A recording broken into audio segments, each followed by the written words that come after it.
is whether we are ready to lead through it. Because uncertainty is no longer the exception. It has become the environment in which we operate. Dans un contexte où le leadership prend un nouveau sens, il consiste à agir même lorsque toutes les réponses ne sont pas connues. Et il consiste à créer de la confiance lorsque les repères, ils changent. Et c'est précisément ce qui rend cette conférence si importante. Because in a world of uncertainty, trust becomes a strategic advantage. Les entreprises recherchent plus qu'un marché. Elles recherchent des partenaires qui sont fiables, des institutions solides, des talents, de la stabilité, des endroits où elles peuvent investir avec confiance. Alors, M. Rémillard vous a dit que vous pouvez acheter une propriété ici à Montréal. Moi, je vous dis que vous pouvez investir à Montréal. Parce que Montréal, c'est exactement cet endroit. Une ville qui a les talents, qui a les universités, qui a les centres de recherche, les infrastructures, les institutions et surtout une volonté réelle de construire et de bâtir. Our ambition as a city is clear. We want Montreal to be one of the most competitive, innovative, and collaborative cities in North America. A city that moves faster, a city that welcomes investments, a city that helps great ideas grow. Au cours des derniers mois, Montréal s'est retrouvé au cœur de plusieurs décisions stratégiques pour l'avenir économique du Canada. La semaine dernière, d'ailleurs, c'est au Mila qu'a été dévoilée la stratégie canadienne en intelligence artificielle, ici même à Montréal. Plus tôt cette année, c'était ici, chez CAE, que s'était présentée la stratégie industrielle canadienne en matière de défense. Et on poursuit, comme vous le savez, la candidature pour que Montréal puisse accueillir le siège de la future Banque de défense, de la sécurité et de la résilience. Ce n'est pas un hasard. C'est le reflet d'un écosystème exceptionnel où collaborent gouvernements, universités, investisseurs, entrepreneurs et travailleurs qualifiés. Cities have become strategic actors in the global economy. National governments set directions. Business creates wealth. But cities are where innovation happens, where talent gathers and where economic transformations become reality. Et Montréal entend jouer pleinement ce rôle. Quand on pense à Montréal, on pense à l'aérospatiale, à l'intelligence artificielle, aux sciences de la vie, à la finance, aux industries créatives, à la fabrication avancée, à la défense, à la sécurité. Nous sommes déjà présents dans les secteurs stratégiques de l'économie mondiale et nous avons l'ambition d'aller encore plus loin. Pour y parvenir, nous devons aussi préparer le prochain chapitre de notre développement économique. Et ce chapitre s'inscrit, entre autres, dans l'Est de Montréal. For decades, people talked about the potential of the East Island. Today, we're talking about projects, investments, and opportunity. L'Est représente aujourd'hui l'une des importantes lieux de développement économique au Canada. 50 millions de pieds carrés de terrain à développer dans l'Est de Montréal. On y retrouve le port de Montréal, des infrastructures stratégiques et des vastes terrains décontaminés prêts à accueillir des nouveaux investissements. Prenons notamment le secteur industriel de Pointe-de-l'Île, communément appelé le CP, qui offre un potentiel exceptionnel pour la logistique avancée, la transition énergétique, la fabrication de pointe et les industries stratégiques de demain. What once seen as a constraint in becoming a competitive advantage, the potential today represents way more for Montreal, but all for the country. Il s'agit d'un levier stratégique pour la compétitivité du Québec et celle du Canada. Dans un contexte où les relations commerciales évoluent rapidement, nous devons également diversifier nos marchés et renforcer nos partenariats. C'est pourquoi que nous allons poursuivre notre travail à l'international. Plus tôt cette année, j'étais moi-même en Corée du Sud afin de promouvoir Montréal et développer de nouveaux partenariats. Cet été, je vais participer au salon aéronautique de Farnborough pour poursuivre ce travail auprès des investisseurs et des leaders de partout dans le monde. Because everywhere we go, our message is simple. Montreal is open for talent, open to investments, to innovation, to partnerships, and yes, Montreal is open for business. But more importantly, Montreal is open to building the future with an economy that is also very inclusive. that is responsible. My priority as mayor has been to tackle the homelessness issue in the city, and I think that also has to be part of the conversations we have today. Parce qu'au fond, le leadership dans l'incertitude ne consiste pas à atteindre un horizon qui s'éclaircit, mais consiste à avancer ensemble malgré le brouillard. To build bridges instead of walls, to choose collaborations over isolation. Alors, Montréal est prête à relever ce défi, le relever avec vous, et nous sommes très heureux de le faire avec vous ici aujourd'hui. Alors, je vous souhaite à tous une excellente conférence de Montréal. Merci beaucoup.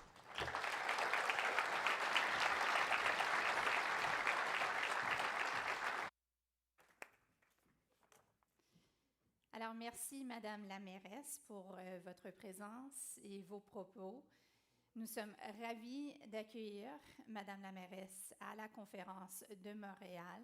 We certainly share the same goals, ensuring that Montreal is part of the global conversation and part of the economic conversation, and so we're delighted to have her here. Et maintenant, alors que nous poursuivons nos discussions d'aujourd'hui et avant notre conversation inaugurale, nous aurons le plaisir d'entendre quelques mots de bienvenue de Frédéric Perron, président et chef de la direction de Cogeco. Cogeco est un allié de longue date de cette conférence et nous sommes reconnaissantes de son engagement envers le dialogue économique et la réflexion stratégique. Alors, Monsieur Perron, à vous la parole.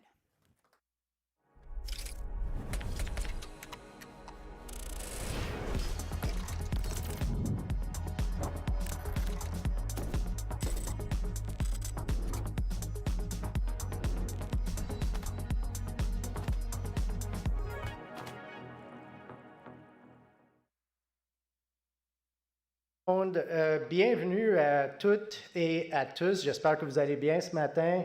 C'est maintenant à mon tour de vous souhaiter la bienvenue à cette magnifique conférence de Montréal. Merci aussi d'ailleurs, Madame la mairesse, pour vos mots de bienvenue. C'est un honneur d'être sur le podium après vous.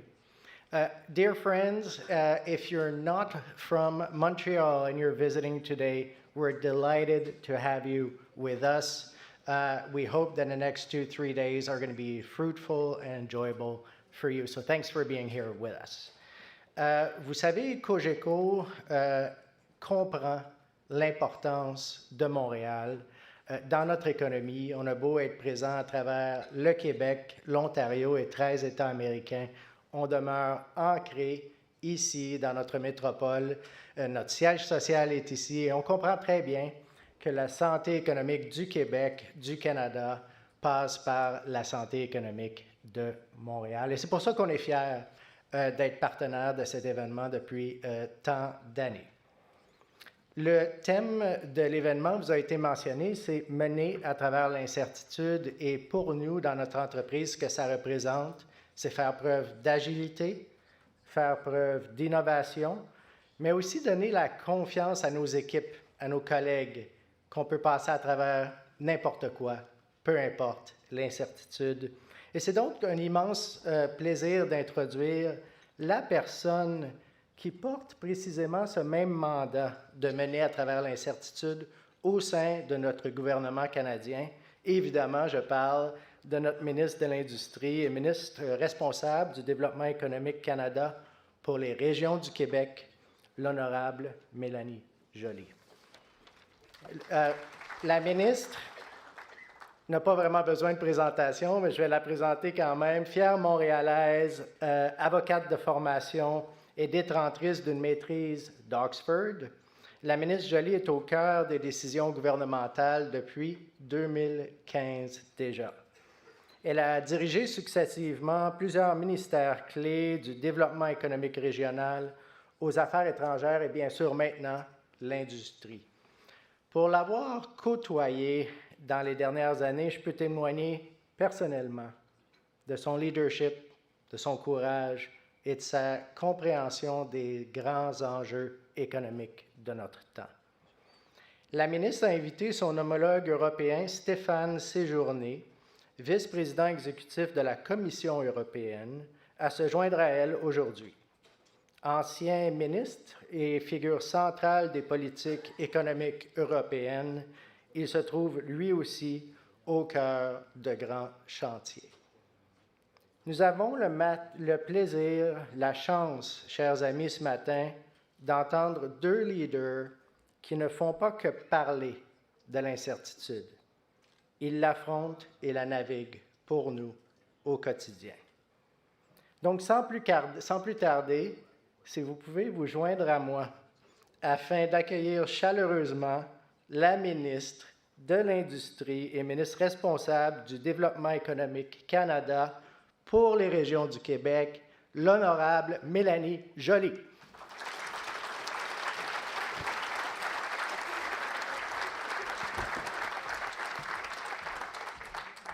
Merci Frédéric pour cette gentille introduction.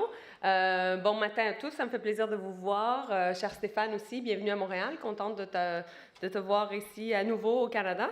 Merci également à Nicolas Rémillard et à toute l'équipe de la Conférence de Montréal pour votre excellent travail. Je sais qu'on a travaillé beaucoup ensemble au cours des derniers mois. Merci à notre extraordinaire mairesse, Soraya Martinez. Je pense qu'elle vaut une autre bonne main d'applaudissement. Merci.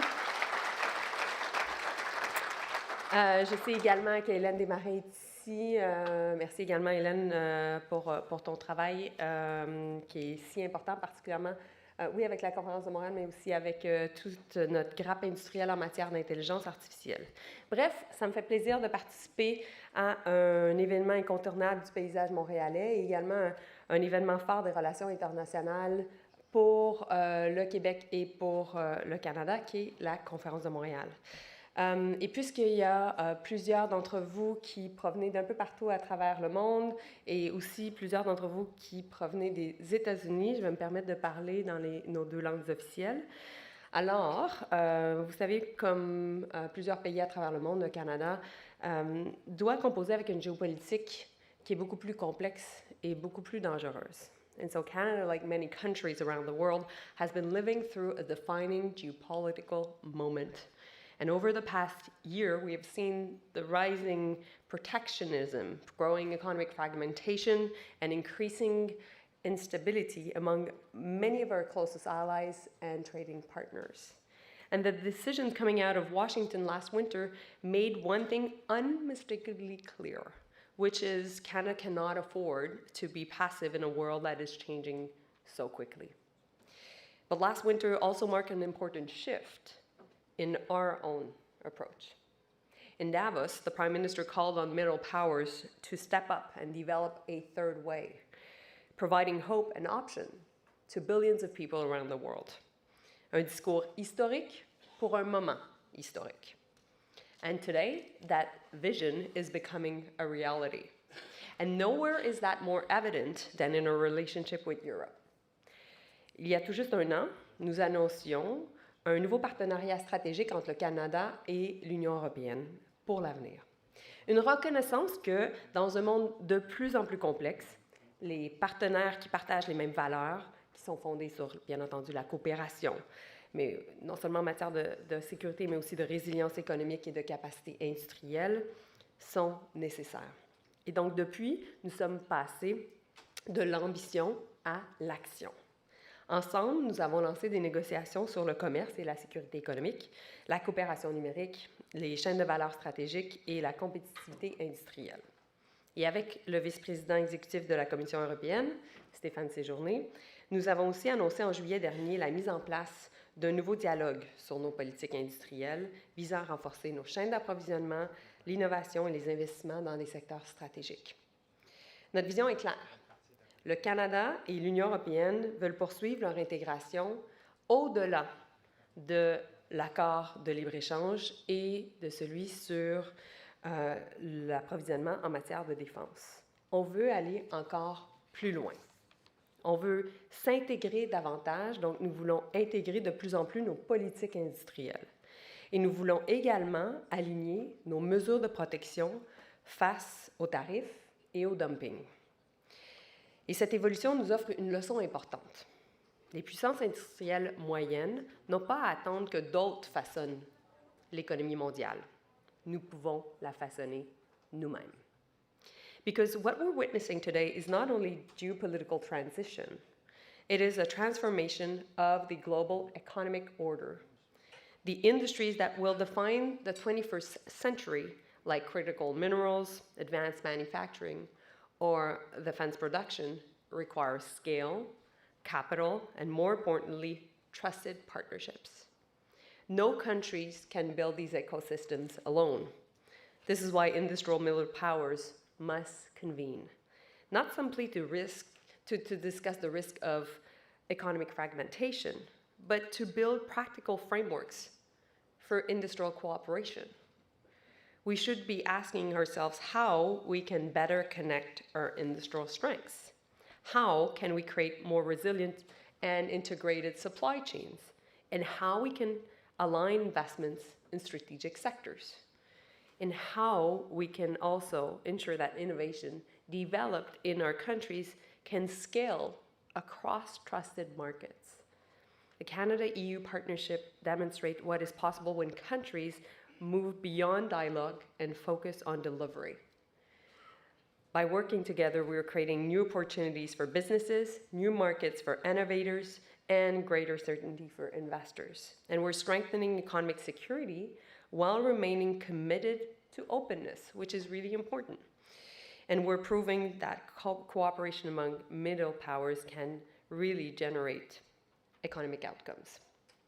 So at a time when many are speaking about fragmentation, industrial middle powers should be speaking about integration.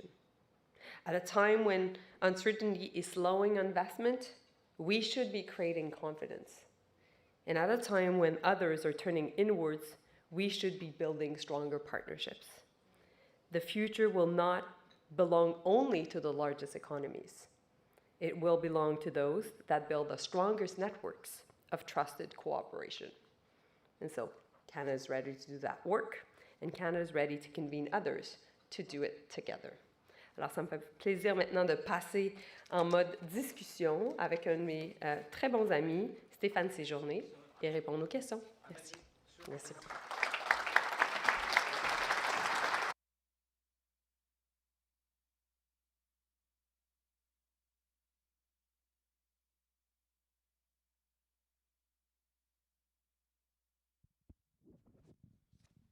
Alors, bonjour à tous. Bonjour, bienvenue, bon matin. Mon nom est Véronique Proulx, je suis la présidente de la Fédération des chambres de commerce du Québec. Très heureuse d'être avec vous ce matin pour animer ce panel. Très rapidement, la Fédération, qui on est, ce qu'on fait. Alors, la Fédération des chambres de commerce, c'est à la fois un réseau des 120 chambres de commerce bien ancrées dans toutes les régions du Québec et on représente également 1000 entreprises privées, donc des grandes entreprises, des petites et des moyennes entreprises à l'échelle du Québec. Et notre raison d'être, c'est d'être la voix des entreprises auprès du gouvernement provincial, fédéral, pour qu'ils mettent en place des lois, des règlements, un environnement d'affaires qui soit favorable aux entreprises québécoises. Et notre objectif, c'est que les entreprises restent au Québec et investissent au Québec. Alors, vous comprendrez que depuis le début de la guerre tarifaire, ça a été un dossier d'importance pour nous et c'est pourquoi c'est intéressant pour moi aujourd'hui d'animer ce panel. Les entreprises québécoises ont été durement touchées par les tarifs sur l'acier, l'aluminium, le bois d'œuvre. Ça a été excessivement difficile et ça l'est d'ailleurs encore aujourd'hui. Mais ce qui a été le plus difficile pour nous, pour notre économie, pour nos régions, c'est l'imprévisibilité.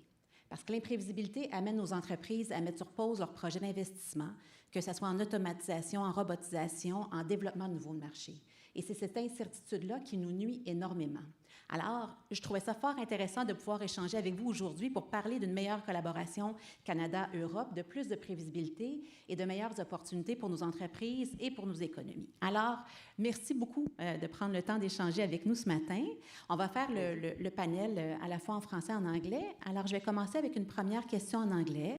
So, Minister, you mentioned that since June 2025, there have been new conversations, collaborations in the will to align political industrial policies to ensure that we can better work together. Can you tell us a little bit more about specifically what could the outcome look like? Mm-hmm. Well, you know, I think the European Union and Canada are facing the same phenomenon. So obviously U.S. protectionism, but also how can I say, much more interventionist policies, to say the least, by also China. And so what we need to be able to do is, of course, continue to trade with the US and with China, but at the same time, we need to reinforce ourselves.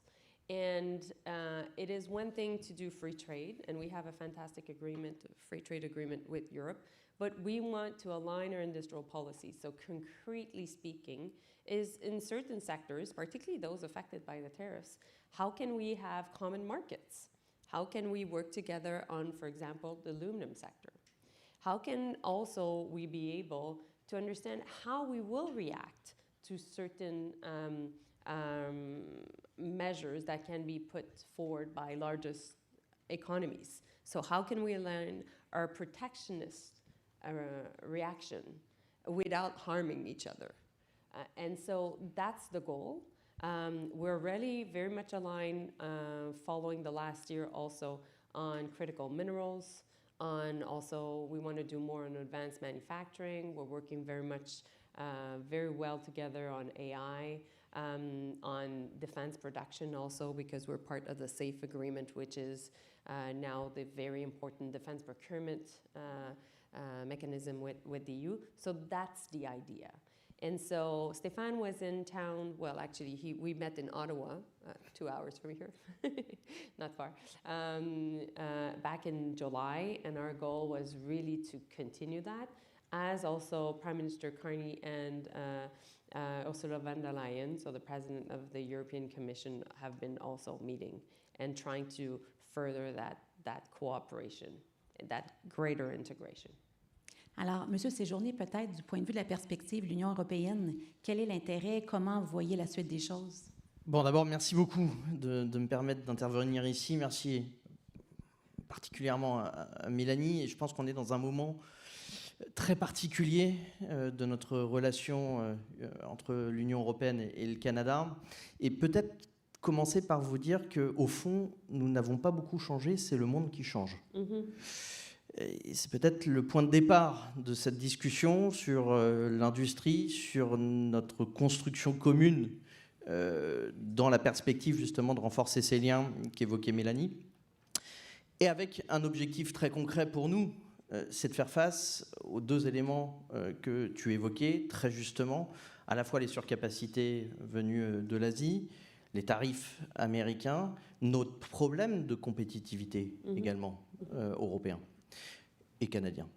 Alors peut-être il y a 3 gros chantiers sur lesquels on travaille. D'abord, on a déjà des points communs, la démocratie, nos valeurs, notre système économique, le libéralisme économique comme étant le pied de voûte de notre organisation collective, mais nous avons à construire probablement les conditions de la nouvelle compétitivité du Canada et de l'Union européenne, et ça, ce sont des éléments communs.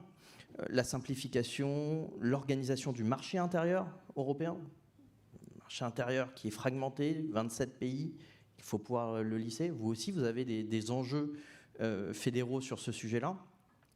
Les questions d'énergie, et puis les questions extérieures sur lesquelles nous devons travailler. Et c'est là, à mon avis, le principal message que nous devons envoyer et sur lequel nous sommes en train de travailler pour les prochains mois, c'est construire des ponts d'une plus grande intégration du marché économique européen et canadien. On doit le faire, on doit construire ces mécanismes de régulation, de réglementation, mais aussi entre les business sur du B2B. C'est tout l'enjeu qui commence maintenant et qui devrait, dans les steps qui vont arriver avec des rendez-vous de très haut niveau, pouvoir déboucher sur des choses très concrètes. Vous avez fait référence tous les deux à certains secteurs stratégiques que vous souhaitiez qu'on travaille ensemble. Est-ce que le Canada et l'Europe visent à aligner leur politique commerciale à terme? Est-ce que ça serait ça un des objectifs de cette collaboration-là? Oui, absolument. Quand je parle du fait de passer de l'approche de libre-échange à une plus grande intégration industrielle, c'est ce que je veux dire. Donc, c'est d'être capable d'avoir des règles du jeu qui s'alignent, mais aussi que ces règles du jeu-là, cette réglementation-là, puisse se retrouver par la suite, Véronique, à créer des joueurs canado-européens. Ou les Européens diraient européens-canadiens. Donc... Ne me vexe pas.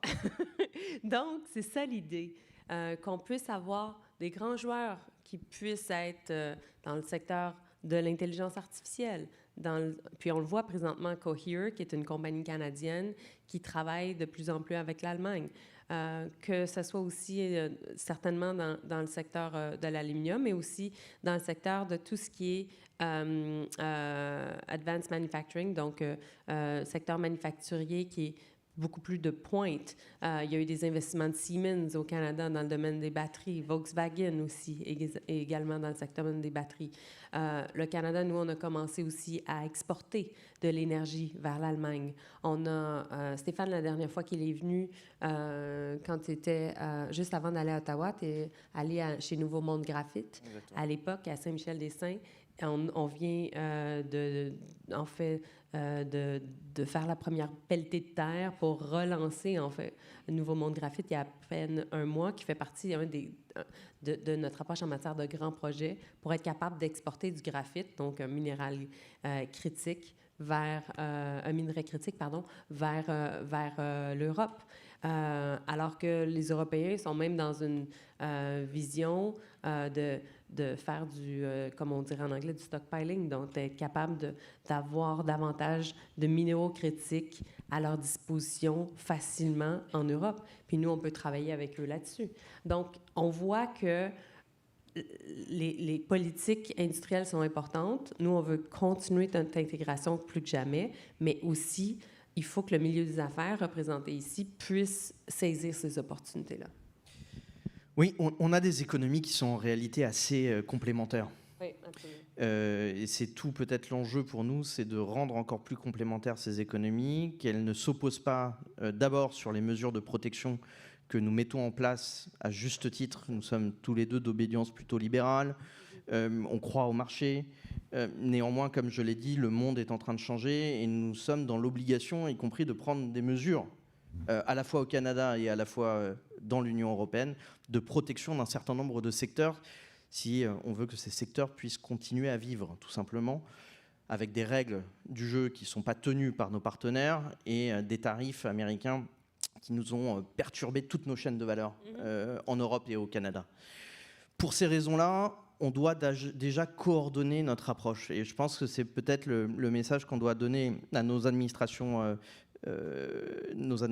ici et en Europe, c'est coordonner nos systèmes de protection pour éviter que nos mesures de protection, les clauses de sauvegarde que nous mettons, le Buy Canada ici, le Buy European en Europe, ne soient pas des mécanismes qui détruisent de la valeur entre nos deux économies. C'est ça. On ne veut pas de dommages collatéraux. Voilà. Et donc, le premier élément, d'abord, c'est de la coordination sur nos dispositifs de protection. Il faut construire ces éléments-là. Il faut construire aussi une relation de travail nouvelle avec les administrations pour qu'on puisse justement avoir des règlements qui sont à la fois coordonnés et qui permettent aussi de démontrer l'efficacité par rapport à un certain nombre de pays qui ne respectent pas les mêmes règles au Canada et dans l'Union européenne. Ça, c'est le premier chantier. Sur les secteurs, elles sont très complémentaires. On a déjà des relations sur l'aéronautique, on va en avoir sur l'industrie maritime, on doit en avoir encore plus sur les matières premières avec du processing au Canada et du stockpiling en Europe.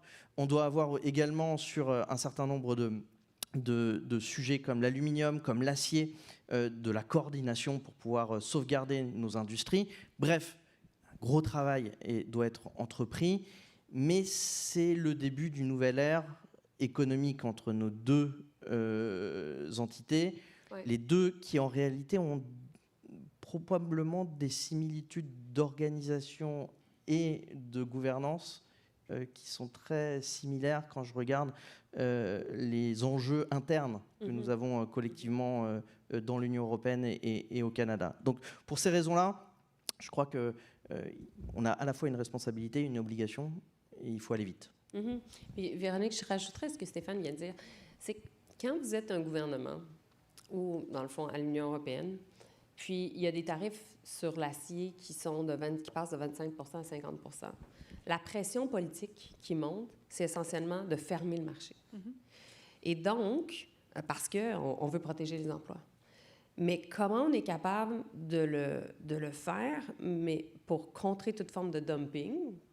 Parce que certainement, il y a à ce moment-là, en fait, comment je peux dire, les mouvements de produits d'acier et d'aluminium sont redirigés dans des économies qui ne vont pas se protéger.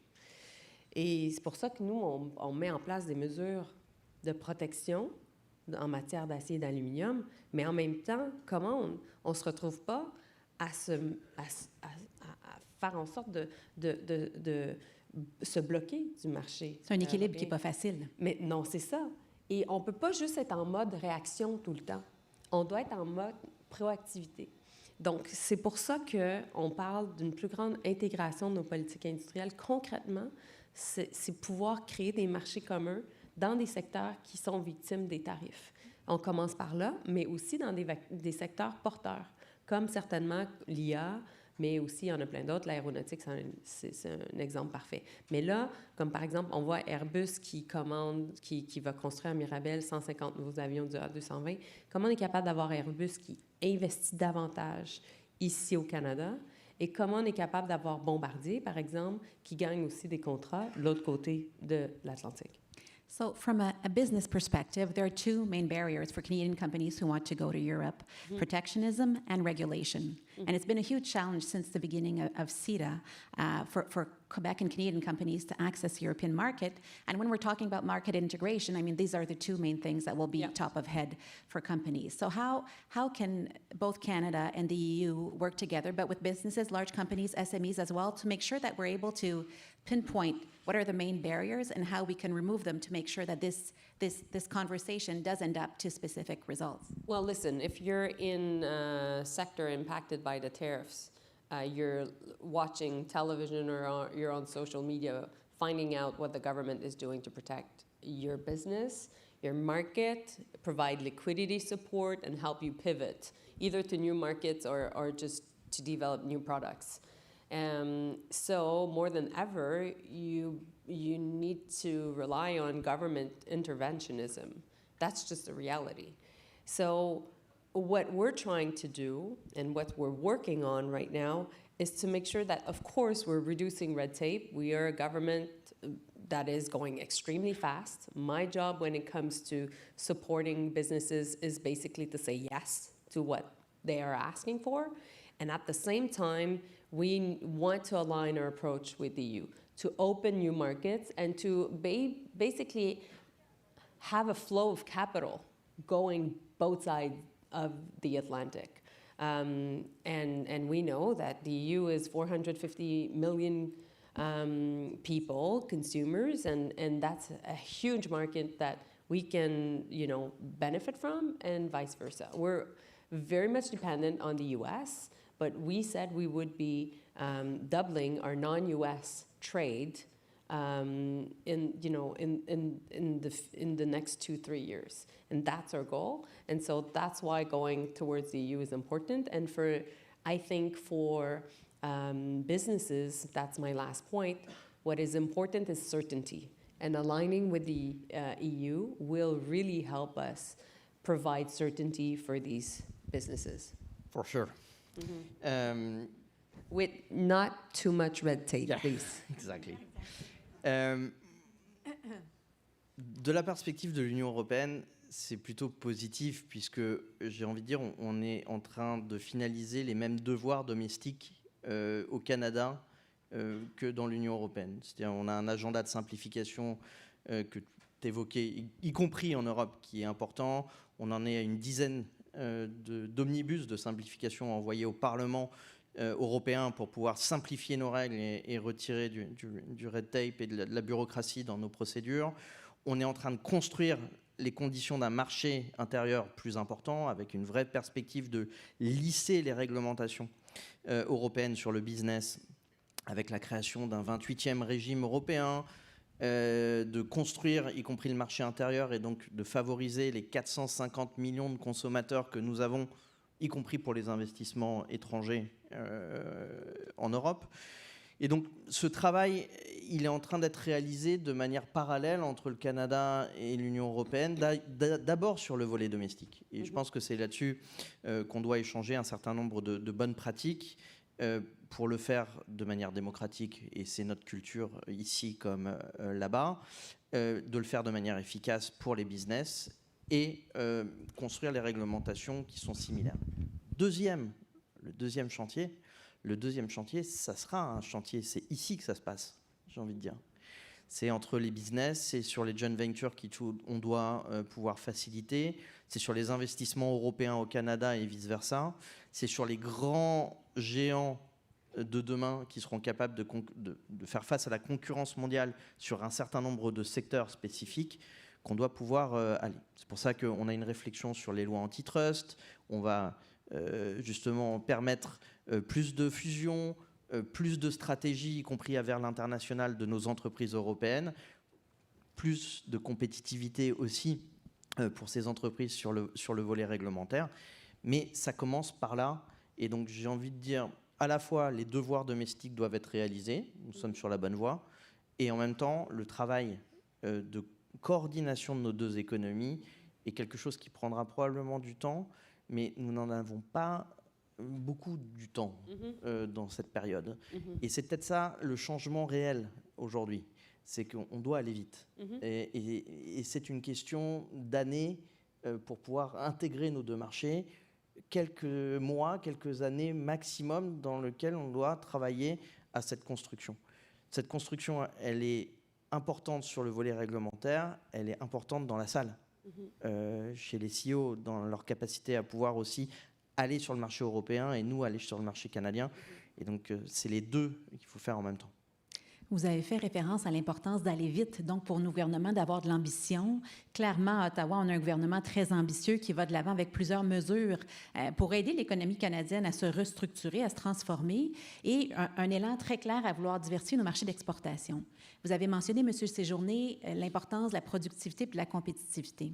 Alors, je pense que si on veut on veut aligner nos politiques commerciales, nos grands donneurs d'ordre doivent être au rendez-vous. Vous avez fait référence à quelques-uns d'entre eux, mais il faut également que nos PME puissent suivre. Et c'est là où on a un retard pour le Canada, du moins un retard de productivité important.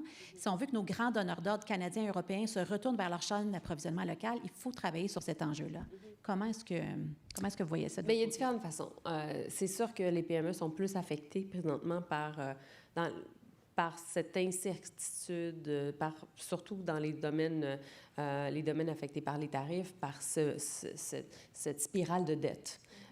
Et nous, ce qu'on doit être capable, c'est d'être en mesure d'attirer des investissements au Canada, j'y reviens, mais aussi d'avoir accès à, dans le fond, beaucoup de capital qui est aussi présent en Europe. L'enjeu au Canada, depuis trop longtemps, c'est on développe des entreprises extraordinaires, on fait de la recherche et du développement extraordinaire. L'intelligence artificielle a grandement été découverte ici au Canada avec les Joshua Benjo et Jeffrey Hinton, mais on a toujours un problème d'aller chercher du capital pour vraiment faire croître nos entreprises, to scale them.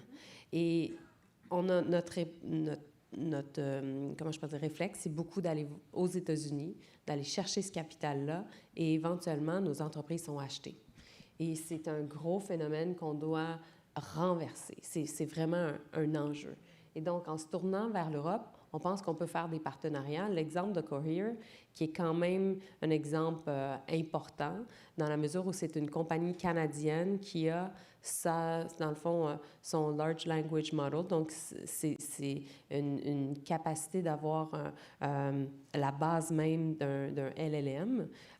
Il y a 4 joueurs dans le monde présentement. Il y a Anthropic, il y a OpenAI, il y a les joueurs chinois, il y a Mistral aussi en France, et sinon, le 5e joueur, c'est Cohere. Et là, il y a une nouvelle entente qui a été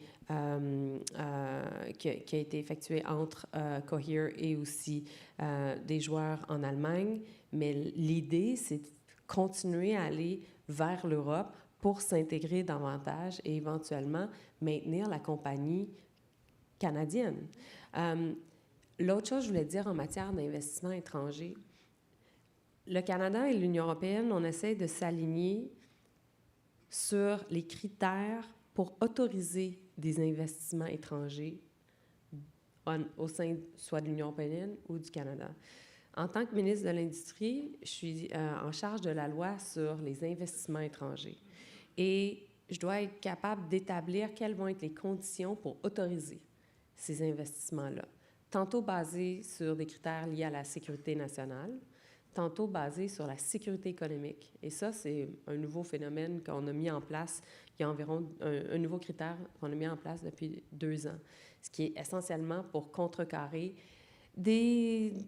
soit des entreprises ou des pays qui voudraient peu à peu participer à une forme de désindustrialisation du Canada, entre autres choses. Et c'est exactement ce que Stéphane fait présentement au sein de l'Union européenne. Donc, ça vaut la peine aussi que la salle soit un peu plus au courant du travail. Oui, merci de me lancer là-dessus. Oui, d'abord, peut-être 3 éléments de réponse. Le premier, c'est que nous allons construire le marché des capitaux en Europe. Et on en a besoin parce qu'on est dans un paradoxe en Europe où 300 milliards d'euros tous les ans vont aux États-Unis financer le scale-up des entreprises européennes qui se délocalisent aux États-Unis. Oui, c'est le même phénomène. Et donc, je crois que vous avez à peu près le même phénomène. On doit construire donc, le marché des capitaux en Europe. La Commission européenne a proposé une loi il y a maintenant 1 mois au Parlement européen pour construire un superviseur unique européen des capitaux. Et donc, c'est la première pierre à ce marché européen des capitaux. On en aura besoin et il faudra trouver des interactions importantes avec le marché canadien dans le cadre de la construction de ce marché européen des capitaux. Le deuxième point, c'est tous les mécanismes qu'on met de préférence nationale ou préférence européenne pour ce qui nous concerne. Moi, je crois à la réciprocité dans ce monde compliqué.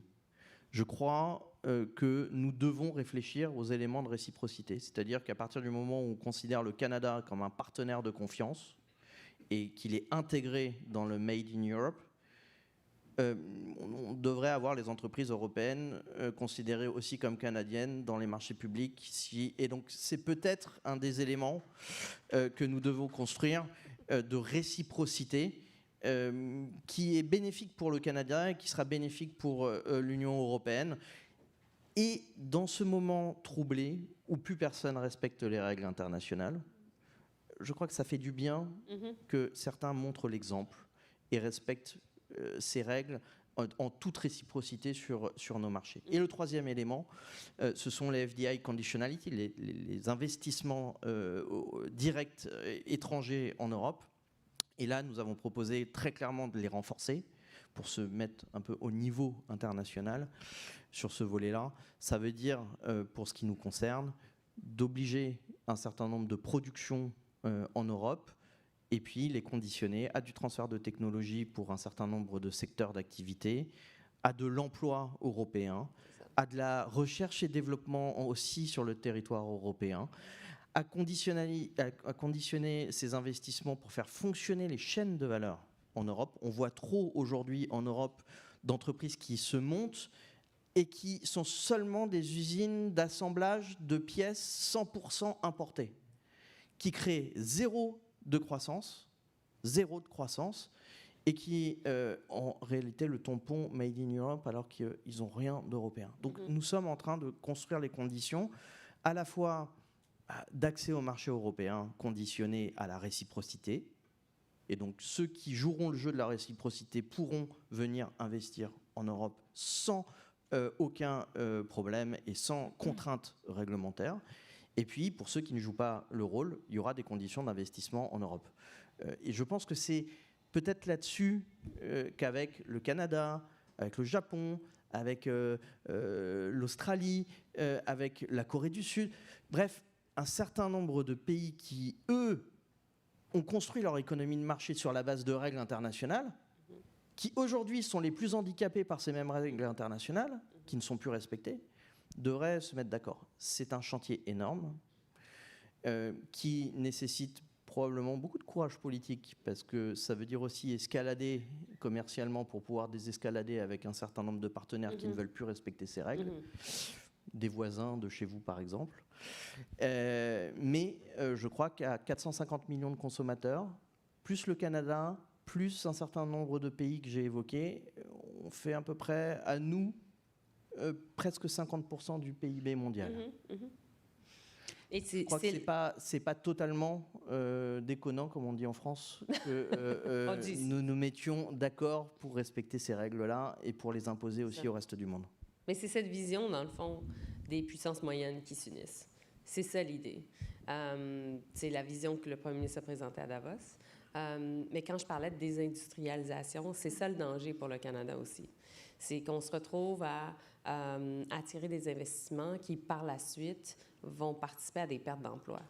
Et nous, on veut pas ça. On veut être capable, justement, dans les secteurs clés, de protéger notre marché, qui est aussi très affecté par les tarifs. Je pense certainement au secteur automobile. So we're already at the end, but I'll ask you one last question. If we were to look ahead in 10 years from now, what would this collaboration, where will we be in terms of collaboration for our countries, but for our businesses as well? I think that's the most important takeaway for those who are here today. What should we expect in 10 years? Well, I think that in 10 years, Canada can be seen as a very trusted partner to Europe, concretely speaking, with a lot of decision-making that is how can I say, in line with what is developed in Brussels, but in a true Canadian way.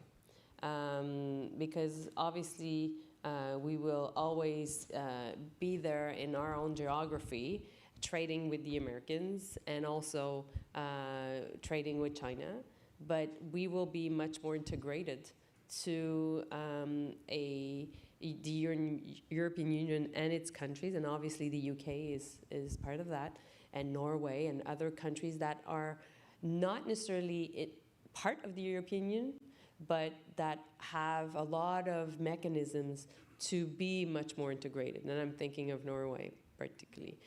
So that's the idea. What I really want is in 10 years to see more investments by Canadian companies in Europe and vice versa. I want us to be increasingly by 100% our exports to Europe. And I really would like to see the creation of true Canadian-European companies in key sectors. And I think that is lacking. And I really, really think that we can take companies and have them meet, but also integrate even more. And so that's what we will be working on. Je ne peux pas démentir, juste peut-être un mot pour conclure. Nous sommes passés dans un mode un peu plus offensif au niveau européen. Ouais. Souvent, on a été trop naïf sur l'accès à notre marché, on s'est créé des dépendances. Mais peut-être vous dire aussi que nous sommes un modèle qui est attractif d'un point de vue politique.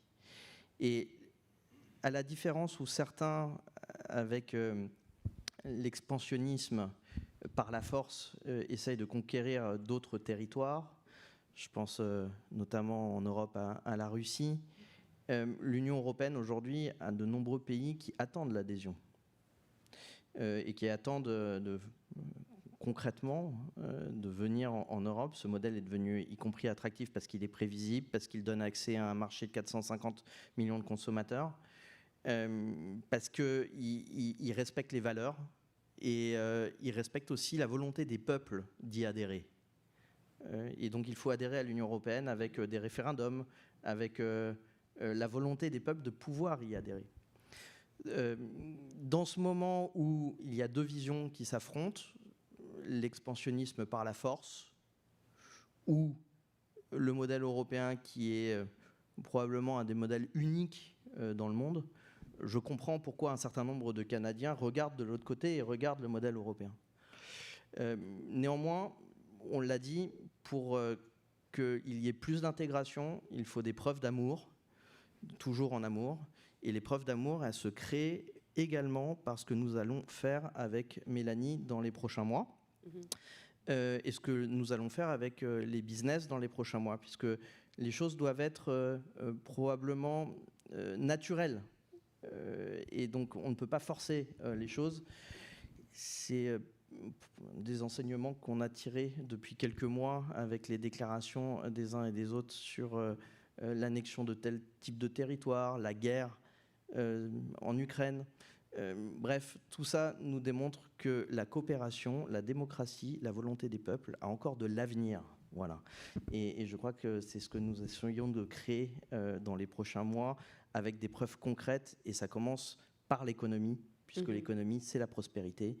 L'économie, c'est aussi les questions sociales, de job, d'emploi pour tous nos concitoyens. Voilà. Peut-être ce message positif pour finir. Oui, absolument. Et beaucoup d'amour. Voilà. On la ressent. Beaucoup d'amour entre l'Union européenne et le Canada. Parfait. Alors, Merci beaucoup.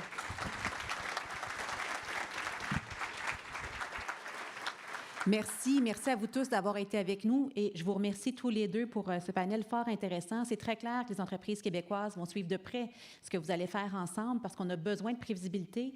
Les États-Unis vont demeurer un partenaire important, mais on a beaucoup d'intérêt pour ce qu'on peut faire avec l'Union européenne. Alors, merci d'avoir été avec nous. Merci à vous tous. Une bonne journée.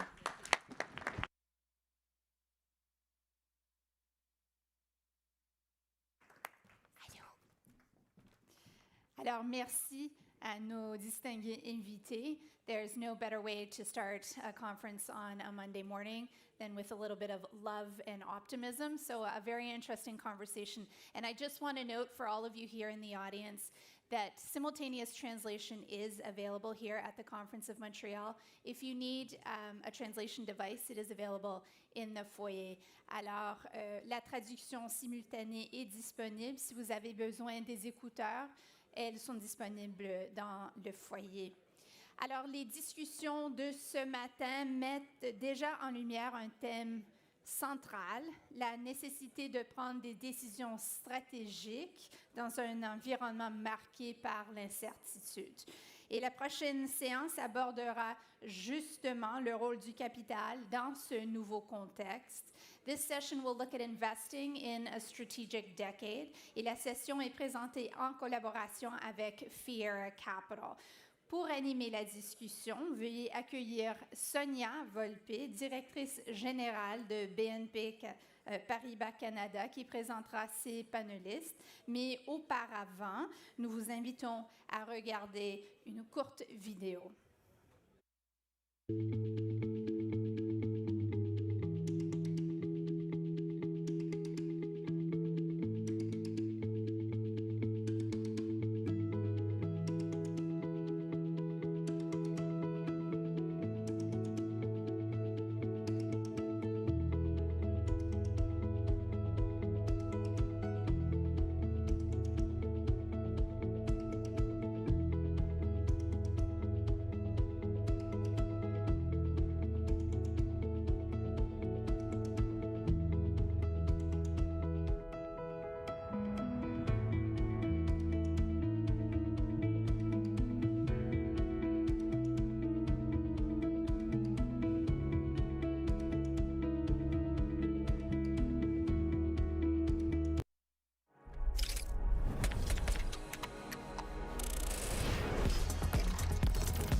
Bonjour à toutes et à tous. C'est un grand plaisir d'être parmi vous aujourd'hui et d'avoir l'occasion de modérer ce panel.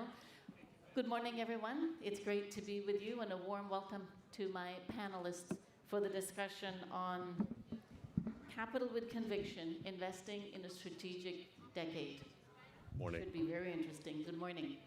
So to my left, I have Maxime Ménard, who's the Global President and CEO for Fiera Capital Corporation. And next to him, Maurizio Tamagnini, founder and CEO of FSI. So each of your organizations plays a very important role in allocating long-term capital, and there are many areas in need these days for patient long-term capital. To start the conversation, can you tell us about your key areas of focus at a high level and an explanation or an introduction to your organization and a mandate as well. Yeah, thank you. Good morning, everyone, and thank you very much. When you look at the market these days, there's a couple things that we could talk about, but I'll really sum it up around two things that are key important themes within the organization that it's really driving our key fundamental philosophy. And then when you look at how the market has been over the last, call it, 15 years in terms of a favorable interest rates environment, you've seen valuation go through significant value over time. And we're like, well, Bank of Canada this morning said they're likely to hold rates, but you know, we are in an environment where rates are really playing an important role. And I think the cost of capital isn't totally reflected into the market. So you've seen some very important valuation in the market. So when you look at private markets and you also look at the public market, there's somewhat of a disconnect between valuation risk and also the cost of capital. And that creates a lot of complexity in the market. So a firm like ourselves, and let me just explain a little bit what we do and who we are. You know, we're a $160 billion organization. The firm has been built on the model of multi-asset, which originally from our founder, Jean-Guy Desjardins, was really extraordinary in terms of the thinking. And the idea behind this was to be able to combine you know, the idea to have public markets and private markets within the multi-asset strategies. And behind that, the idea was to say, okay, let's find the best possible risk-return alternative for our investors and offer an absolute total return portfolios. So when you look at what we've done, you know, we've built over 15 different offices in the world, more than just sales offices. We have over 350 investment professionals in the organization. We manage assets mostly in public markets. I would say out of the $160 billion, around $135 billion of those assets are public markets, which would combine Canadian equities, global equities, emerging markets, and the rest. And we also have built, which I think is quite unique, and a lot of firms worldwide now are going along with that, is open-ended private market solutions, which offers the opportunity to create liquidity in the private markets, but also allows you to invest in a market that historically has been difficult to access, particularly for retail investors and intermediaries. So we're mostly institutional by nature, but we also offer our investments to private investors and also intermediaries throughout the world. Great, thank you, Maxime. Maurizio, FSI has an interesting mandate. How do you see the world from your perspective? And please tell us who's FSI. Thank you, Chair, and it's really a pleasure to visit beautiful Montreal. I went to school, by the way, not far from here in RPI in Rensselaer in Albany, so it's great to be in this part of the world. FSI was born 15 years ago exactly to try to catch up on this productivity gap between Europe and the United States, mostly, which has widened over time. Now it's at around 70%. It's very large. So what we do, we only run one strategy. We invest in growth equity of good continental European companies in sectors that we think have a long-term viability and long-term growth. Mostly, it's technology. It's really applying technologies to those good industrial companies that can do good stuff with their hands, the analog business, of which Europe is full of, in Germany, in France, in Italy, and really infuse this new digital world, which is really running the current economic and business environment and will be running the next several decades. So the hybridization of those two concepts is where we really focus on. So 75% of our portfolio is really in tech, which is fintech, digital transformation, and then we do specialize in life science, pharma. We believe that, again, that is a very long-term trend, and we also hybridize technology with pharma, which is really the way to go. Our companies are revenues that come from around the globe. We mostly invest in Southern Europe, Italy, but just to give you an idea, 32% of the revenues of our portfolio come from North America. So it's really a proposition that was actually grown out of the 2008 financial crisis and then from the Southern European debt crisis. Around 58% of our investors are sovereign wealth funds from Far East, from the Middle East, and then the European Investment Fund, large insurers, banking institutions, and I've on purpose planned to come and visit Canada, that has, in my view, the most sophisticated pension fund and asset management industry in the world, because I see a great fit between this backbone SME industrial companies in Europe and this asset management and pension fund industry to do more and good business together. Now, just very briefly, where do we focus on in terms of key theme? Well, the first theme is really size, dimensional, transformational growth. If you compare North American companies to European companies, usually the average size is a factor of 2, 3. For instance, in payment system is 6 times. In technology is 15 times. The European company is 15 times smaller than the American one. Pharmaceutical is 3 times. So it's size. Then it's age of the company. European companies keep, being the same one. The hard manufacturing, the automotive, the very industrial ones. The age of the large, successful North American companies is usually less than 20, 25 years. The age of the Europeans is more than 50. So we're trying to infuse that with some venture and startup push. And then finally, we try to contrast a very strong adversity towards equity opening in family companies in Europe. 90% are still owned by the founding family. And also to debt capital markets. Europe remains an 85% banking lending market vis-a-vis the North American market that is really 50-50, if not more, for bond and debentures vis-a-vis lending. So finally, through trying to push scale up in size, rejuvenate those companies with what I mentioned in terms of infusing digital culture, working on the aversion to opening up capital, I will say maybe a little bit more later on. We're trying to play where we see the secular long-term opportunity, which is the bridge of productivity between same sectors from the United States, North America, and Europe, where we see the long-term opportunity.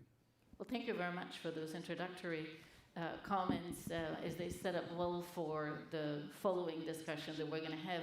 Is there's a very large amount of capital that's going to be needed simultaneously across AI infrastructure, energy, logistics, industrial reshoring in particular. And just to share a few numbers with you, McKinsey estimated just earlier this year that AI-ready data centers alone would require over $5 trillion globally by 2030. That's in US dollars. That rises to $7 trillion USD and even above that if you add broader digital infrastructure. And the reality is this does not only require digital infrastructure, but also an expansion of energy systems. And so in the US alone, the numbers are staggering as well, anywhere between 3 to 5 trillion over the next 5 years across AI, energy, and the supporting infrastructure. So with those large figures in mind, let's talk about how you are going to contribute to the capital that's going to be needed to fund this next strategic investment, and how do you think of it from a long-term perspective? So, Maxime, I'm going to come back to you to start. What role are you providing currently, or you're looking to provide to these areas, and where's your strongest conviction? Yeah, that's a good question. Thank you. When you talk about trillion, billion makes it sounds like nothing now, but Absolutely. I think when you think about the industrial revolution that we went through 100 years ago, AI is certainly the new industrial revolution that we're going to go through. And there's a phenomenal moat for investments when you look at what else can we do around in the peripherals of investments. Within the infrastructure, we're not only focused exclusively on the AI as the only piece of investments. There's certainly a lot of appetite when you look at public markets and all the IPOs coming up in the markets will completely disrupt the valuation when you see at some of the valuation of these companies coming to IPOs.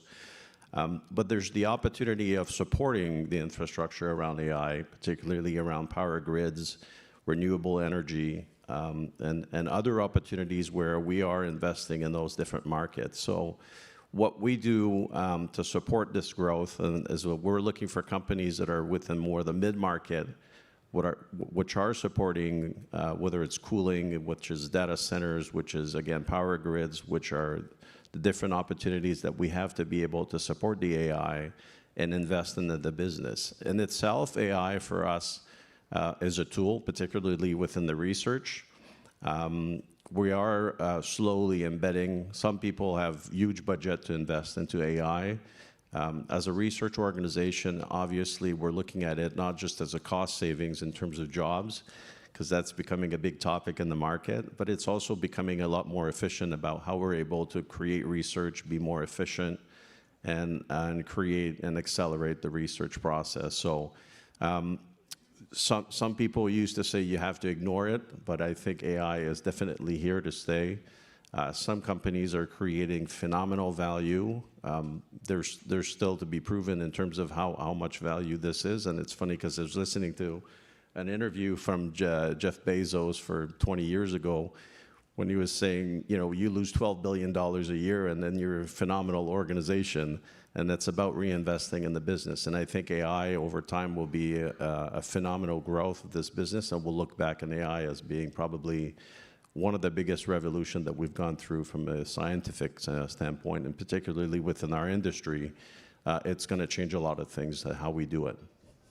And I think you also do quite a bit around purpose-built mandates. Can you tell us a bit more about that? Yeah, so within the infrastructure, what we found, the opportunity is that when you're able to combine sort of the three prongs of how you do investments. So purpose-built investments within the infrastructure includes the labor force, that includes the people involved, whether it's the indigenous, whether it's the contracts, whether it's the land. Particularly in Canada, there's a need for this. There's a need to support each other, and there's a need to build the infrastructure. Canada in itself has done a phenomenal effort in terms of deploying capital into this. And what we've tried to do, and we have a really good example where we've been able to build with a union trade lately, a really, I'd say probably first and phenomenal or opportunity in investing alongside their vision with our investment capabilities. And I think this is something that's going to be pioneering in the future of how we do purpose investments, particularly within the infrastructure. So it sounds like very much partnerships are a key part of the model. Maurizio, as you mentioned at the introduction, FSI is focused on growth capital. So which areas are you most constructive on when it comes to deploying your growth capital? Yeah. First, as an introduction, again, we are trying to play into the long-term difference between North America and Europe. Just to give you an idea, in North America, mostly the data are from the US, but I think for Canada as well, the capital markets to GDP ratio is around 120%. In Europe, depends from market to market because there is fragmentation, but on average, it's 15 to 20%. So you see there the humongous opportunity that will be driven in trying to push for a cultural change, which is from owning your own company as a founding family into opening up and sharing that wealth of a company in order to allow for sustainable growth which is necessary for those companies to survive and succeed over time, above all in this very changing time because of the technology coming through. So where do we focus? Well, we focus really on sectors where we see this very big change coming. As I mentioned, the sectors that are really driving all of it, I will not repeat them, but they are digital, technology, and pharmaceutical from our standpoint. But another very important point in where we focus on is really in talking to entrepreneurs across continental Europe, Southern Europe, that opening up capital is not like going to the doctor and taking a medicine. It's actually a great, proactive, competitive instrument. Just to give you an idea, only 15% of continental European companies, in the UK is slightly different, are open to either public equity or private equity. That means that Europe, Inc., is 85%, still 100% owned by the founding families. This is clearly anachronistic, and it will change. If you compare it to, again, to North America, that figure is not 15%, it's somewhere between 40 to 50%. So we spend time in really going in also producing instruments that are more prone to those entrepreneurs that are not genuinely sellers of the companies. Private equity most of the time is seen as the entrepreneur leaves, sells, and the industry that we are in goes in and takes on. There is a middle point in which the two of them, the industrial entrepreneurs and the financial professional, can live together and actually fuel that kind of a growth. That's what we're trying to do, to hybridize this model, which we think is going to be extremely successful for our investors, but at the same time to allow those families to gradually migrate into a more modern way of playing with the capital markets. If you look at the numbers again, why private equity in Europe is only 50% of what it is, actually 45% of what it is in the United States or in North America, is because really there is not an offer. So we are working in developing such an offer, both at the more mature stage, but also trying to inject from the beginning for the new a culture of startups. Startups are coming through. The numbers are actually quite interesting, but they're still a quarter of what they are in North America. And by the way, I was in Canada, in Toronto, 3 months ago, and I want to applaud what you're doing here in the country, because I saw some of we're working with the CDL, Constructive Discussion Lab, which is an organization that really builds on startups. And I saw a flow and a migration of companies in the pharma industry from Boston to Toronto. This is great. I mean, it's the first time that I saw that. That means that you can really work not just one way from a country into the United States, but you can also reverse. And we're working on that as well. Just to give you another statistic, 35% of European unicorns are falling into the so-called Delaware flip. So they're actually migrating to the United States. So we're trying to contrast that in a good way. We want our company to be exposed to those wonderful markets, but at the same time, we want to provide the fuel, the engines through our investments to really flourish if they so desire, staying where the roots are. So those are some of the initiatives that we're bringing forward. Well, thank you. Let's maybe stay with the theme in Europe. It certainly has its own significant capital needs in order to maintain industry and maintain its own sovereignty when it comes to these key areas that we're discussing. Strategic investment platforms have been investing in Europe and are expected to play a large role. Do you have a perspective on that, Maurizio? Yeah, I think they have been not enough. This is last night at dinner, quite in a brilliant way. The Canadian Minister for Energy was saying we need our cards to play. So the strategic initiatives are really the core of having cards to play.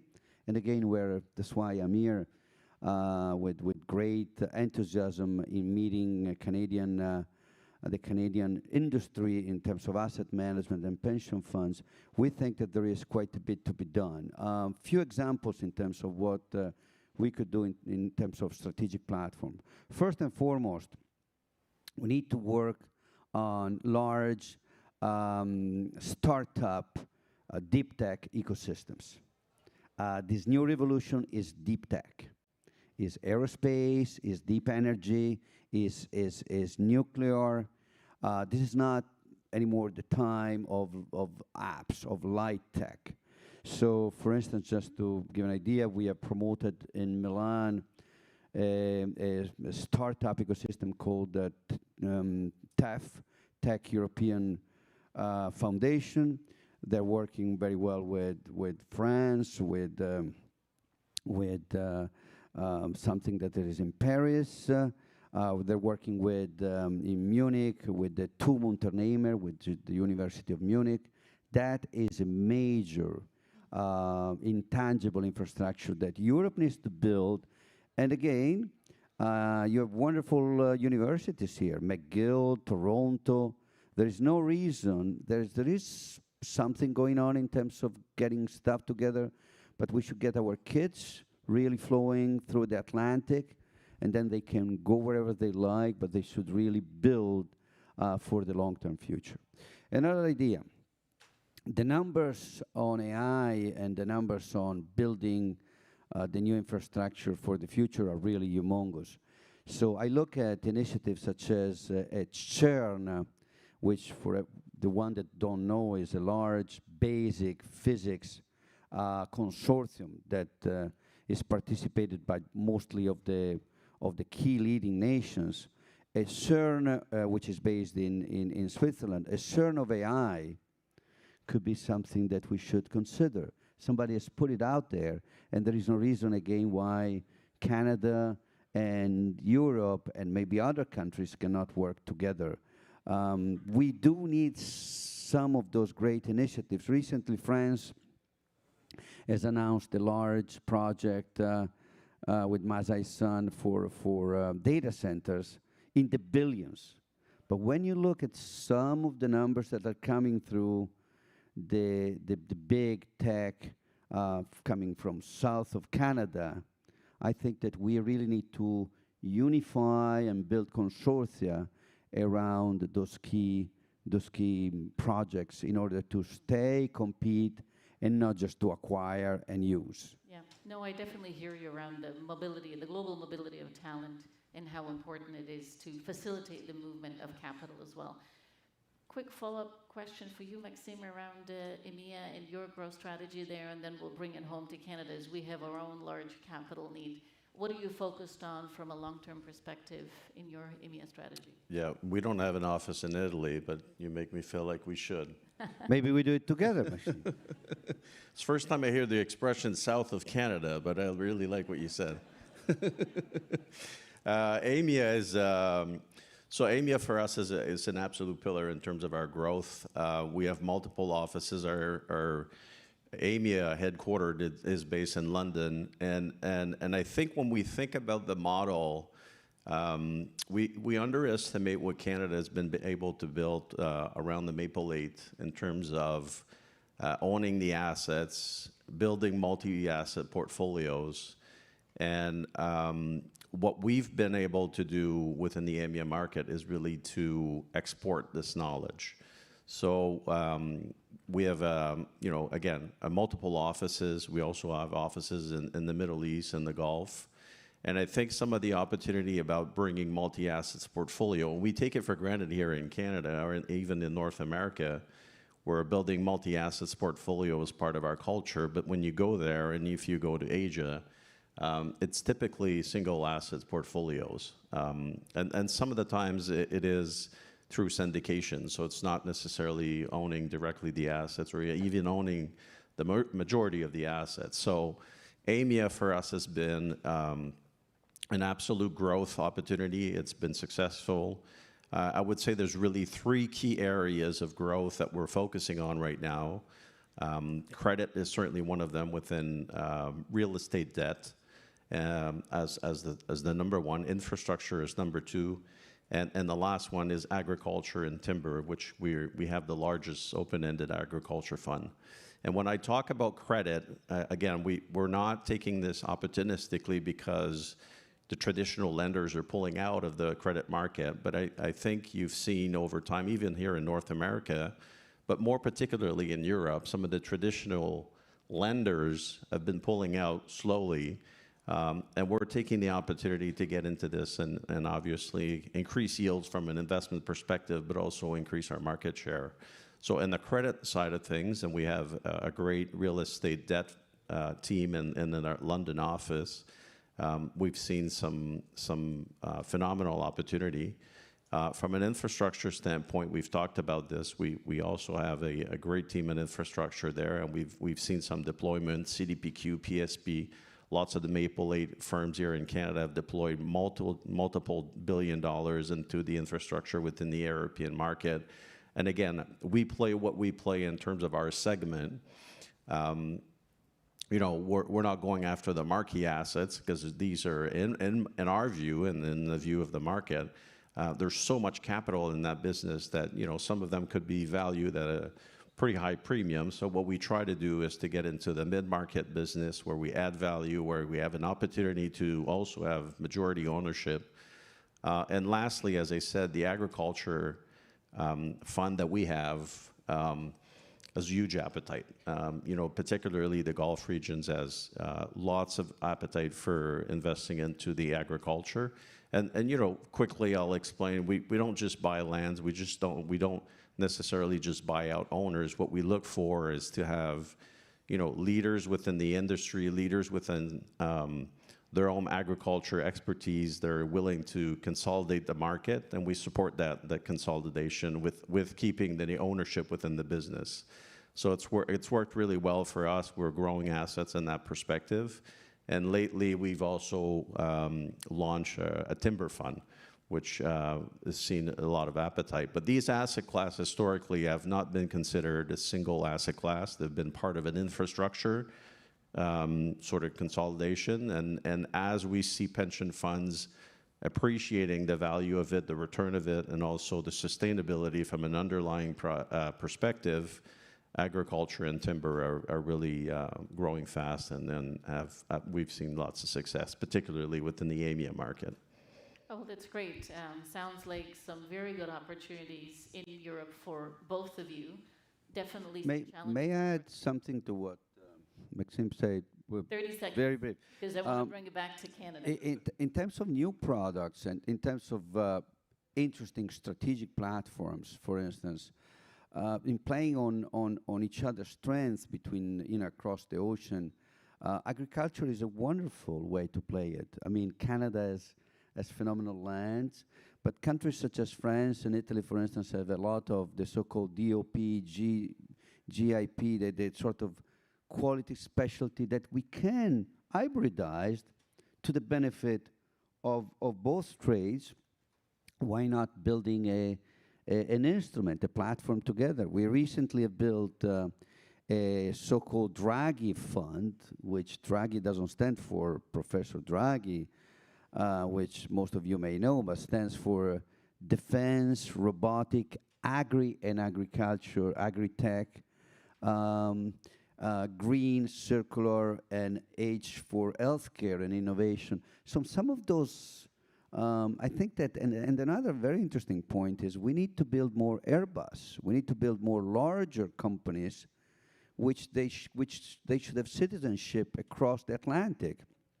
And why not shoring few hours before going down south? You can go down south as well.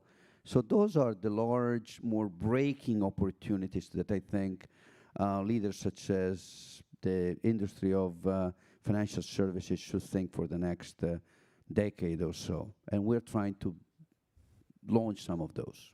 Play that role. Oh, that's great. I did promise to bring it back to Canada because it's very important. The conversation wouldn't be complete without us going there, and we have our own material need.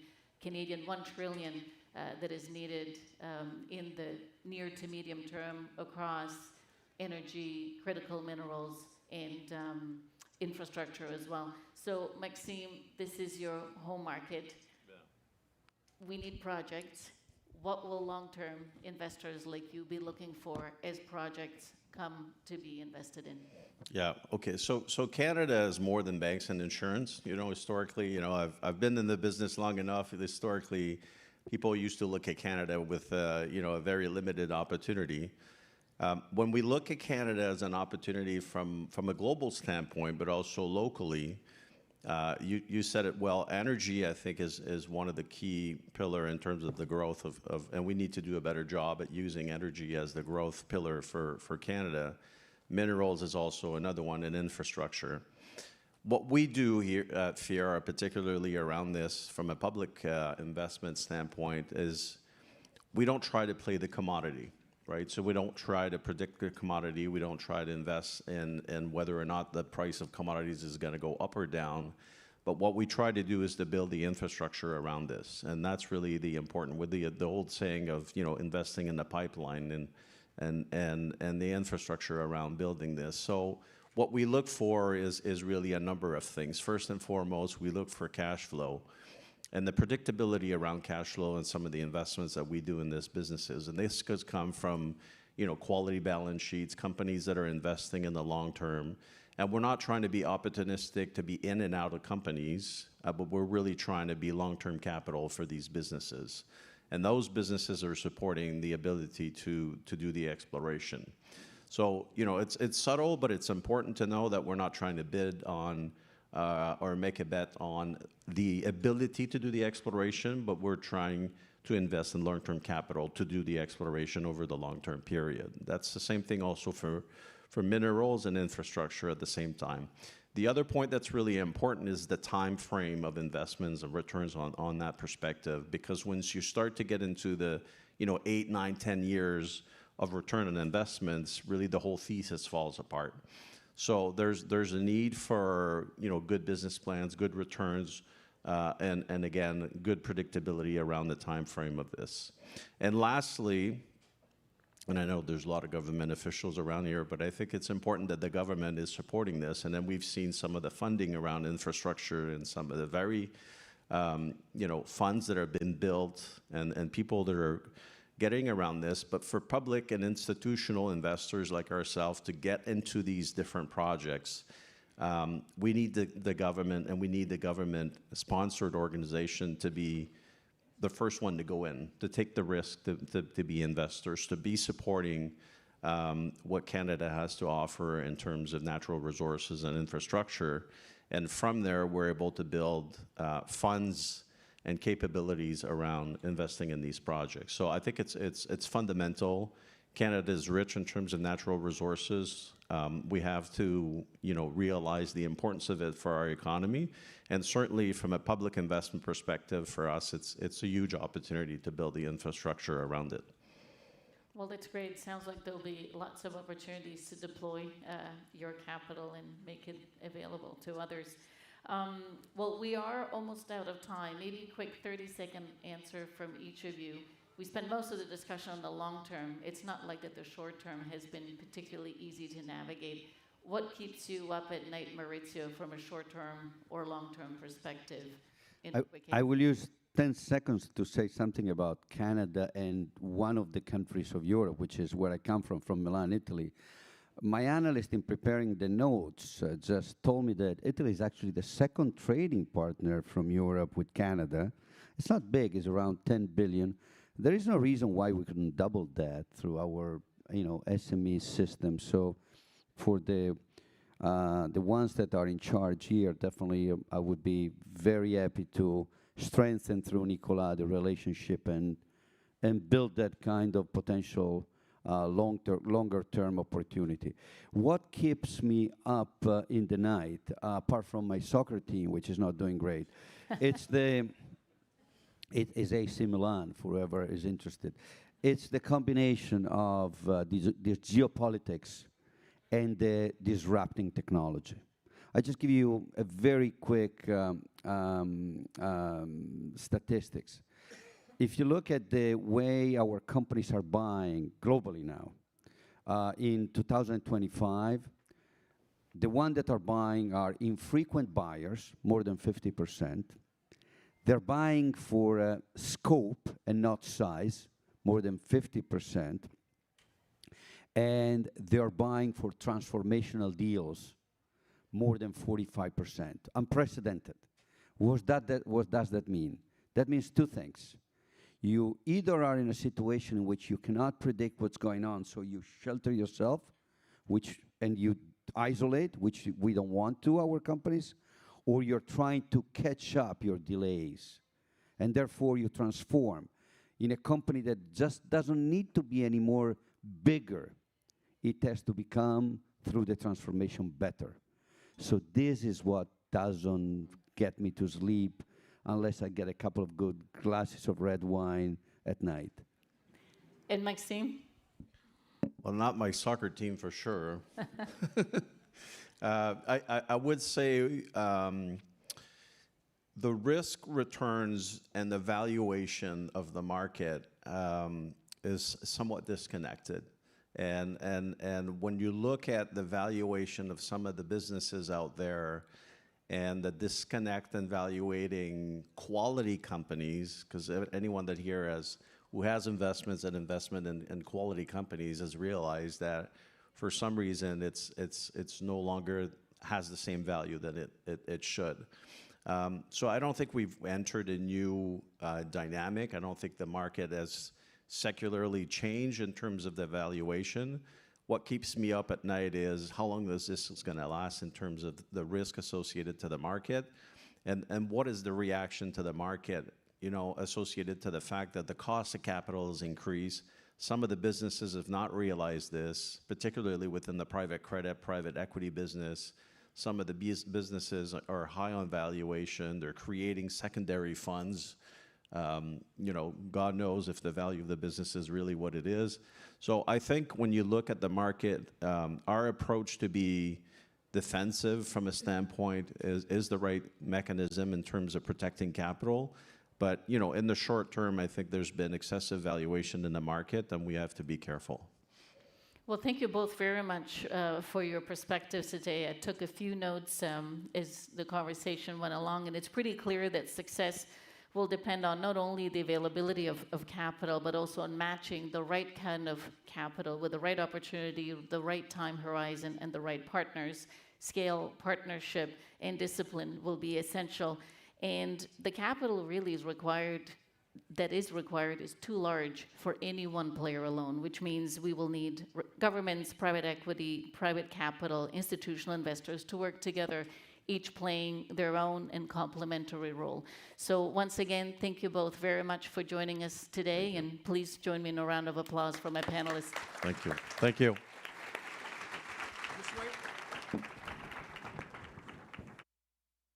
Merci très sincèrement à Sonia Volpe et merci à nos intervenants pour avoir partagé leurs réflexions et leur expertise. And our next conversation now is going to take a deep dive into how these issues are impacting Canadian businesses who are navigating a rapidly changing international environment. We could not be in better hands for this conversation because we're joined by two people whose work takes them right to the heart of this matter. L'honorable Anita Anand est la ministre des Affaires étrangères du Canada. Elle sera avec nous avec Scott Bryson également, qui est vice-président du conseil chez BMO Gestion du patrimoine. But first, we're going to hear remarks from Minister Anand before she sits down with Scott, and we will hear those right after this video message. L'électricité, c'est chez nous. Voir grand, bâtir notre avenir, y mettre toute notre énergie. À Hydro-Québec, ça fait partie de notre ADN et on en est fiers. Fiers de travailler pour tout le Québec. Fiers de faire bouger les choses. Fiers de marquer l'histoire. Parce qu'ensemble, on continue d'innover. Pour relever les défis de demain. Ensemble, on change le courant de l'histoire.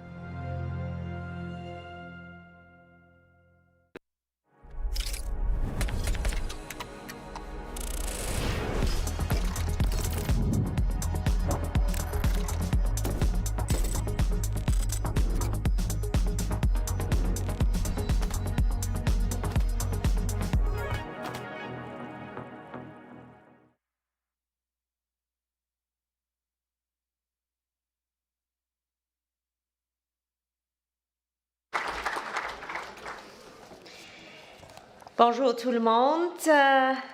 Merci beaucoup Catherine. C'est un grand plaisir de vous voir, comme toujours mes amis.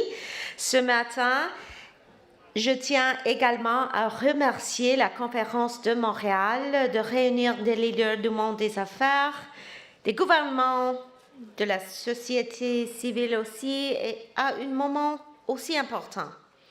Et aussi, c'est la première fois que je suis à Montréal depuis l'incroyable parcours des Canadiens.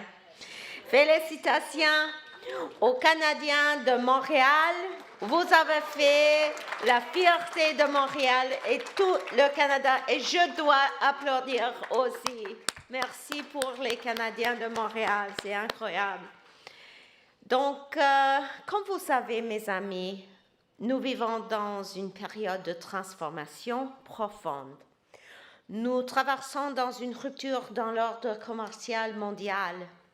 Les chaînes d'approvisionnement se réorganisent, les marchés évoluent, la sécurité économique et la sécurité nationale sont désormais intimement liées.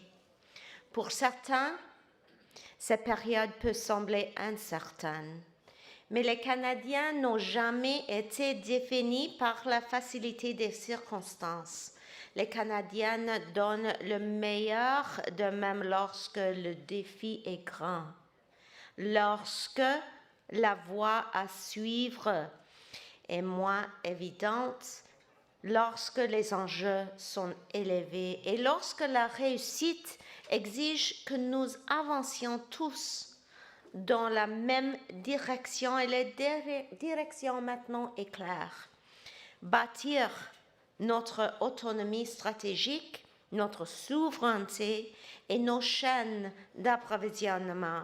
C'est exactement l'esprit dont nous avons besoin aujourd'hui. Parce que nous savons que les gouvernements ne peuvent bâtir la prospérité seuls.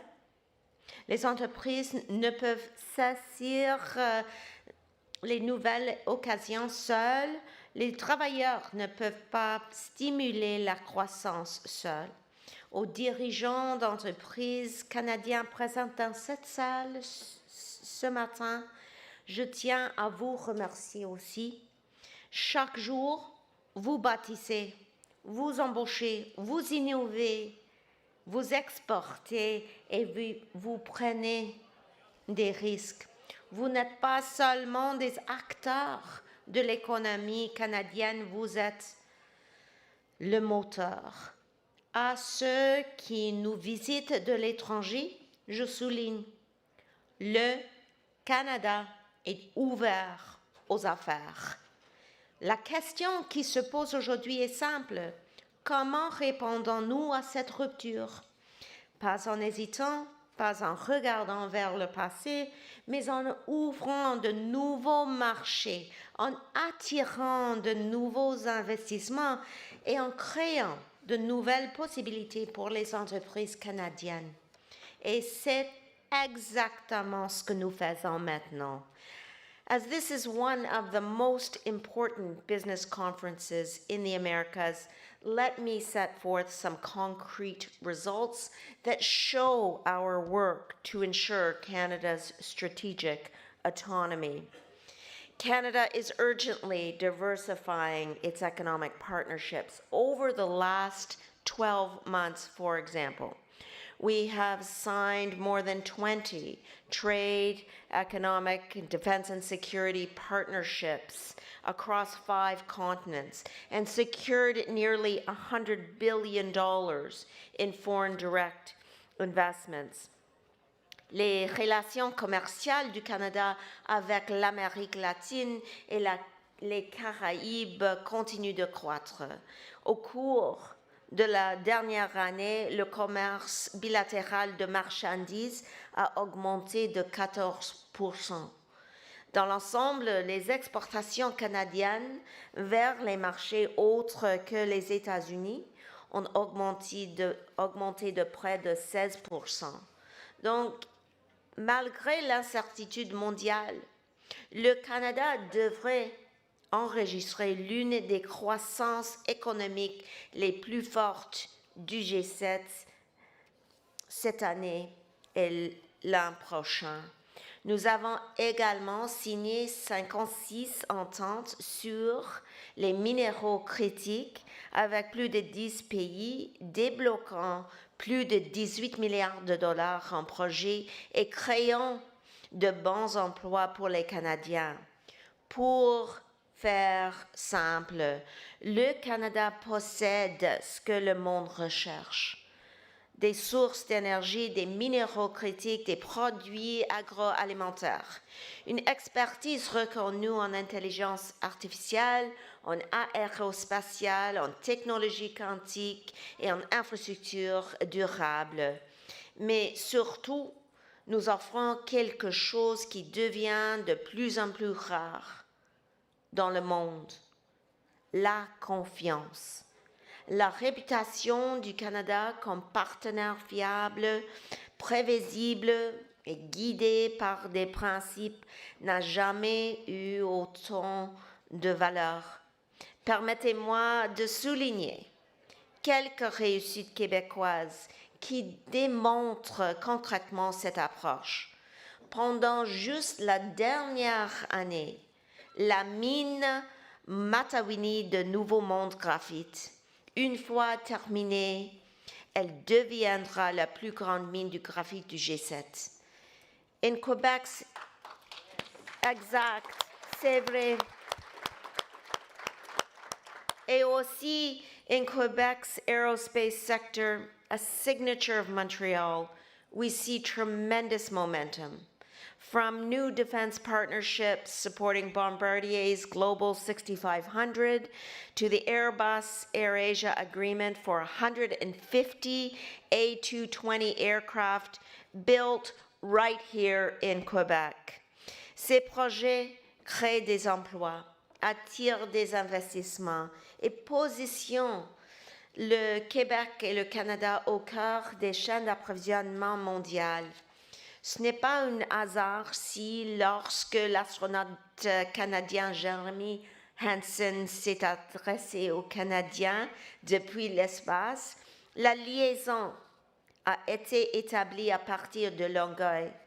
Cela en dit long sur le rôle du Québec comme leader mondial en aérospatial, en innovation et en connectivité. And that story really is the story of Canada.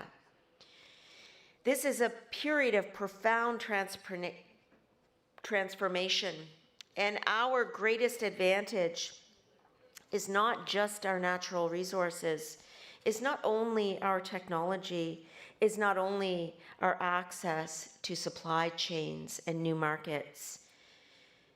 It is our capacity to work together, comme les Canadiens de Montréal. Governments, businesses, workers, communities, tous dans la même direction. C'est ainsi que nous avons bâti ce pays. C'est ainsi que nous renforcerons notre économie. Les Canadiens donnent le meilleur d'eux-mêmes lorsque le défi est grand. Et nous relèverons ce défi ensemble, mes amis. Forts à l'étranger grâce à notre diplomatie, plus fort chez nous grâce à notre économie. Stronger diplomacy abroad means a stronger economy at home. Et on y va ensemble. Merci beaucoup.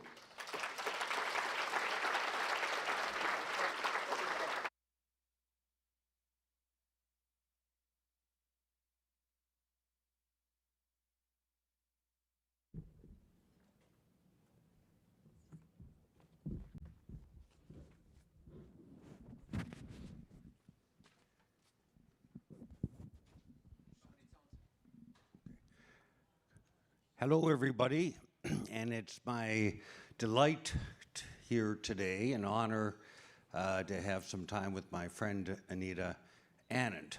And I'm not exaggerating that. In fact, she grew up, and we're very proud of this, in Nova Scotia. Anita Anand grew up in Kentville, Nova Scotia, a small town in the Annapolis Valley, in the great riding of King's Hants that I had the privilege and honor of representing for 22 years in the House of Commons.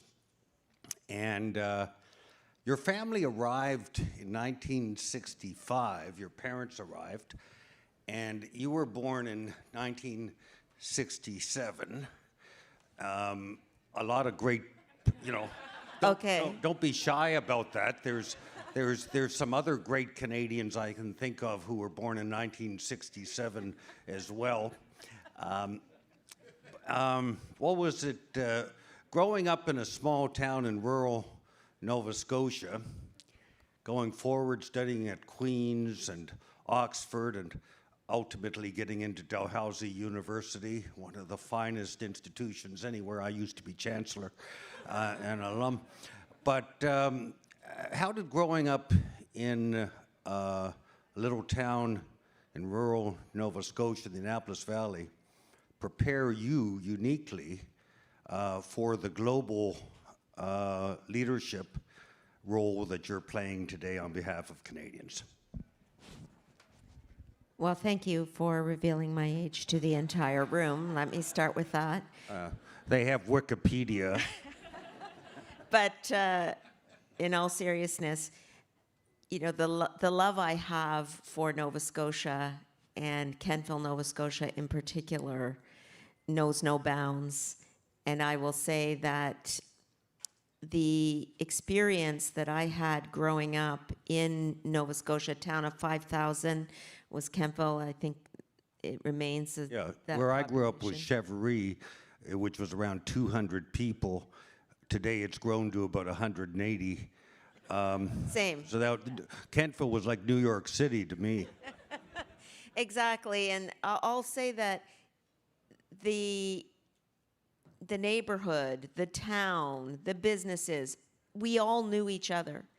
And so it was very natural for us not to lock our doors at night, to see people we knew wherever we went. And there was a trust in the community, which I didn't really realize was so unique and special until I left. And I will say that that sense of community is to some extent the story of towns and cities across this great country. People pulling together, supporting each other, and ensuring that we're fighting for the best for our communities and for the country as a whole. And that essentially was what propelled me to want to run for office, was that experience growing up. Yeah, but you had an interest in it pretty early. We met in the 1980s, I forget what year, 1982, at the Model United Nations Conference at Mount Allison University one summer. That's what all the cool kids do, they go to Model UN conferences and that. But you had an interest in public service and global issues from a very early. Would that be my mother? Yes. At that age, was making sure that I was public spirited and community oriented. And she would say to me, when I would be playing with my friends, she'd just walk by and say, "You should become an MP." Yeah. and I didn't know what that was. Yeah, and people don't necessarily realize it, but you have a corporate law, capital markets experience that you bring to bear. You've also had a diverse range of portfolios in which you've excelled. Public Services, Procurement Canada during COVID, very tough files. Treasury Board, understanding the whole of government. Defense, industry, and now foreign affairs. How did some of those other portfolios, particularly industry, help prepare you now for the foreign affairs responsibility at a time when trade diversification is central to Prime Minister Carney's ambition for Canada, and the economy is the focus? So that is everything I think about every day, is really how to work through government processes to ensure we're delivering on our objectives. And those previous portfolios, including industry, but certainly in vaccine procurement during the pandemic, taught me so much about how to push through government levels of approvals and processes to deliver. And that is a challenge. We need to keep working on making that process more efficient. But by the same token, one of the first conversations I had with Mark Carney, as he was in January 2025, before becoming the Prime Minister, was on trade diversification. And I point blank asked him about his views on major economies that Canada, in my view, had to start engaging with at a deeper level. And he, in fact, agreed with me, and we believe, generally speaking, as you mentioned in your question, that trade diversification isn't a buzzword. It is actually absolutely essential that we double non-US trade over the next 10 years. It's absolutely essential that we do that by diversifying our trading relationships and our supply chains, and that means that we need to engage with countries all over the world and recognize that engagement does not mean endorsement.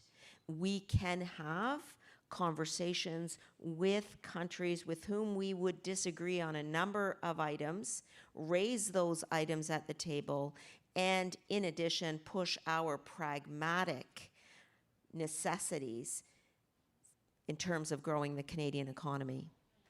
The vision of the Prime Minister in terms of Canada's role in the world, many noticed, and the Davos speech.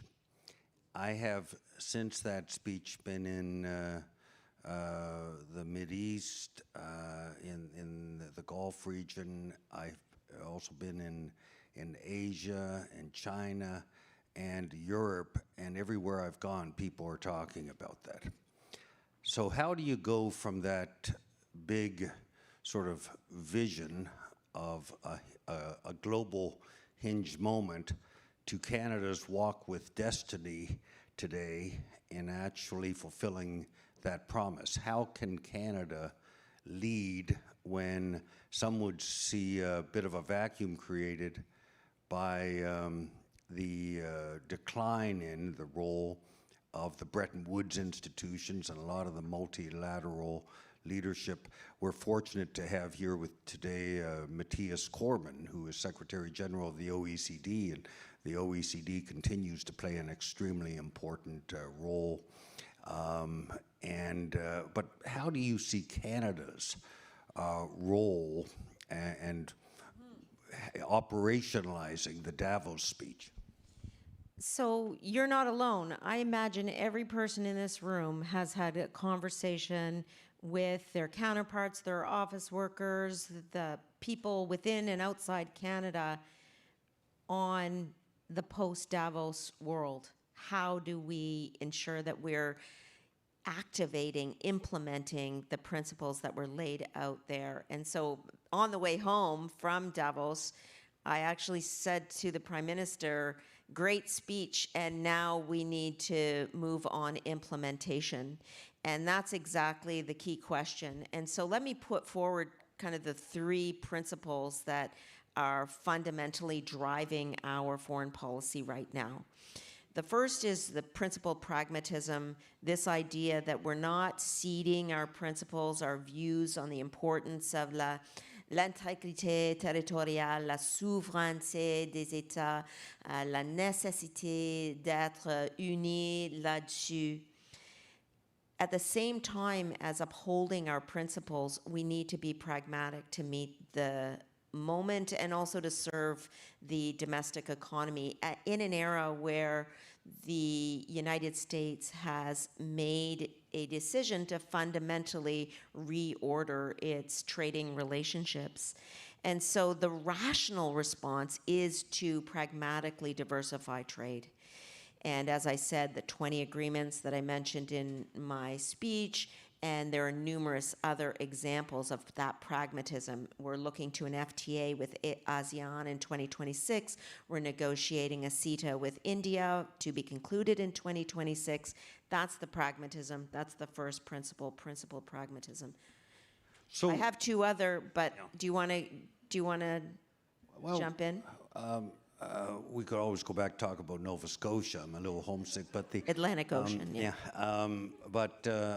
the USMCA, trade diversification is critically important, but it doesn't obviate the importance of the U.S. relationship now and forever for Canada. How are the renewal discussions going? And any thoughts on timing, the midterms, potentially the impact on that, if any, and also Section 232. Mark Samuel is with us today, and a Canadian manufacturer in steel fabrication, and from the 1850s. These companies are getting hit damn hard through Section 232. And as you know, that is an arbitrary power that the president can exercise. So USMCA and Section 232, how are that? No question. I mean, I was in industry as soon as Mark Carney came in as Prime Minister and served in that portfolio until after the election. And the 232 tariffs are absolutely the center of the concern in terms of reviewing the USMCA, CUSMA. The work that we are doing to support industry, support labor, and ensure that there are investments will continue. At the same time, we fully recognize that the country, and in particular those industries, steel and aluminum, auto, lumber, are at the center of the need to begin the review. And Dominic LeBlanc, the minister in charge, with Janice Charette, the chief negotiator, are working extremely hard with Ambassador Greer and their American counterparts to ensure that process proceeds with integrity. Can I just mention, though, Scott, that the Canada-US relationship is vast and deep. And in the conversation about trade, because it is so central to our domestic economy, we also have to remember that there is a bilateral relationship that extends to many other key areas. And I will say defense is one such sector. We cooperate and coordinate under the NORAD arrangement every day with the United States. We work on Arctic security and sovereignty with the United States, and I in particular with my counterpart Marco Rubio.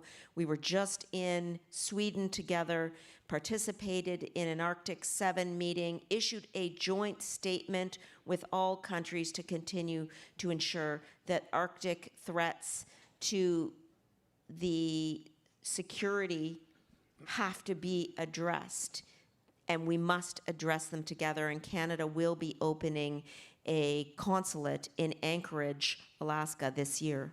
So you mentioned the FTA with India in 2026. That is great news, especially for Matt Coots of Coots Agro, who's here somewhere from Saskatchewan, the largest producer of lentils in the world, and India is a big market. That's great news. Your government, the Carney government, has really reversed relationships, or positively changed relationships with China, India, and Saudi Arabia, although there had been some good work with Saudi Arabia previously to restore the relations. In fact, we have J.P. Lento, who's here, an exceptional ambassador, doing a great job in Saudi Arabia. On China, how do you balance the important imperative, and I support what you're doing, re-engaging with China. I've not seen relations between two countries change as dramatically and as meaningfully, as quickly as relations between Canada and China. You and I were both there on January 16th for the Prime Minister's speech in Beijing. How do you balance the relationship with China and that important imperative for Canada with the U.S. negotiation or renewal of the USMCA? Well, let's bring it back to this idea of principled pragmatism. China's our second largest trading partner, and there were serious trade tensions that needed to be resolved with China on canola, on auto.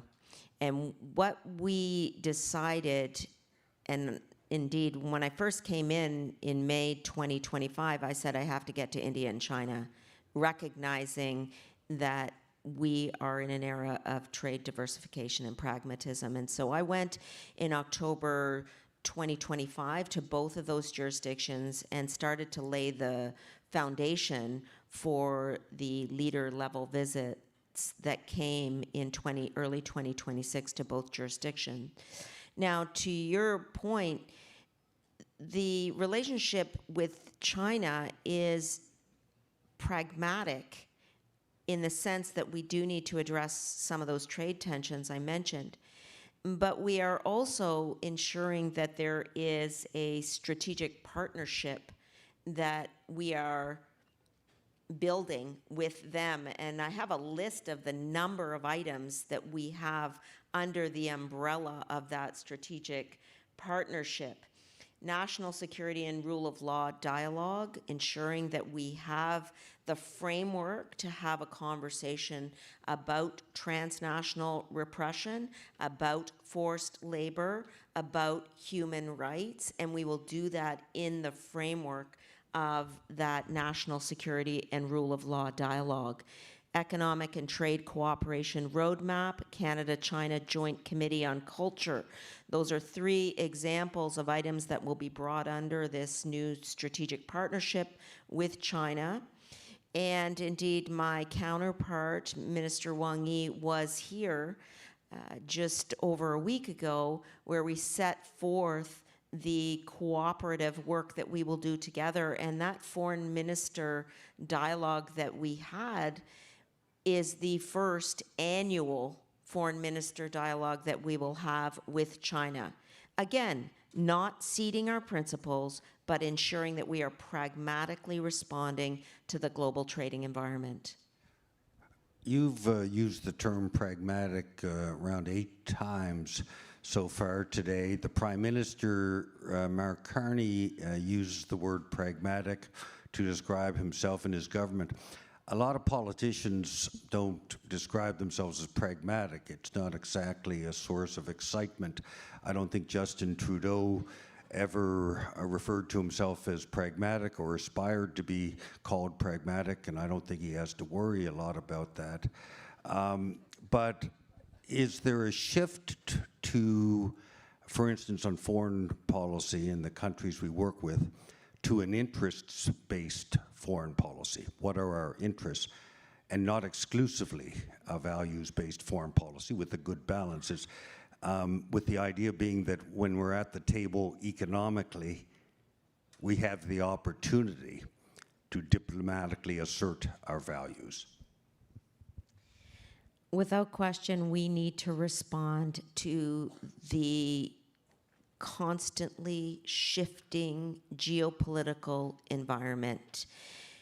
And that means that unless we are pragmatic, unless we respond to the fact that the global trading order has fundamentally shifted, we are not able to deliver for Canadians. In other words, in order to build the domestic economy, we need to be pragmatic, meaning trade agreements bilaterally, multilaterally, meaning security and defense agreements bilaterally and multilaterally, meaning agreements on topics not historically seen in terms of multilateral or bilateral engagement. Look at what Prime Minister Modi, Prime Minister Albanese, and Prime Minister Carney signed on the sidelines of the G20. That was an agreement on technology, new technologies, and sharing of information in that realm.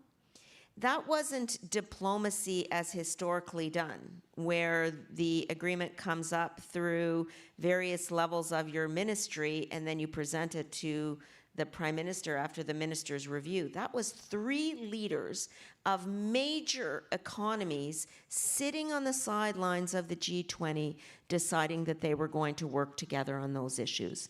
So that's middle power diplomacy of the type that the Prime Minister envisioned. And we will keep doing that type of work internationally, whether on Arctic security, whether on information technology, whether on AI, whether on defense and security. And that, essentially, Scott, is what pragmatism means in this instance. You almost got me excited about pragmatism there. And actually... Who's excited about pragmatism here? Can I hear it? I believe, like, this room wants to hear pragmatism. Right. This room of business leaders, I am sure, understands the urgency of the situation. Well, look, I wasn't shitting on pragmatism. I don't take it personally.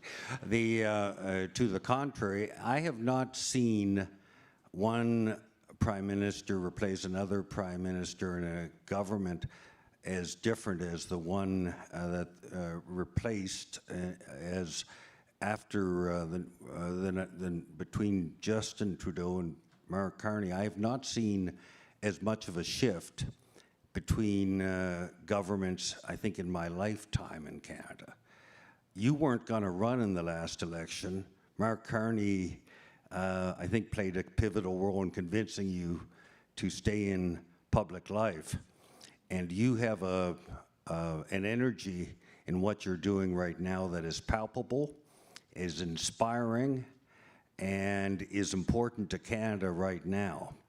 And I want to thank you as a hard-driving, business-oriented foreign minister who's defending Canada's interests globally and helping the business people in this room get big things done. Let's hear it for our pragmatic Minister of Foreign Affairs, Anita Anand. So kind of you. Thank you, guys. Merci beaucoup, tout le monde.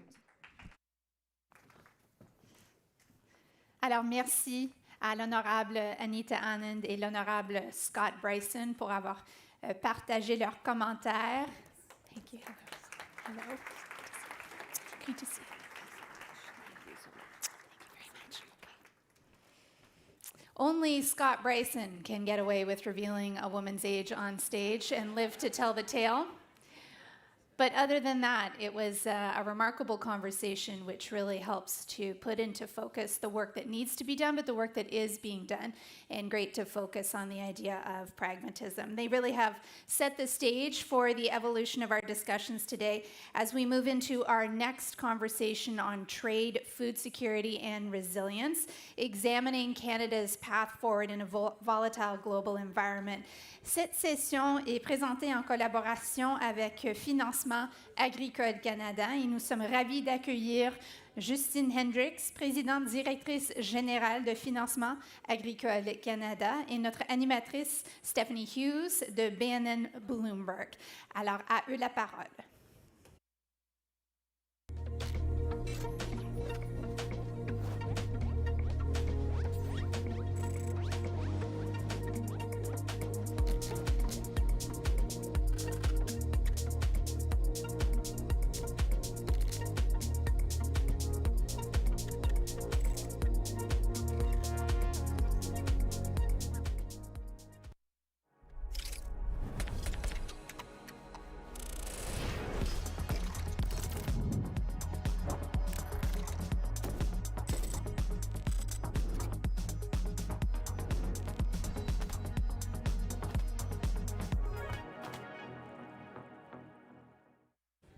Hello, everyone. Bonjour à tous. I am Stephanie Hughes, the equities reporter at Bloomberg. I'm very excited to be here today, and I'm excited to see you all. And I am particularly excited to have such an important conversation with Justine Hendricks over here.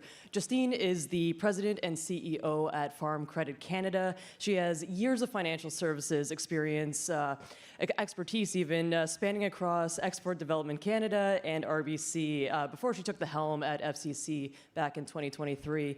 And much of her career has been focused on lending to and supporting critical industries in Canada, particularly the agriculture and agri-food space. Farm Credit Canada has one essential message they hope you all take away today, and that is Canada has what the world needs. Given a context of pressured global food systems, countries, companies, and consumers it's more crucial than ever that they find the partners that they trust, and Canada has always stepped up to the plate there. So we have a video lined up from the FCC. Before we kick off today's chat, let's hear from the front lines of Canadian agriculture and food and the people that make this industry happen.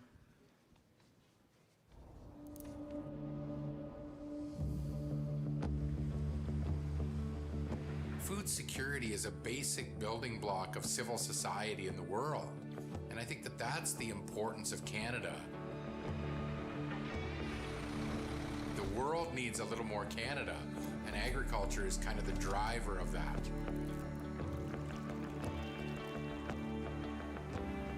Partir une ferme de canneberge, c'est un beau projet.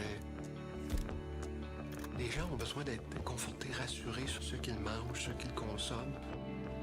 On exporte le savoir-faire partout dans le monde. Ça part de nos valeurs. L'agriculture canadienne, c'est clair que c'est un bel atout pour le Canada, mais il faut valoriser nos produits. Local for us is everything. That's what we do. If you don't support what's in your community, you lose it.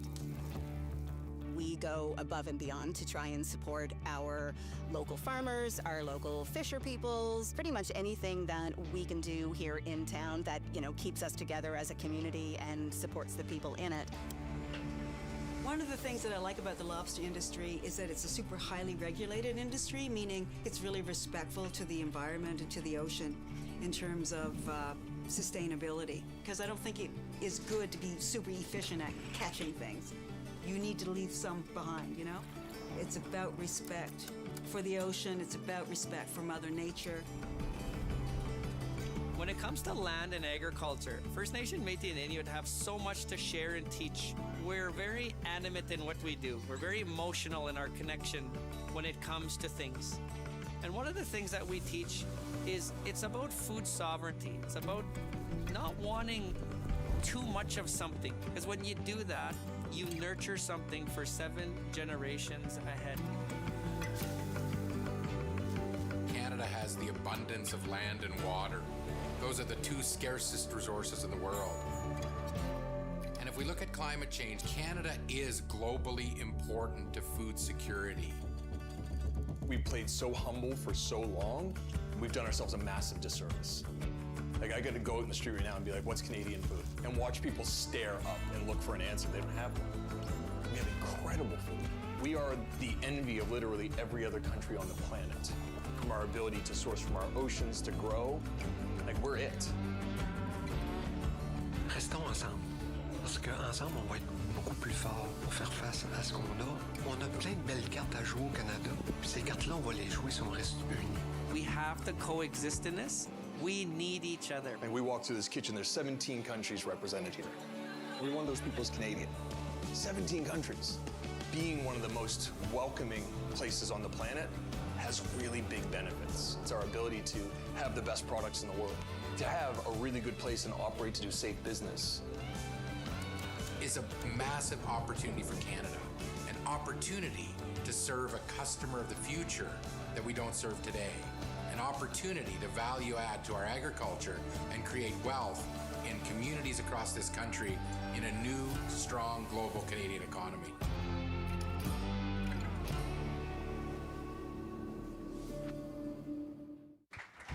Yeah. I'm glad you're applauding.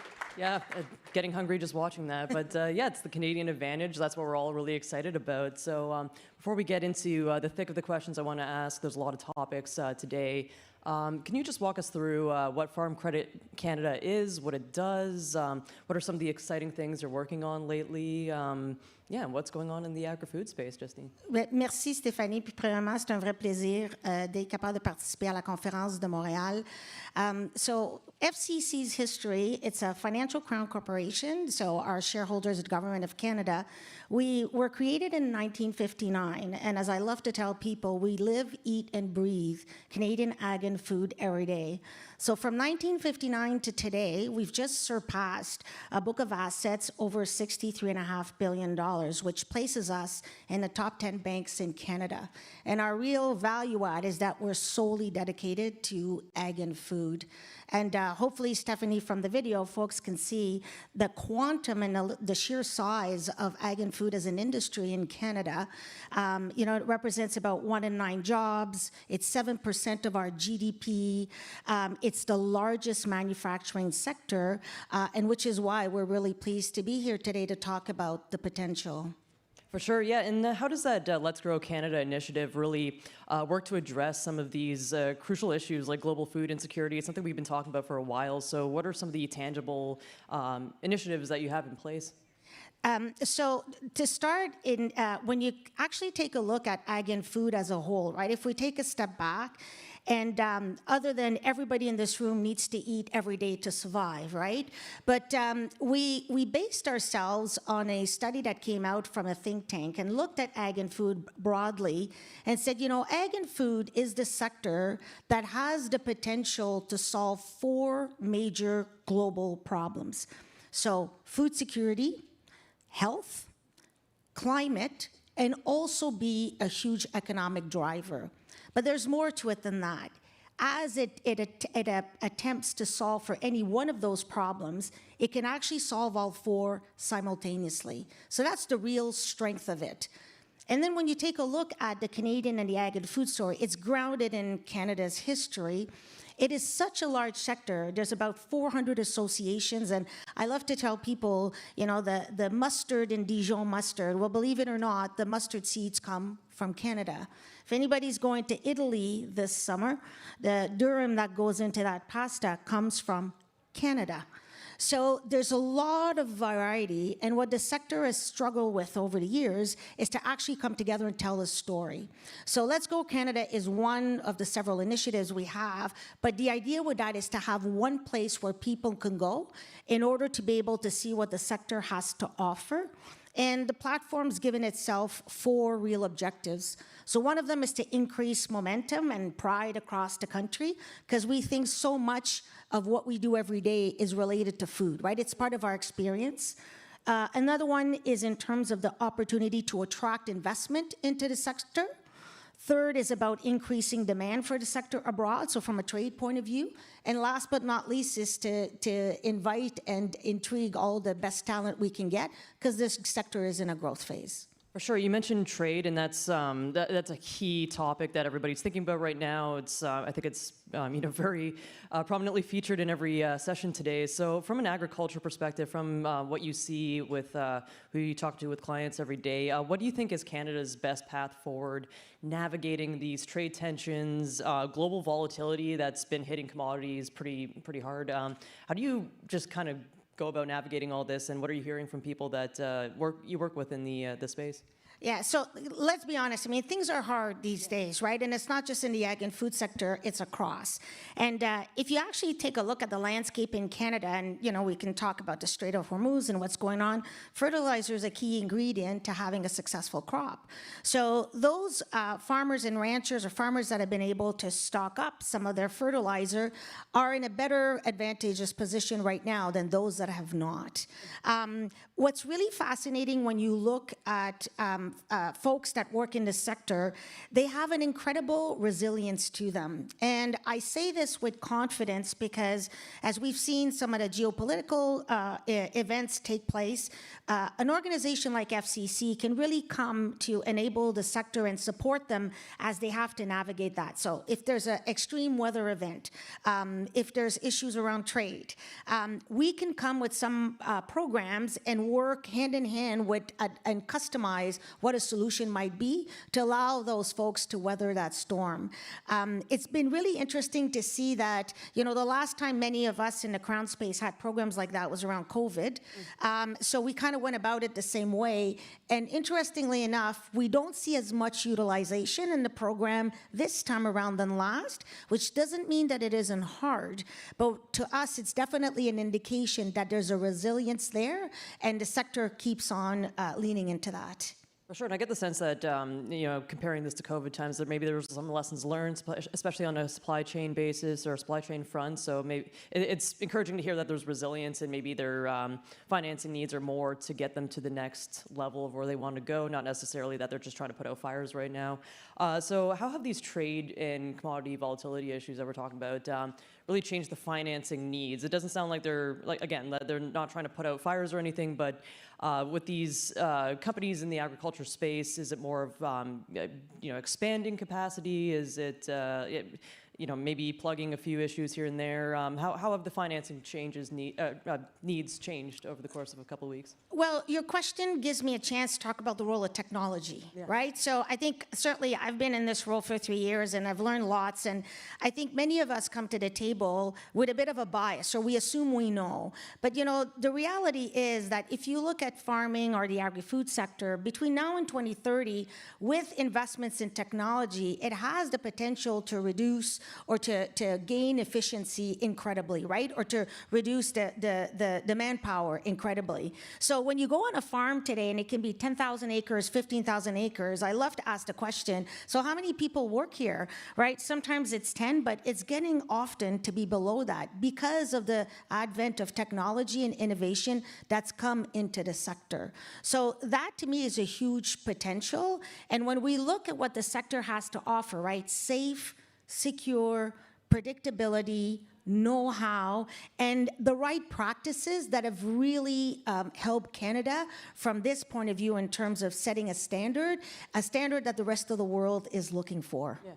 That's incredible. And what impact, we're talking about investments, and it's really crucial to get it right. Getting it wrong could, delay projects. What impact could the right investment really have on the agricultural space in Canada, like from an AI perspective, from expanding capacity? What are you noticing that, what would the right picture look like here? So if we dig into the ag and food tech side, right? So let me paint a bit of a picture for the audience.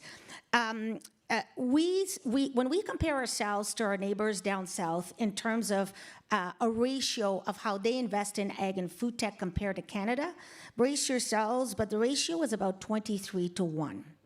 So not good. So from an FCC point of view, 3 years ago, after we did extensive consultation across Canada, we came out with a new strategy. And if I was to summarize for you, Stephanie, that strategy, it's 3 words: being bold, being a catalyst, and building for resilience. So everything we do at FCC is around that. So in response to that gap in investment, we stood up a new division that we call FCC Capital. And I think it's back in 21, RBC had a report out that looked at kind of the Canadian and ag and tech space in Canada and said in totality, that space invested about $270 million in 1 year. So in the first year of FCC Capital, we've deployed about $330 million. So when you ask me about the impact is definitely tangible in terms of the message we're sending, but I would also say that we're able to attract others. So right now we're at a 3-to-1 ratio of attracting capital to the ag and food tech space. Earlier this year, we actually were able to get, after FCC made a public commitment that we would invest $2 billion between now and 2030 in the sector, we were able to bring together a coalition of investors that they combined, came back and said they will add $5 billion. So when you take a look at all of that, the $7 billion in ag and food in Canada, that is the largest investment or commitment to the sector that we've probably seen in over 40 years. So that, from a FCC point of view and how we enable, is like us being bold, us being that catalyst to bring people. And what was really exciting is to see that we have more investors coming to the table that may not have primarily invested in ag and food in the past. So we're seeing that shift. And when you think of the impact of being able to bring that additional investment, and you look at it from a productivity point of view, if we were just able to, take on the agri-food or the ag food tech space, if we were able to increase the productivity level of that space by about 1.2%, it could bring almost $40 billion additional dollars to Canada's GDP and create 217,000 jobs. So not insignificant. For sure. Yeah, can you talk about the, just as an added point to that, the tech side of things? Because I remember you had a really great anecdote in the green room about farmers looking at their smartphones and being able to tell like the acidity in the soil, the crops, how everything's doing. It's, it's not the traditional view of Farmer John or Farmer Jacques with this old-timey machine going across the fields there. It seems like it's really lowered the barriers of entry for a lot of people and made it a lot easier. Well, definitely, right? And I think all of us in the room, if you're connected to farming or farming families, you'd often hear, oh, if you have a farm, you can never go on vacation, right? Because you always have to be there. But when you kind of look at some of the technologies that have come into the market, it is very much today like done by your phone, right? But to me, there's two things I believe is worth sharing with this audience.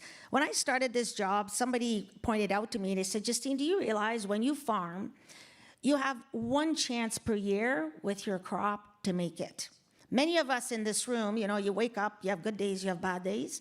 And, you hopefully have more good days than bad days, but you make a mistake, you pick up the next day and you go.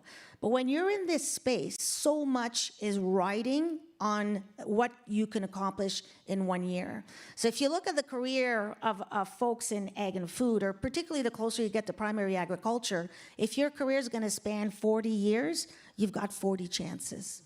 So how do you manage that risk? So there's the knowledge you've got, the know-how, but your focus on that technology and your ability to be able to incorporate data points, robotics, to bring as much precision as possible, not just in terms of maximizing the success of your crop, but preserving the soil, because that is the most important component.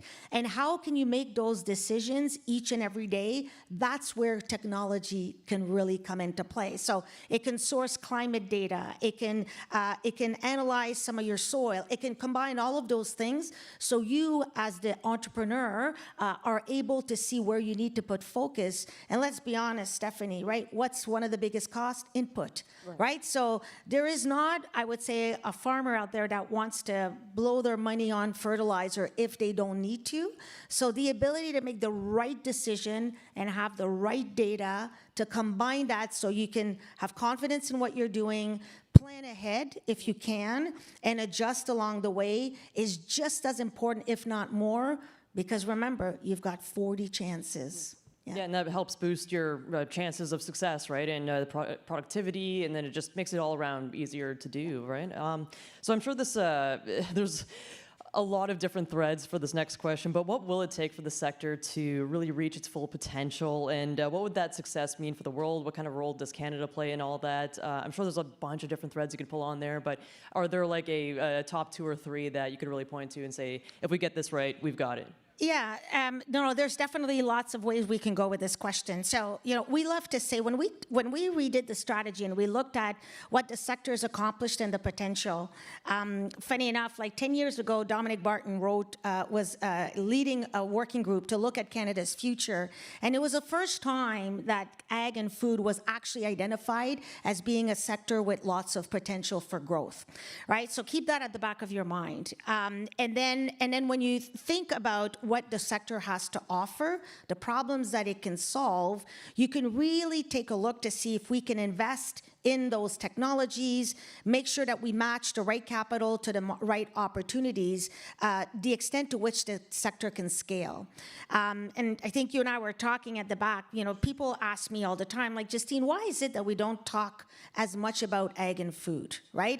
It's hard to come on some of these stages to share the numbers. There is a perception out there, I believe, that the sector isn't a profitable sector, right? And when we actually looked at the contribution of the sector to, I'll say, Canada's GDP and compared to other sectors in Canada, the ag and food space has actually outperformed the contribution to GDP in the last 7 out of 10 years.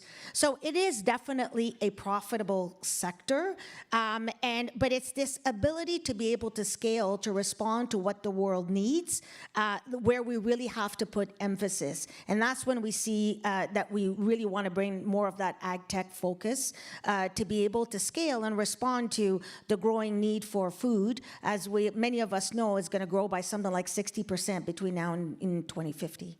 For sure, yeah, and we have a little bit more time. I'll just add a lightning round question here. What's the one, we talked about like trading, we talked about tech, we could talk about a little bit of AI, productivity, food scarcity.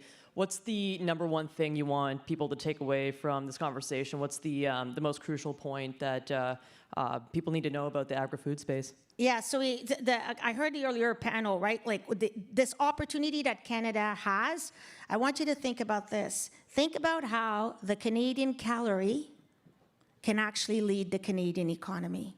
And it can lead it not just on the domestic space, it can lead it to the world.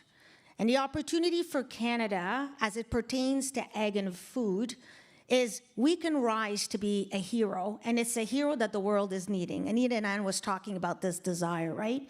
But how can Canada step up as being that hero? Well, first we have the care to feed ourselves, but we're a net producer of food. We've got the ability to innovate, to make sure that the sector continues to transform, so your ag tech, your food tech, and so forth.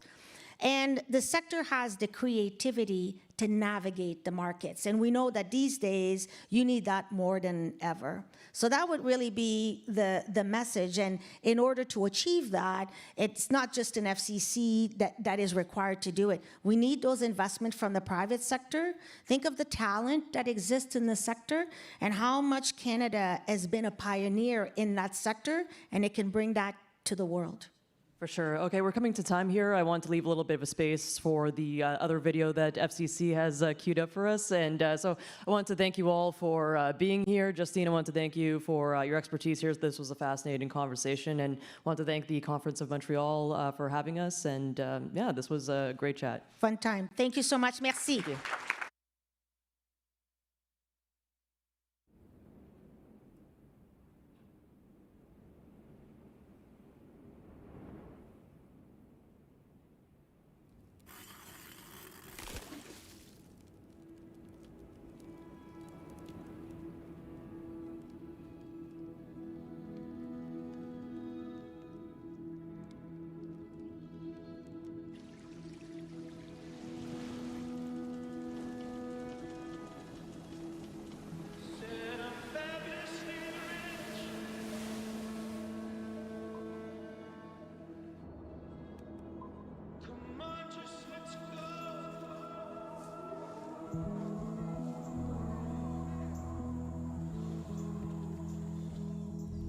If you could plant a seed and just watch it grow, wouldn't you?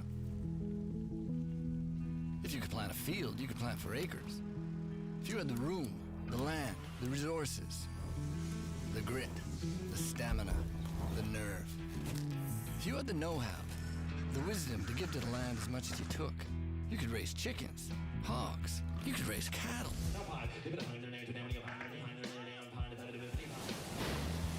You could fish. You could fish lobster. Love lobster. If you could grow in the winter with less water, if you could take it from the field to the factory, if you could sort it, package it, ship it, wouldn't it be a no-brainer? If you could put food on the table to feed your family, then there, your neighbors, your country, if you could feed the world, wouldn't you?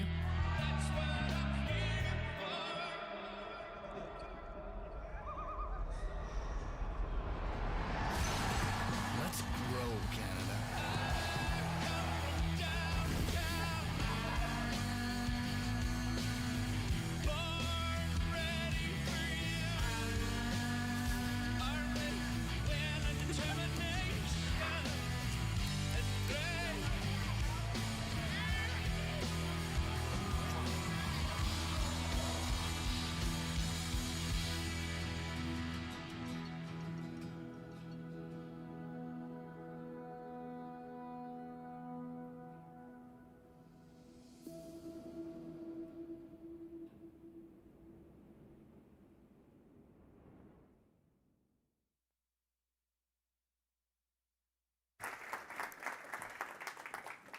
What a great video! Et quelle conversation stimulante. Merci aux mesdames pour nous avoir partagé leur expertise ce matin. We are lucky to have real change makers who join us here at the Conference of Montreal. We've already seen a little bit of that this morning, and it continues. Notre prochaine allocution aborde un enjeu qui reviendra souvent au cours de cette conférence, la diversification commerciale. Et pour nous parler davantage, je vous invite à accueillir le ministre du Commerce international. Please welcome Canada's Minister of International Trade, the Honourable Maninder Sidhu.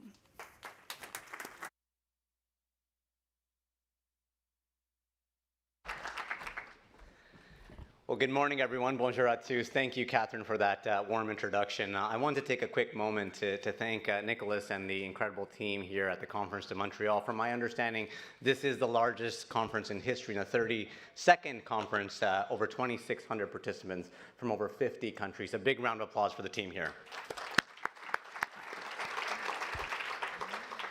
As many of you may not know, I spent 13 years prior to my 7 years in politics running my own business, facilitating trade for hundreds of Canadian businesses. And I watch what happens when trade works. Jobs get created, communities get stronger, and people's lives get better. As many of you know, 70% of our economy is powered by trade, but it never dominated the headlines like it does today. The world has become a turbulent place. Supply chains built over decades are being rewired overnight. The rules that govern global trade for a generation are being rewritten. Partners we relied on are making decisions that impact us directly. But here's what I know about Canada. We are not just waiting this out, we are leaning in. Because the biggest results do not come to those who hesitate. They come to those who take the risks at the right moment. Canada is taking those risks, and what you are seeing today is the results. Because this moment, as disruptive as it is, it's also a moment for extraordinary opportunity for Canada.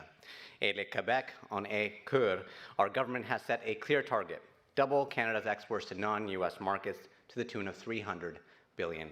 And we're not just talking about it, we are moving. In the last year alone, Canada achieved $33 billion in additional non-US exports. That is record-breaking, and we are only getting started. And that momentum is showing up where it matters most, in jobs. Last month, Canada added 88,000 jobs, our strongest month of jobs growth in over a year. Almost entirely full-time work led by construction, by transportation, by manufacturing. The sectors that build things and move Canadian goods to the world. A few days ago, I was in Paris for the OECD ministerial meetings. The OECD brings together 38 of the world's most advanced economies, and they see the speed at which Canada is moving. This year, the IMF projected Canada to be the second fastest growing economy in the G7, and in Paris, the OECD reaffirmed that same story of Canadian resilience and growth. More trade, more jobs, a growing economy. And I'm moving my department at speeds never seen before. Typically, the Government of Canada signs maybe 1 or 2 trade agreements a year. We've done multiple in the first 10 months since I became International Trade Minister under the leadership of Prime Minister Carney. We have concluded agreements with Ecuador, Indonesia, the UAE, and the EU on defense procurement. We are on track to close deals with India, ASEAN, the Philippines, Thailand, Saudi Arabia, Qatar, and more this year. Last summer, I restarted negotiations with Mercosur countries, an agreement that will open a $4 trillion market of more than 270 million potential consumers across South America. And just this morning, I announced that we'll be launching exploratory talks with Turkey.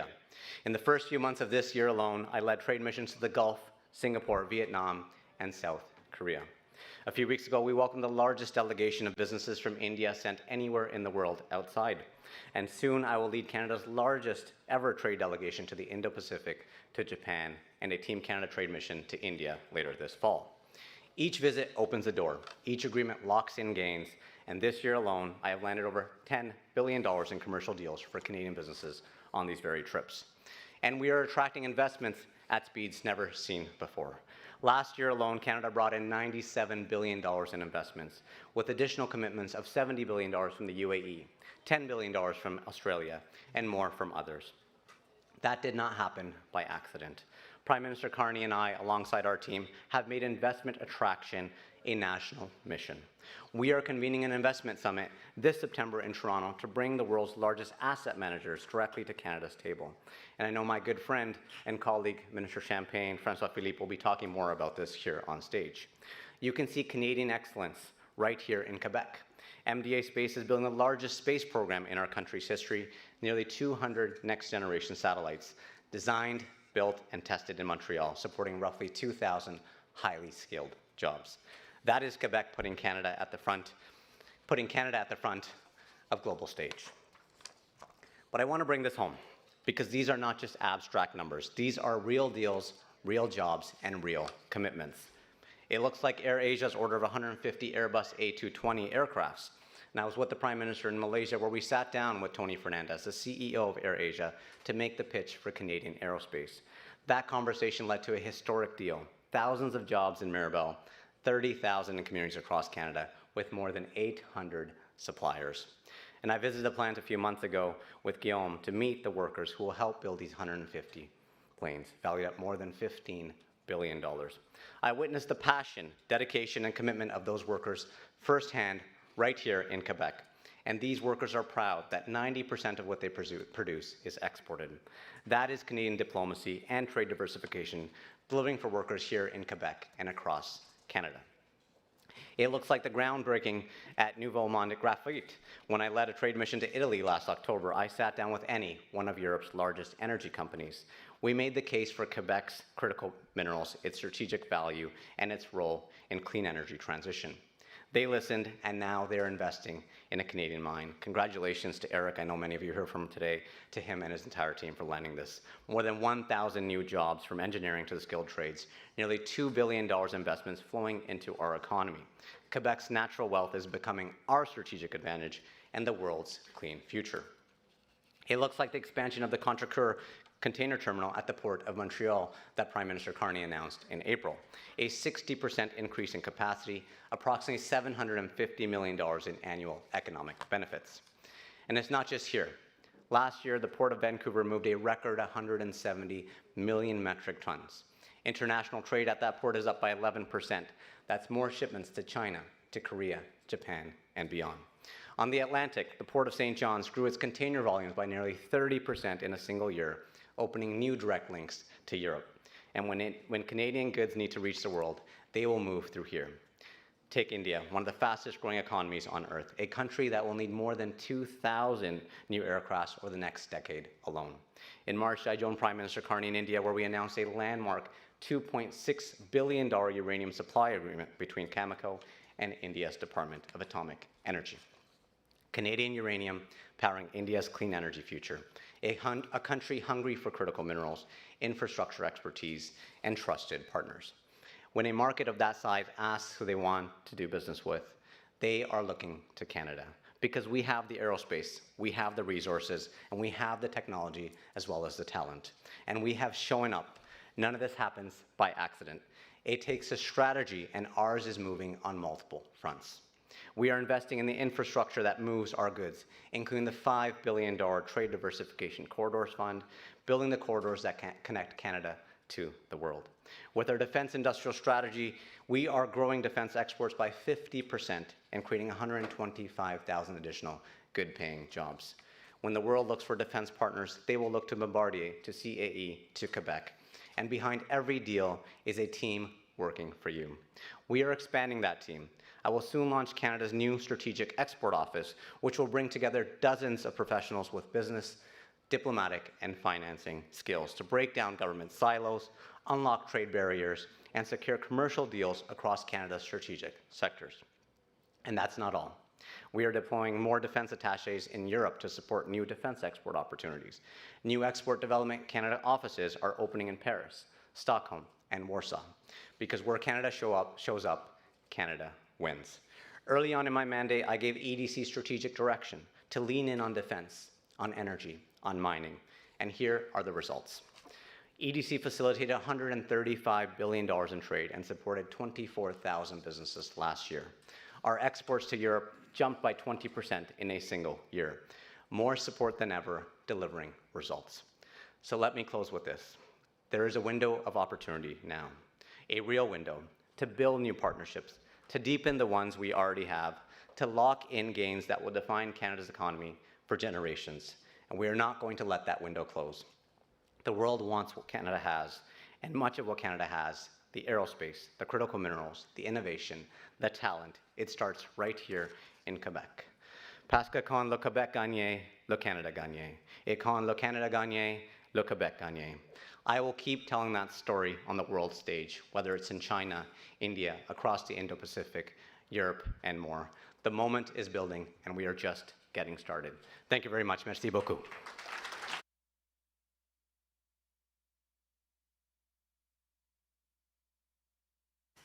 Well, thank you very much to the Minister for taking the time out of what I think we all know is an incredibly busy schedule to be here with us in Montreal today and for sharing some remarks about what the government is doing on the international scale on behalf of this country.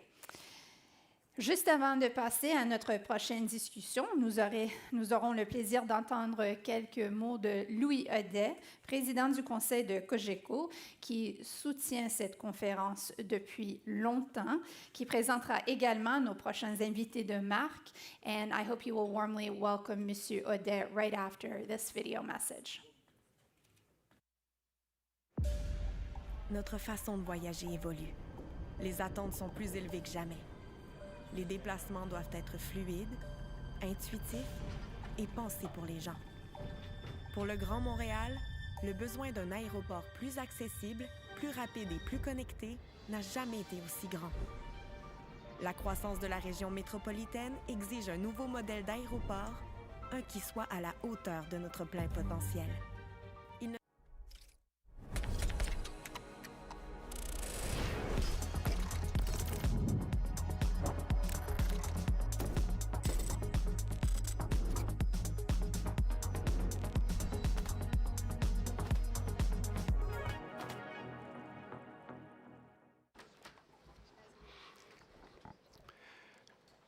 Distingués invités, Mesdames et Messieurs, chers amis de la Conférence de Montréal, soyez les bienvenus à cet échange qui promet d'être captivant.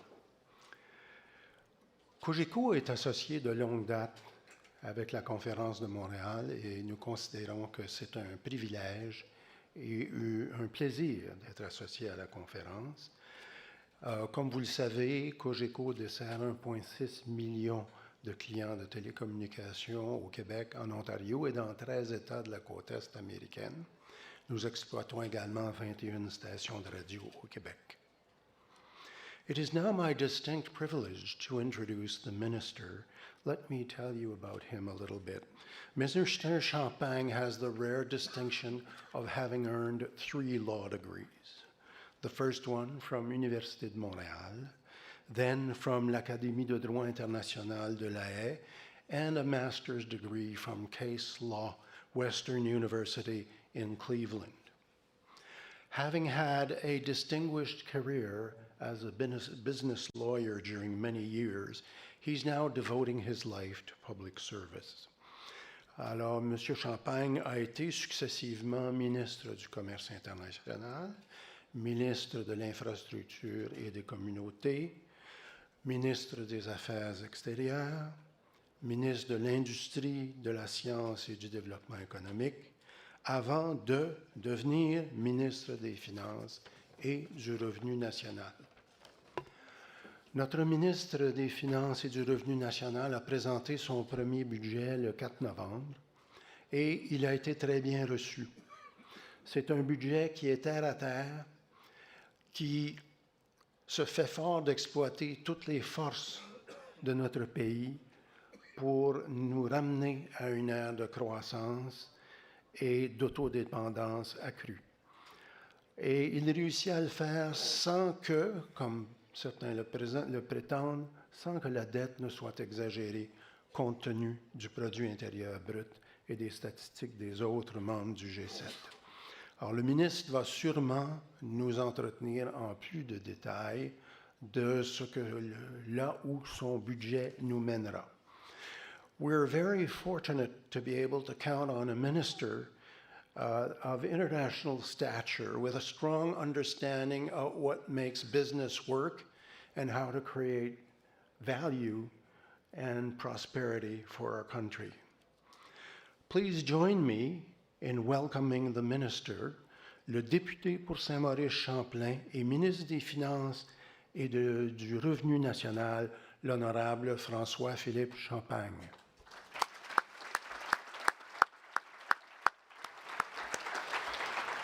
Le ministre sera accompagné de Darrell White, président et chef de la direction de BMO, ainsi que de M. Mathias Cormann, secrétaire général de l'OCDE. Bonne réflexion. Alors, merci, M. Audet. C'est très gentil de nous accueillir ici. It's a pleasure to be here, in my case, representing the bank of my hometown in my hometown. So it is a great time to be here. We're going to dive straight into it because we have 30 minutes. We have so much to cover. I can't emphasize enough how distinguished our guests are. You heard a lot about Minister Champagne just now. We also have the former Minister of Finance from Australia who tabled a few great budgets himself and is now serving as Secretary General of the OECD. And I can't think of a more interesting time in terms of what's going on in the world. Confluence of 3 huge, and I mean huge events. We've got reorganizing geopolitics. We've got what might be, jury's out, but probably is the greatest technological revolution, certainly in our lifetimes, maybe in the history of the world, in the form of AI. And we got 2 hot wars going on in Europe and the Middle East, and this is disrupting supply chains and affecting the way we do business and commerce as we speak, and productivity. Easy questions to get through for both of you. But maybe if I could start with you, Secretary General, from the perspective of the OECD, when you put these factors in the mix, and we used to think about the competitiveness of nations around productivity and GDP gain, and now we've got to consider all of these factors in terms of the power of a nation driving its own productivity and outcomes for the world. Where are we? Like, what is your general view? And if I could nudge in a Canada question for you, how does Canada fit in to the world assessment from the OECD perspective as a middle power?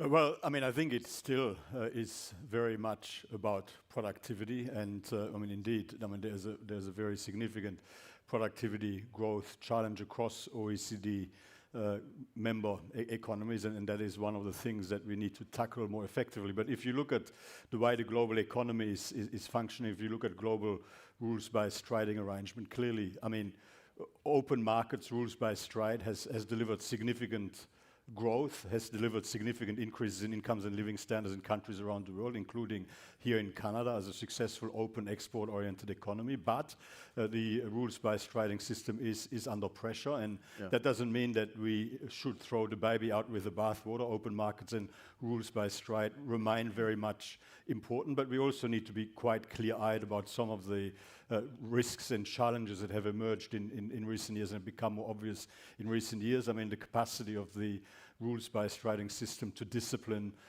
unfair, market-distorting trade practices, for example, issues around fragile supply chains. I mean, when we look at what will make economies internationally competitive and successful into the future, the digital transformation and AI very much at the core of it, advanced manufacturing. I mean, reliable access to critical minerals is incredibly important. And when you look at the explosion in demand for critical minerals and semiconductors that is coming our way, and what is happening on the production and the supply side, which is not keeping up, where we see things like we see excessive concentration of supply in some small group of countries, where we see growing levels of export restrictions. I mean, there's a range of challenges to make sure that rules-based open markets and rules-based trade and that international trading arrangements can function better, are fairer and can function better, but in a way that preserves the economic benefits of open markets and rules-based trade. Now, what we say to countries around the world, what we say to member governments and countries around the world is work harder to resolve those issues, those genuine and legitimate issues, through dialogue and cooperation, working with each other bilaterally and multilaterally, including through an organization like ours. Avoid doing it unilaterally, because unilateral measures inevitably make things worse. Now, just to go back to where does Canada fit in all of this? I mean, in the context of what's been happening over the last 18 months to international trading arrangements, tariff policies out of the United States, uncertainty in trade policy settings. I mean, obviously, Canada is going through a big transformation, a big transition, focusing on diversification of its trading arrangements, which is, of course, the right way to go. But I mean, Canada is an open, export-oriented trading economy, which has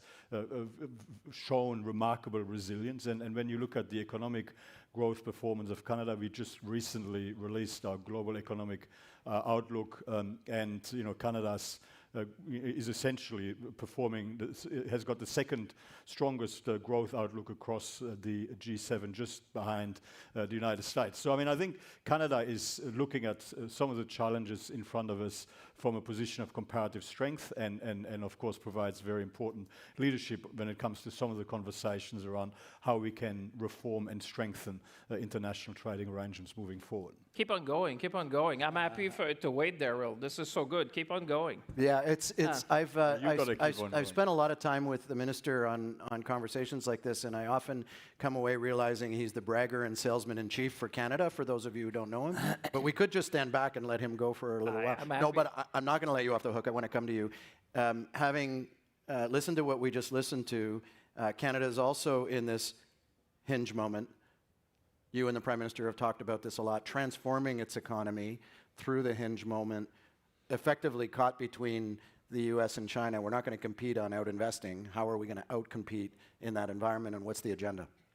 Well, first of all, thank you, Daryl. Bonjour tout le monde. Grand plaisir qu'on soit ici à Montréal. Félicitations, Conférence de Montréal, d'amener autant de leaders. Et vraiment, on m'a présenté, mais the real star is Matthias Cormann. I mean, not everyone gets Continue. not everyone gets Matthias Cormann on Monday morning, trust me.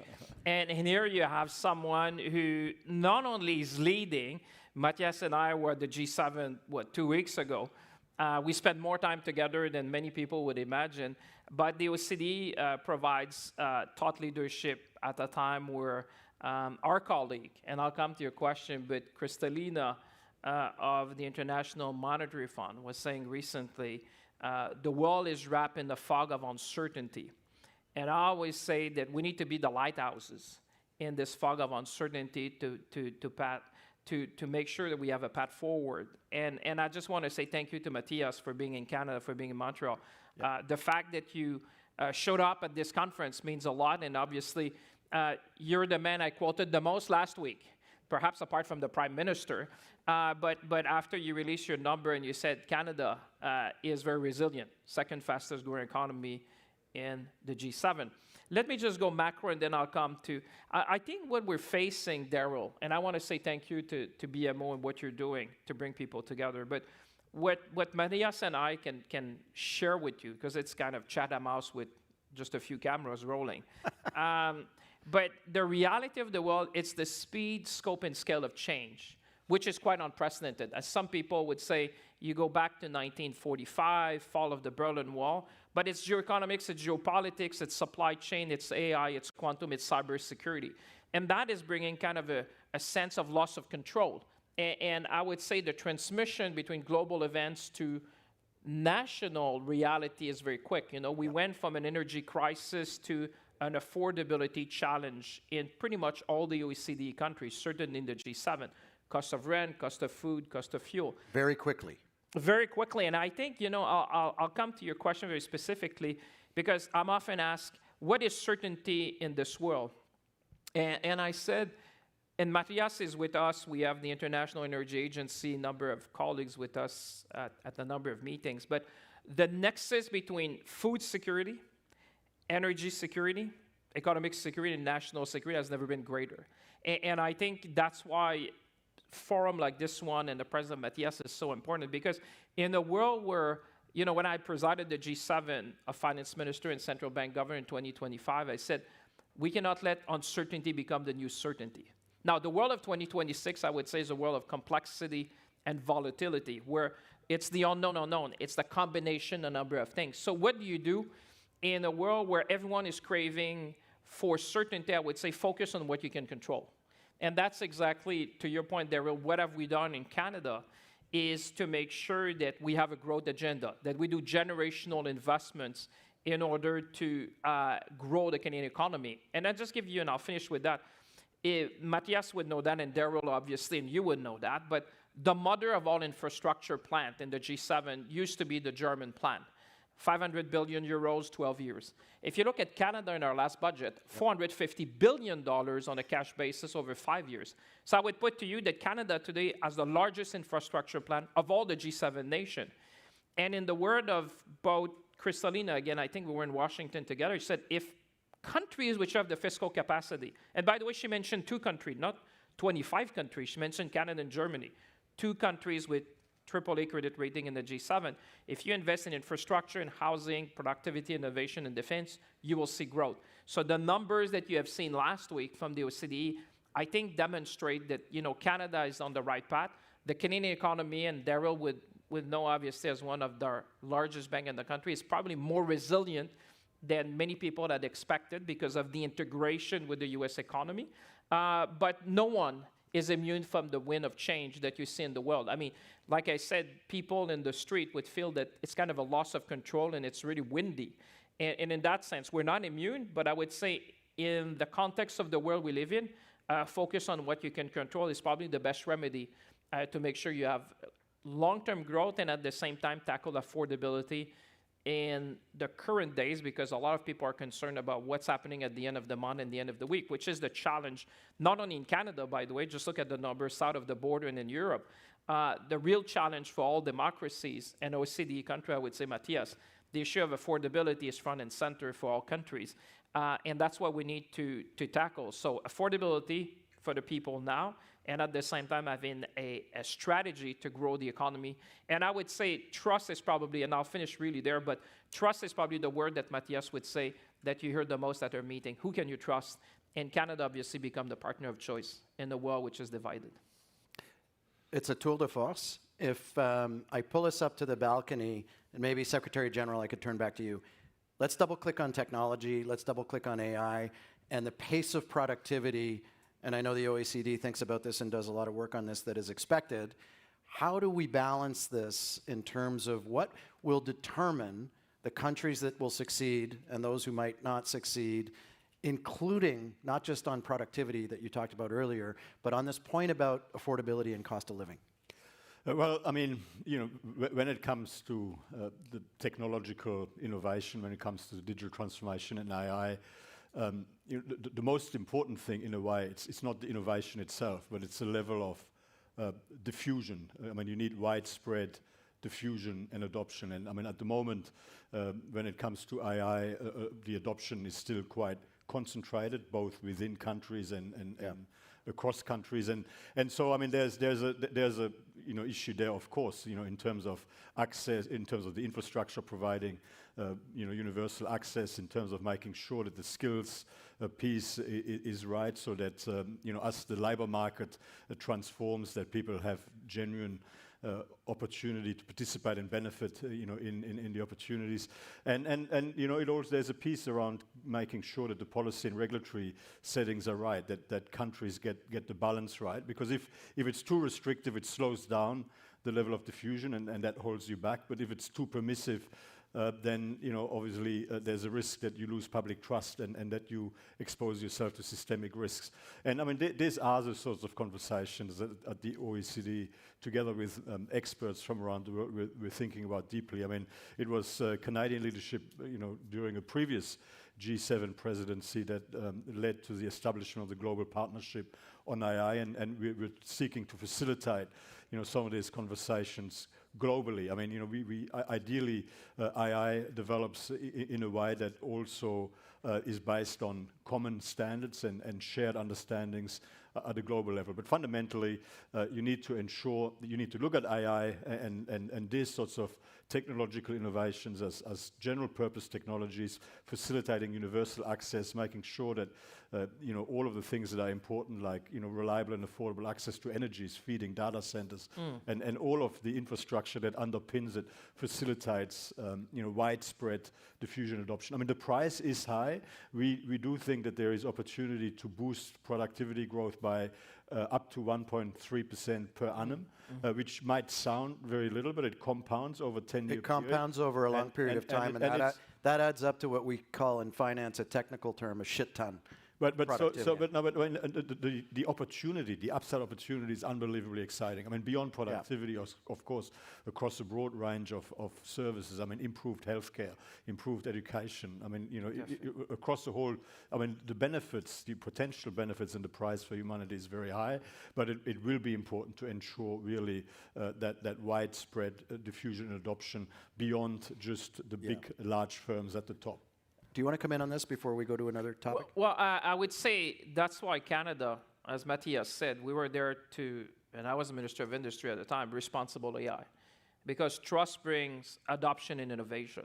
And without trust, that's the real challenge. You may have seen there was a piece in the FT, I think, over the weekend, talking about this trust element, which we all need to strive to really show the people, how AI will be able to complement what they're doing and augment in a way what they're doing. And I think what was interesting, you may have seen, because Daryl, you read all these things, but people were talking about physical AI now as the next frontier. We use AI now for queries, what's the best restaurant in Montreal? Where should I go if I have a bit of free time during the Conference of Montreal, which I'm sure you don't have. But physical AI is the next frontier where we need to see things. Mais je pense que la question de la confiance, c'est vraiment ça qui va nous permettre l'adoption puis l'innovation. Merci. I'm going to keep going with you for just a minute here. On the Canada agenda, for those who are our friends from out of town, out of country, there has been a lot of work done, I think, over the course of your, can I still say newish government? We're into 15 months now, if I'm counting right, on the notion of us being open for business, attracting capital from around the world and domestically. Can you give us a summary of where you think we are on that, including government-sponsored capital, like the Canada Strong Fund, and how that plays a role in everything? And then I want to flip the question on the other side, if you've got patience for a two-part question. I would argue it's great to have access to capital, and I think we've done a good job getting people very interested in what's going on in our country, but you also need uses for that capital. Have we focused too much on sources and not enough on uses, or are there enough opportunities that you could give a summary to folks here as to how we're thinking about developing the investment agenda in this country? I love that. That's how we present our, when you prepare before the budget, it's called the sources and uses. It's a very banker term. I love that. Very few people have asked me sources and uses, but this is my bread and butter every morning is the source and uses for the Government of Canada. I think I'll say a couple of things, but the first thing, the tone at the top matter. I think Prime Minister Carney has inspired the nation and in a way also set the world agenda. I mean, everyone would have seen the Davos speech, and I think he had the courage to say loud what a lot of people were thinking, and people were talking in the corridor. I was in Davos that day. I was not in the room where he spoke because I was on a panel with some other people, with Howard Lutnick and the UK Chancellor. But I would say this Davos moment, there's always one Davos moment, and this was the Davos moment where I think he inspired the world to look beyond, and I go back to the fog of uncertainty. Moi, je pense, quand vous regardez les fondamentaux du Canada, puis l'attraction de capital, puis pourquoi les gens regardent. Écoutez, moi, il y a 5 choses qui me viennent toujours en tête. D'abord, le Canada est l'un des aimants pour le talent. C'est-à-dire que le talent est probablement ce qui nous distingue le plus. C'est-à-dire que même la question de l'immigration au Canada est parlée de façon très positive. Je dis souvent, trouvez-moi un pays dans le monde où on parle de l'immigration de façon aussi positive qu'au Canada, pour avoir contribué, enrichi notre société. Donc, on attire énormément de talent. Deuxième chose, je dirais, la base industrielle du Canada, elle est forte et exceptionnelle. On est un des rares pays du G7 qui est capable de faire un avion du début à la fin, un des rares pays du G7 qui sait faire des navires, un des rares pays du G7 où on a une industrie d'automobile. On est le seul pays du G7 avec des minéraux critiques en abondance, et plusieurs diraient les minéraux critiques au 21e siècle ressemblent un peu à ceux qui avaient du pétrole au 20e siècle. On est l'un des rares pays qui a une abondance d'énergie, autant conventionnelle, renouvelable que nucléaire. Et dernièrement, je vous dirais, le Canada est le seul pays du G7 à avoir un accord de libre-échange avec tous les autres pays du G7. Donc moi, je dis souvent, he was calling me the bragger in chief. I said, I never talk about Canada as a country of 40 million people. What matters is your market access on a preferential basis. Canada has preferential market access to 1.5 billion consumers in the world. The largest, and people sometimes would say demography is destiny. Well, you look at the countries where Canada has a free trade agreement, both in Europe and in Asia, you would say we are in the fastest growing economy. I would add that energy is destiny as well. And I think what you see at the big table, and I'll come to your question specifically, is I think going back to my thing about the nexus between energy security and national security is that Canada is becoming the partner of choice. We were with Fatih Birol, which you would know, the International Energy Agency. And Fatih was telling us at the G7, where I'm bringing beyond the scene, Fatih was saying the world energy ecosystem is being redesigned. Head of states and government are redesigning at a point where we're moving from reliance to resilience. And if you look at resilience, obviously Canada stands out. Again, there was a great article recently that we're talking about the different straits in the world that would constrain logistics. And I keep saying the Strait of Hormuz will find a solution. Matthias and I were at these meetings. But I keep saying geography doesn't change, and people don't change that much either. So that will remain a choke point, whether you're now or in the future. So now you're looking at which country in the world, G7 and beyond, even OECD. Well, Canada stands out. Why? Because we have vast abundance of conventional energy, LNG, oil and gas. We have a number of technology and I would say advantage in renewable energy. And we're one of the few countries in the world where you can certify nuclear energy. Like we'll be the first nation in the G7 to have the small modular reactor in operation at Darlington. And we'll be the first in the G7. So I just want to say that in a world which is looking for more certainty and predictability, and I'd like to hear Matthias on that, but Canada becomes kind of a partner of choice because you've been blessed by geography, in terms of 3 oceans. You're next to the United States, never be an issue around security, and you have access to 3 oceans. At a time where the world is craving for stability of energy, and I always say if you want to be at the big table, sell energy, because energy is national security. You'll be invited to any table because you're going to be key, and you've seen the Germans with wood fiber, and you've seen our partners in Europe coming to us, and obviously our partner in Asia. But I think that's what Canada, when we say we're going to be an energy superpower, this is not just a slogan.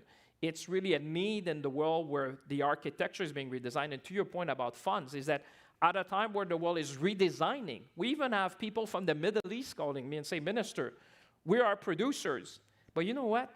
Diversification. We'd like to produce energy in your country to sell to the world because we know our geography. And it's always going to be a challenge one way or the other. So that attraction of investment, you saw Shell, 18 billion. You saw Equinor with, on Baie du Nord in Newfoundland and Labrador. And I would bet you that you'll see vast amount of investment over the next 5, 10, 20 years in the energy and critical mineral sector to position Canada for countries to support their security at a time where it's much needed. So private capital, our role is to reduce risk, at the same time, crowded private capital. That's why the growth fund, I can come back to that, but I know Matthias is burning to talk about how Canada is going to play a big role. So you heard it here. We have sources and uses, and they'll be in balance under the minister's watch. Secretary General, if I come back to you, as you listen to all this and as you think about all the inputs in all of the countries in the membership, if you could boil it down, ultimately, I think what we're all hoping for is more prosperity, right? More GDP growth per capita, more productivity per capita. What will define those who get that right relative to those who will struggle? Well, I think the fundamentals actually are pretty consistent and have always been the same. I mean, open, dynamic, competitive markets, and when we look at the data, and we've got a database called Product Market Regulation Indicators, and we know that the countries with the 25% more business-friendly product market regulation arrangements are substantially more productive than those with the least business-friendly, market-friendly. So. Open, dynamic, competitive markets, good government with predictable rules, and indeed, providing certainty and stability in policy settings, skilled workforce, good infrastructure, and social cohesion, having trust and confidence maintaining trust and confidence from your citizens and indeed global investors. I mean, when you look across that sort of, it's essentially market-based economic principles, democracy, rule of law, good government. That is the foundation on which you can then pursue sensible reform to ensure that you're positioned in the best possible way for the challenges and opportunities of your time. The world keeps evolving, the world keeps changing, but systems that are based on market-based economic principles and democracy are agile enough to be able to adjust and respond. And I think that is a sustained ingredient of success for countries like Canada. We probably have time for one or two more, so I'll throw a jump ball to either of you or both of you that want to grab this. You both have an extraordinary perspective on flows of capital and flows of goods, Strait of Hormuz, choke point. What might you tell the audience in terms of your point of view on the implications as we look forward the next 3 months, 6 months, 9 months on inflation of oil, also of agriculture products, and a lot of our clients are calling us, telling us they're a little bit worried about what the cost of the grocery store is going to be in the fall. Well, look, it's sort of, the honest answer is it depends. And we're going to obviously have to keep an eye on how it continues to evolve. We released our global economic outlook last week, and we presented two scenarios. One was based on a relatively more time-limited disruption scenario, and of course, the impact there. And maybe if you could, just even in that time-limited scenario, could you give the punchline to the? Yeah, well, so the punchline across the board is lower growth, higher inflation. The question is how much, and the question is, what are going to be the second round effects? Obviously, in terms of minimizing the impact on growth and inflation, the sooner this comes to a peaceful resolution, the sooner we can reopen the Strait of Hormuz, the better, the longer it lasts. Yes, there's the energy price shock, but the impact on growth, the negative impact on growth will become harsher, and the impact on inflation, pushing up inflation, is going to become more significant. But what is probably not sufficiently well understood, yes, there's the impact on energy supplies and energy prices, but out of Gulf countries, there's actually also urea, a lot of chemicals, get produced and exported out of that region. And urea, of course, I mean that goes directly to food security, food affordability, food prices. A lot of the chemicals that are coming out of the Gulf region go into manufacturing process. I mean, there's obviously a risk over time of second-round effects. It can start infecting the economy widely, feed into wages and so on. And I mean, central banks will be watching all of this. I mean, if it's contained, if it's a supply shock that's contained and comes to an end relatively soon, central banks will look through it. But the longer this lasts, I mean, the higher the risk of second-round effects, the higher the risk that central banks will have to take steps in order to contain the inflation risk and make sure that inflation expectations remain anchored. And then, of course, we have the global economy is really under pressure as a result of this, having been quite resilient, remarkably resilient in the wake of COVID and everything that has followed since. I mean, this really is putting the global economy under a significant level of pressure. Anything you want to add? Ben, écoutez, j'abonderai dans le même sens que Mathias. Vous savez, moi, ce qui me préoccupe, c'est the unknown unknown. C'est l'impact cumulé de ces événements-là sur l'économie mondiale. And Matthias was right in saying, we've seen, for example, urea, so that's fertilizers, which has then an impact on food security. And we were talking maybe 50 million people as a result of that, which is tremendous. Would be forced into food insecurity in many countries of the world. Then you can think about helium. And then you say, how is that going to do? Because helium is essential to produce semiconductors. So what I worry, and Matthias was there, I think, when we had this discussion at the G7+, is the secondary impact and the cumulative impact of the secondary impact together, which you need a very complex model in order to refine and understand the whole impact on so many different supply chains. And even when you talk to our colleagues in the Middle East, the destruction on productive assets will take years to resolve. So this is not an issue that is going away the moment we have a ceasefire or even peace. I would say what you're going to see over the next 5-10 years is a redesign of the energy architecture in the world. And therefore, I think, I'm like you, Daryl, because, you would not be CEO of a Canadian bank if you were not looking at the world at full and saying, okay, well, I see a lot of opportunities, if you're Canadian, because as Messia said, stability, predictability, rule of law, opportunities, possibilities. But at the same time, when you're looking at the state of the world today, and what is phenomenal, I think, and the bankers and those who are doing trading in the room, is the quick transmission.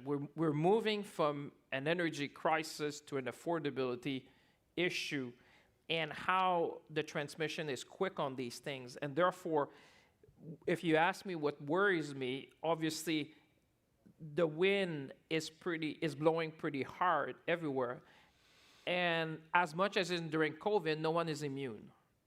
I repeat that to Canadians oftentimes, is that we might have energy, we might try to produce more food, but we're not immune to what is happening in the world, and we felt it. We felt it during COVID at the same time, how we become more resilient to these global shocks. And I would put it to you, Daryl, moi je pense qu'une des choses qui va avoir un impact le plus long, c'est le changement dans les chaînes d'approvisionnement, le changement dans les lignes de logistique, le changement dans l'approvisionnement en énergie qui va avoir un impact long sur plusieurs économies et certainement plusieurs industries. Mais dans ce monde-là, I would say, let's seize the moment. And I know we need to finish, but I'm sure they're going to give us 2 or 3 minutes. Don't worry, I know them. And they're not going to kick the Secretary General, Minister of Finance, CEO of BMO, which is the sponsor. You're just doing your job, I know. You're just doing your job. And, but I would say, let's seize the moment. Mais il est tellement sympa, il est gros sourire. Avec un sourire comme ça. Just add another 10 minutes. People like it, trust me. Let's seize the moment, I would say, because I think, we see opportunities, and you will have, obviously, the last word. I would say let's be ambitious, and I think Matthias, with the OECD, has been calling on countries to also have ambitious policies. And together, I think that we can make a real difference. It's not the people necessarily on stage. but us collectively as business leader, industrial leader, and some of us who are running organizations and being in politics to really inspire, because no nation can be more confident that they're leaders, and you are the leaders that people are looking into. So back to you, my friend. So there's a lot of wind out there, but we can build a better windscreen and seize the moment. Ladies and gentlemen, please join me in thanking, not just for the time they spent today, but for a lifetime of public service. Thank you very much. Thank you. Thank you.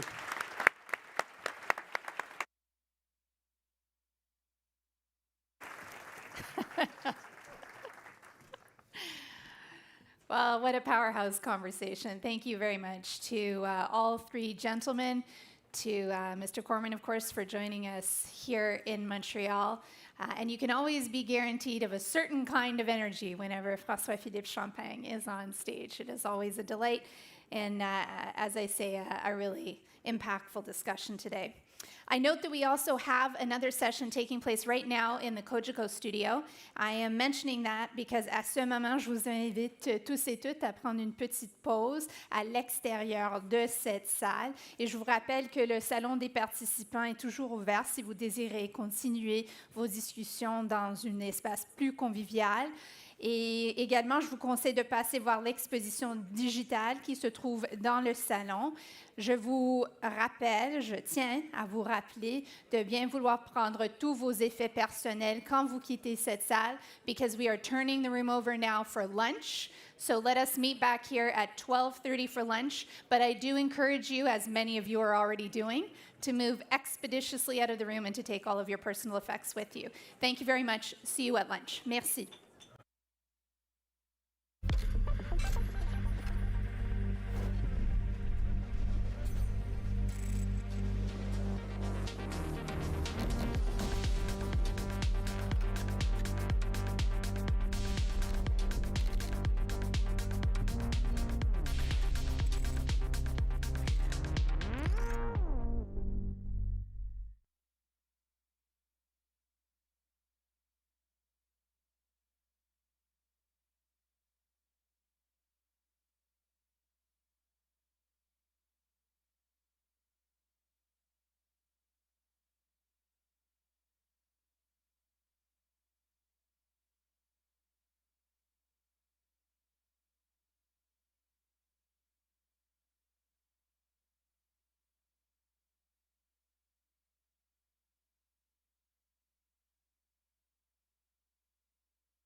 notre façon de voyager évolue.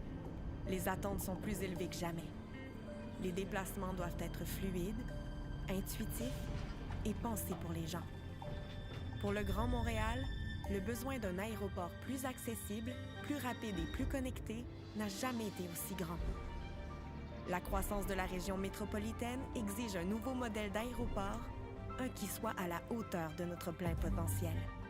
Il ne s'agit pas seulement d'expansion, il s'agit de repenser l'ensemble de l'expérience. Voici le MET, Aéroport métropolitain de Montréal, un aéroport commercial de nouvelle génération. Innovant, durable et conçu pour répondre à la façon dont les gens se déplacent aujourd'hui. Un terminal de 9 portes à vocation domestique, accueillant des aéronefs plus petits, plus silencieux et plus responsables. Ici, les passagers bénéficient d'une expérience de voyage fluide et intuitive. Notre région est fière de son héritage en matière d'aviation. Et son avenir est tout aussi audacieux. Le MET est conçu pour accroître notre portée, créer de nouvelles opportunités économiques et redéfinir le voyage. Ce nouveau modèle d'aéroport au service de la population est construit en concertation avec la région et sa communauté. Parce qu'ici, le ciel n'est pas la limite, c'est le point de départ.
Notre façon de voyager évolue.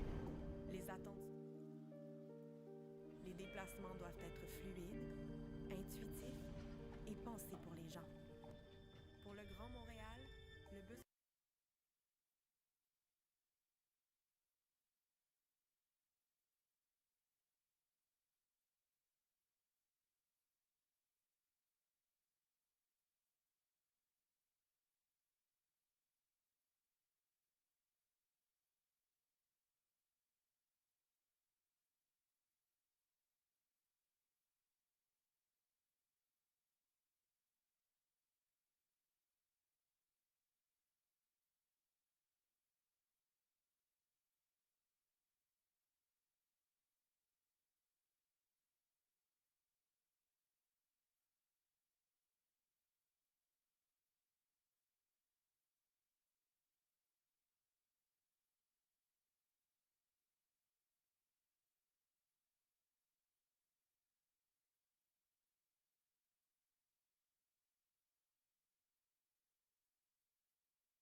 L'électricité, c'est chez nous. L'électricité, c'est chez nous. Voir grand. Bâtir notre avenir.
Mesdames, Messieurs, on vous demande de prendre place. Nous débutons dans 2 minutes. Vous pouvez commencer vos salades. Il y aura une entrée de la table d'honneur dans quelques minutes. Alors, on vous invite à vous asseoir, prendre place pour le début de ce déjeuner causerie. Please have a seat and enjoy your salad while we're waiting for the head table that's coming down in a couple of minutes. So please, take your seats. We begin in 2 minutes.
la transformation ne s'annonce pas. Elle commence en silence. Puis, tout s'accélère. Les repères changent.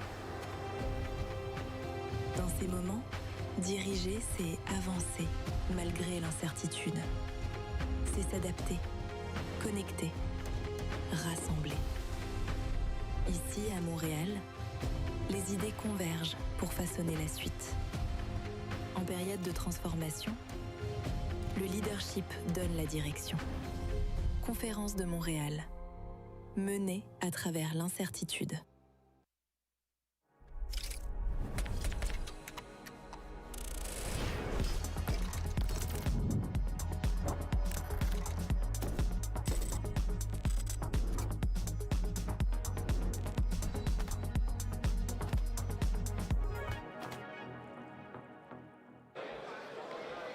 Mesdames et messieurs, bonjour. Je vous encourage de bien vouloir prendre place. I'll ask all of you to please find and take your seats because we are getting underway here.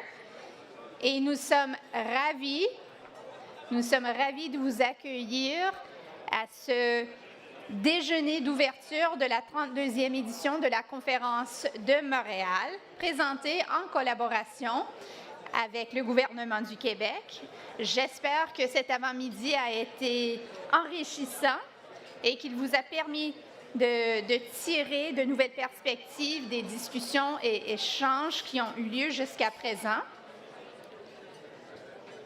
Avant de continuer, je vous invite à accueillir chaleureusement la table d'honneur.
Veuillez vous asseoir. Please be seated. I don't know how many of you are old enough to remember when we used to introduce each guest individually. I have to tell you, as an MC, this way is a lot more fun. Et c'est avec grand plaisir que j'invite Chantal Rouleau, ministre responsable de la solidarité sociale et de l'action communautaire, gouvernement du Québec, pour le mot d'ouverture.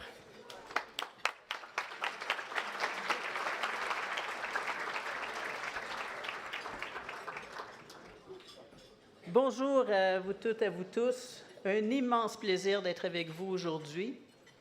Permettez-moi tout d'abord de saluer l'honorable Mélanie Joly, ministre de l'Industrie et ministre responsable du Développement économique Canada pour les régions du Québec. Monsieur Roland Lescure, ministre de l'Économie, des Finances et de la Souveraineté industrielle, énergétique et numérique au gouvernement de la France. Monsieur Grégoire Baillargeon, président de BMO Groupe Financier Québec, vice-président du Conseil BMO Marché des capitaux. Monsieur Glenn Hutchins, cofondateur et président du Conseil North Island Ventures. Monsieur Paul Desmarais Jr., président du Conseil Power Corporation du Canada. chers élus de tous les paliers, très distingués invités, vous accueillir aujourd'hui dans notre métropole à l'occasion de cette nouvelle édition de la Conférence de Montréal est un immense plaisir pour moi.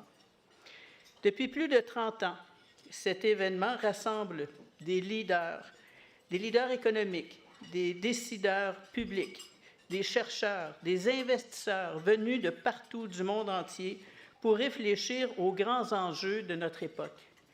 Et des enjeux, il y en a.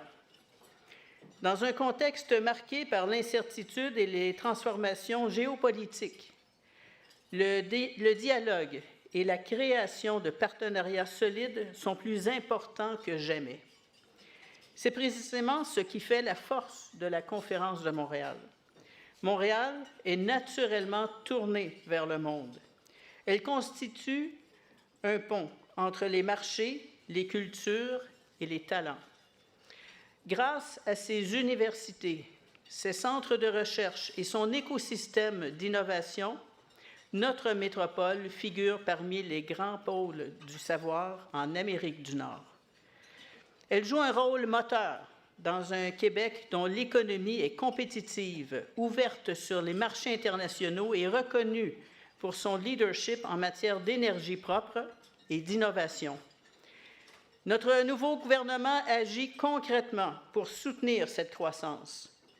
Nous investissons dans les infrastructures, les talents, l'innovation et la mobilité afin de renforcer l'attractivité du Québec et de sa superbe métropole.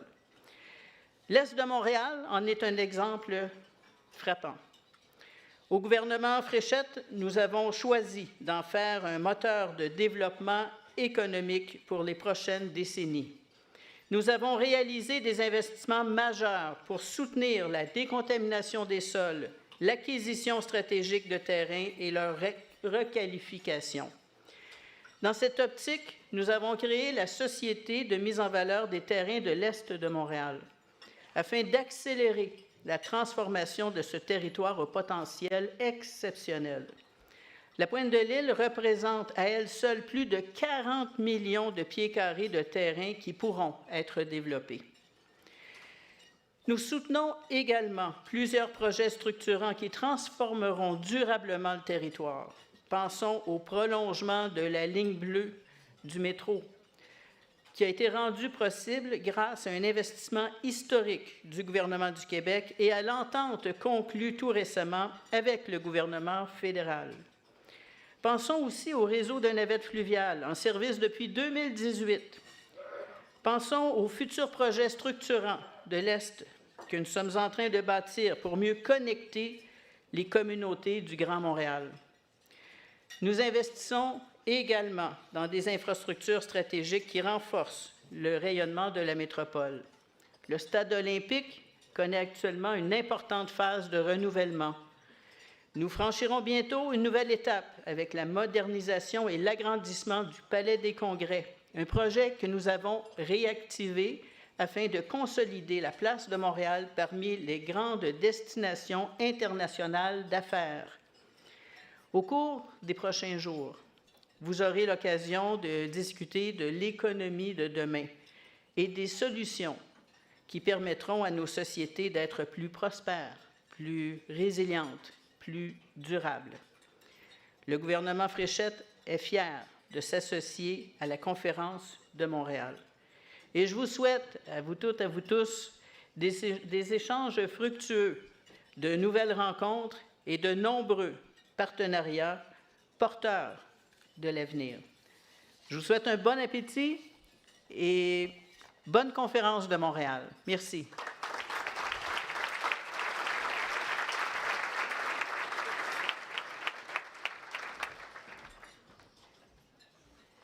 Merci, Madame Rouleau, pour ces remarques d'ouverture et également pour le partenariat exceptionnel offert par le gouvernement du Québec à cette conférence. Et maintenant, Mesdames et Messieurs, je vous souhaite à tous et toutes un bon appétit et nous revenons dans quelques instants.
Alors, bonjour à tous et à toutes.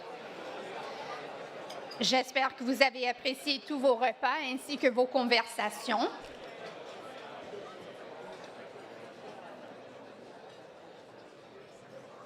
Alors, nous avons commencé notre déjeuner par une intervention de Chantal Rouleau, qui est également ministre responsable de la métropole et de la région de Montréal.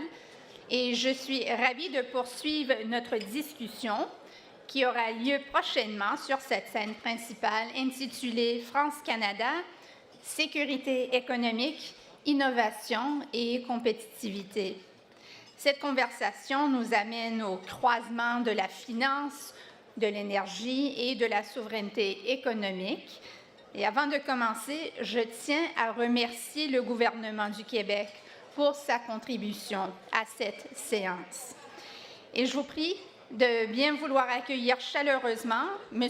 Roland Lescure, le ministre de l'Économie, des Finances et de la souveraineté industrielle, énergétique et numérique de la France, et Mme Mélanie Joly, ministre de l'Industrie du Canada, pour une séance animée par Grégoire Barjon, président du BMO Groupe financier. Bienvenue à eux.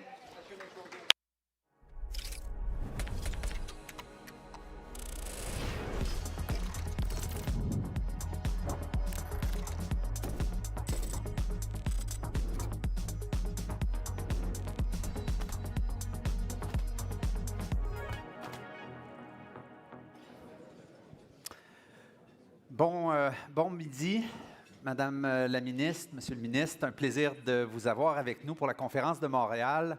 Un beau bonjour, des salutations évidemment à tous les élus de différentes nations qui sont avec nous aujourd'hui. Votre service public vaut tellement pour les citoyens, alors un grand merci.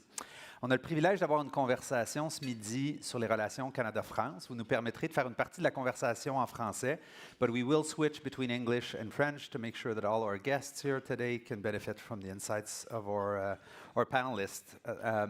Laissez-moi commencer en parlant des relations France-Canada. On les sent dans une nouvelle ère. On se sent dans un moment différent. Évidemment, on observe différentes dynamiques géopolitiques, mais selon vous, qu'est-ce qui qualifie cette coopération qui s'accélère, le moment actuel, qu'est-ce qui le définit? Après toi. Allez, je commence, merci. Bienvenue chez toi, hein, passe. Voilà, merci beaucoup. Je voudrais remercier la ministre Rouleau parce qu'elle a fait toutes les présentations protocolaires. Voilà. Donc moi, je peux dire que je suis très heureux de me retrouver un peu en famille ici. Oui, ben c'est ça. On sait que tu fais partie de la famille. Voilà. Officiellement, tu es le ministre des Finances et de l'Industrie de la France, mais on sait que tu fais partie de... Chut, ne le dites pas trop fort. Non, mais je suis très heureux de me retrouver avec des amis. Et comme tu le dis, on est dans une période particulière, dans un moment géopolitique particulier. Et je pense que ce qui fait ce moment, c'est à la fois un certain nombre d'élections qui ont eu lieu dans un certain nombre de pays, mais je pense que c'est plus profond que ça. En 1989, la guerre froide s'est terminée. En 2000, la Chine est entrée dans l'OMC. Et pendant 20 ans, on a ouvert le monde et on s'est dit que le monde allait être plein, qu'on allait tous être plus heureux, en paix, et qu'en plus tout ça se ferait de manière très équilibrée. Et on a bien vu depuis quelques années, notamment avec les résultats d'un certain nombre d'élections, le Brexit, les élections dans le pays du Sud, etc., que ce monde n'était pas si plat que ça, que la paix n'était pas assurée, on a une guerre aux portes de l'Europe, on a un conflit au Moyen-Orient, et que la prospérité unique qu'on avait créée, elle s'était faite quand même, d'abord, au détriment de la planète, pression sur les ressources très forte, et deux, avec des inégalités très fortes. Et donc on se retrouve dans un moment du monde où on a le backlash qu'on connaît sur l'environnement, sur la globalisation, sur la politique libérale, je pense qu'on personnifie tous les deux et d'autres.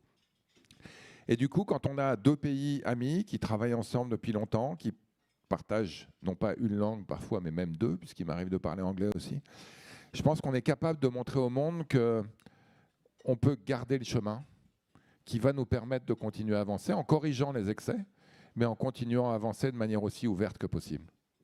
C'est des grands changements. Oui, c'est ça. Mais en fait, Grégoire, ce que j'ajouterais, au Canada, je pense que ça va être partagé par plusieurs personnes ici. Vous savez, on a vécu l'impact de la guerre en Ukraine, mais vraiment pas autant que l'Europe.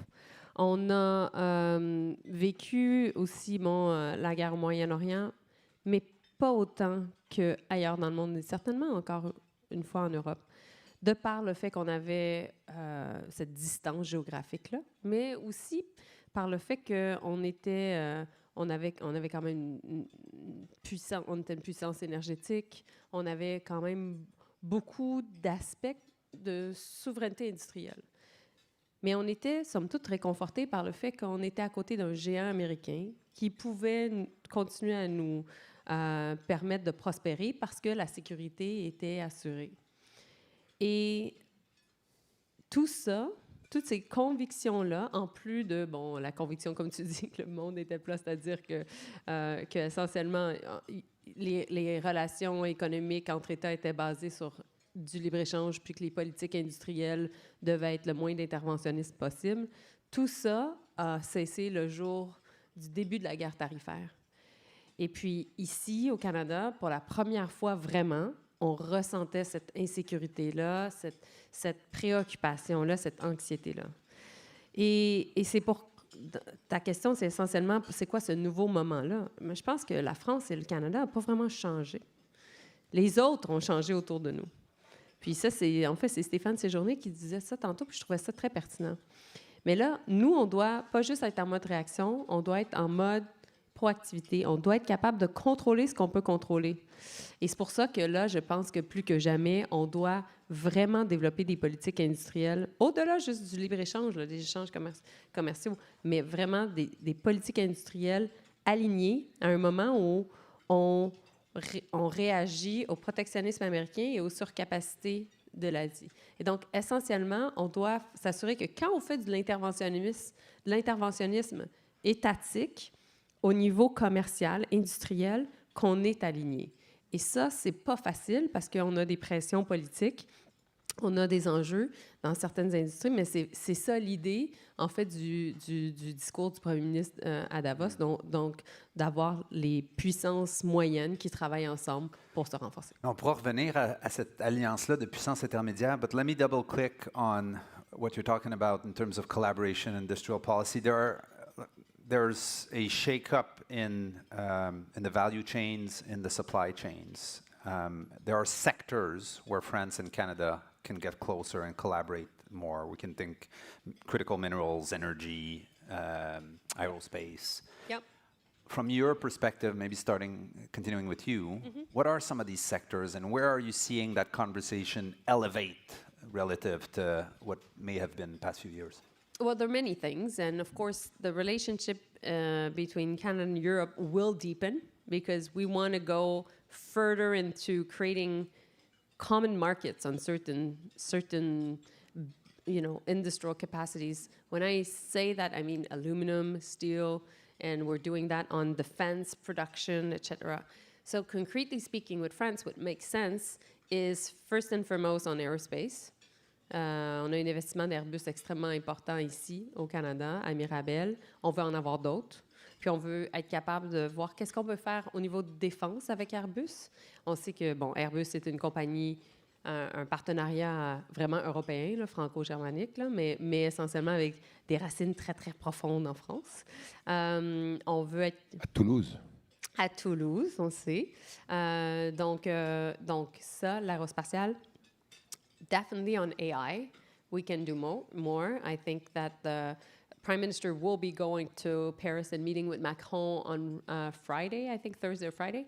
And they'll be talking about how we can really develop sovereign in AI, and that's following our AI strategy that was launched by the Prime Minister last week. And I would like to say bonjour à Hélène Desmarais qui fait du travail extraordinaire sur ce qu'est l'AI. Merci Hélène pour tout ton travail. So that, because we need to be able to have options between France and Europe and Canada versus what is being developed south of the border and also in China. So, and at the same time, the other sector is definitely energy. I think we can do way more on energy together and clean tech, etc. So, and I could go on and on and on, critical minerals, etc. But these would be the ones that I have in mind. The best way to run this interview would be to isolate both of you and see if it's the same answer coming from the partner and friends. Minister Lescure, which sectors are you seeing that collaboration? My English is not very good, so I couldn't hear what Mélanie Yeah, ouais, c'est bon. C'est comme un reality show. Yes. What do I win at the end? Oui, c'est ça. You know, I started my intervention with politics. And I think at the end of the day, what Mélanie just alluded to could be the results of the political situation we're in. There's a backlash against globalization. There's a backlash against the environment. There's a backlash against the world is flat kind of story. And it's true, fair enough, that some of our regions, in France, in Canada, in the US, in the UK and elsewhere, have been disenfranchised from the globalization massive prosperity boost we've had over the last 20 years. And if we want to convince these people that there's still a future going forward, we need to convince them that the profound revolutions that are taking place right now, you mentioned them, energy transition, AI, quantum computing, are going to be a benefit from them as well. The idea behind the world is flat is wherever the AI is being produced, don't worry, it's going to help you being richer. That doesn't work anymore. We've seen 7, 8 massive companies take over the technology sector, producing immense wealth, but producing a lot of angst in our countries here and there. So the only way we can do it is with like-minded countries to invest those sectors, not just as a factor of prosperity, but also as a factor of jobs, as a factor of empowerment of regions that today feel dispowered. And that's why we see eye to eye, yes, you said it, in energy transition and green energies, in AI and quantum computing. Mistral AI, which is one of the best French companies. Yeah, we like Cohere more. Is coming. They're coming. They're coming here on Wednesday. They're opening their office. I was in Sherbrooke a year ago. There's great collaboration in quantum computing. I just hope that the first properly functioning quantum computers is going to be either French or Canadian, maybe produced in France or maybe produced in Canada. Yeah. And if we do that, we're going to be able to keep on working together, but also producing wealth for everyone. Vous parlez d'énergie, ministre Lescure. Les ambitions climatiques de nos deux pays demeurent quelque chose de véritable et coexistent en même temps à des moments où l'énergie est plus importante que jamais sous toutes ses sources. Comment on concilie ça, tant en France que chez nous, avec nos forces respectives? Évidemment, on parle d'énergie conventionnelle, on parle d'énergie renouvelable, on parle de nucléaire beaucoup en France. Comment on concilie ça dans le discours public et dans les politiques industrielles et énergétiques? You know, we all remember Winston Churchill once said, never let a good crisis go to waste. In the 70s, there was not one, there was 2 oil shocks. And at that time, we didn't have any oil either in France. But at that time, our predecessors said, we're not going to let that crisis go to waste. So we're going to invest in nuclear energy, and we are going to try to build French sovereignty, because we cannot depending from the rest of the world as we do today. And as a child, I remember there was lines at the petrol stations then. Thank God we're not there today. And it was a massive trauma for the French. Fast forward 50 years later, you know, at that time, 90% of the French energy was depending on hydrocarbons. Now it's 60%. And that makes us... From 90 to 60? 90 to 60. So it's still too much, and I'll get back to that in a second. But as a result, we're far less exposed to the current Middle East crisis than Germany, Italy, and others are. So you guys, and Mélanie will probably get back to that, you've got a fantastic advantage today because you are producing. We're not, we're importing. So you have to play with your own advantage, and that's why we decided, even before the crisis, but we're speeding it up now, to just double down on renewable and nuclear energy. We want more supply and more demand. As of today, there's about 30% of French cars that are being sold every month that are electric. There's about 95% of these in Norway. And when you look at the time when Norway speeded up and went from 0 to 90, the 30% threshold was very important. So we're also doubling down on, again, enhancing electric car purchases by French people, but we're not doing it without forgetting what I've just said. We need jobs. On a besoin d'emplois. Et donc, il faut que ces voitures électriques, elles soient faites en France, elles soient faites en Europe, elles soient faites avec des partenariats qui vont nous permettre, oui, d'électrifier, oui, de faire en sorte qu'à la prochaine crise, on dépendra encore moins. Donc, on a fait 90, 60, on veut aller à 35, mais qu'on le fera en créant des jobs. Sinon, on est mort. Génial. Au niveau énergétique, différentes choses. Je pense qu'on peut vraiment saluer le fait que pour la première fois de notre histoire récente, on va être capable d'envoyer du gaz, du GNL, en fait, à l'Europe. On a été capable d'en vendre à l'Allemagne. Bonne nouvelle. Et on sait que l'Europe a besoin de ses amis, a besoin de ses partenaires, et c'est pourquoi on investit davantage dans le secteur énergétique conventionnel, parce qu'on doit être capable justement de créer ce pont-là, cette plus grande intégration-là entre le Canada et l'Union européenne, les États membres certainement, la France et les autres pays, pour diminuer leur dépendance, leur vulnérabilité par rapport non seulement à tout ce qui est énergie russe, on le sait, mais puis ça, on l'a vu à travers la guerre en Ukraine, à quel point il y avait cette vulnérabilité-là qui était problématique, mais aussi par rapport au Moyen-Orient. Donc ça, c'est le premier point. Deuxième point, le Canada, nous, comment on voit ça? C'est qu'on a développé une nouvelle stratégie, en fait, de concert avec les provinces et territoires, puis on travaille très, très fort là-dessus, présentement sur l'électricité. Mais le Canada, particulièrement le Québec, est habitué à des prix d'électricité très bas, qui sont, d'une certaine façon, comme une politique sociale d'appui aux citoyens, mais aussi qui fait en sorte que nos industries, nos entreprises ont accès à de l'énergie pas chère, ce qui nous rend très compétitifs. Mais là, on a un enjeu de capacité. Et donc, alors qu'on sait que la demande en énergie va augmenter, on doit être capable de diversifier nos sources d'énergie au Canada et d'interconnecter les provinces et territoires.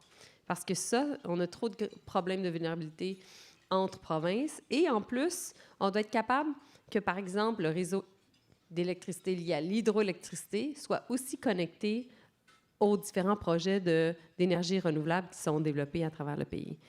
L'Ontario a un immense projet de nucléaire. On peut aider là-dessus, si tu veux. On a de très belles turbines. Oui, je sais. On est en train, nous aussi, en passant.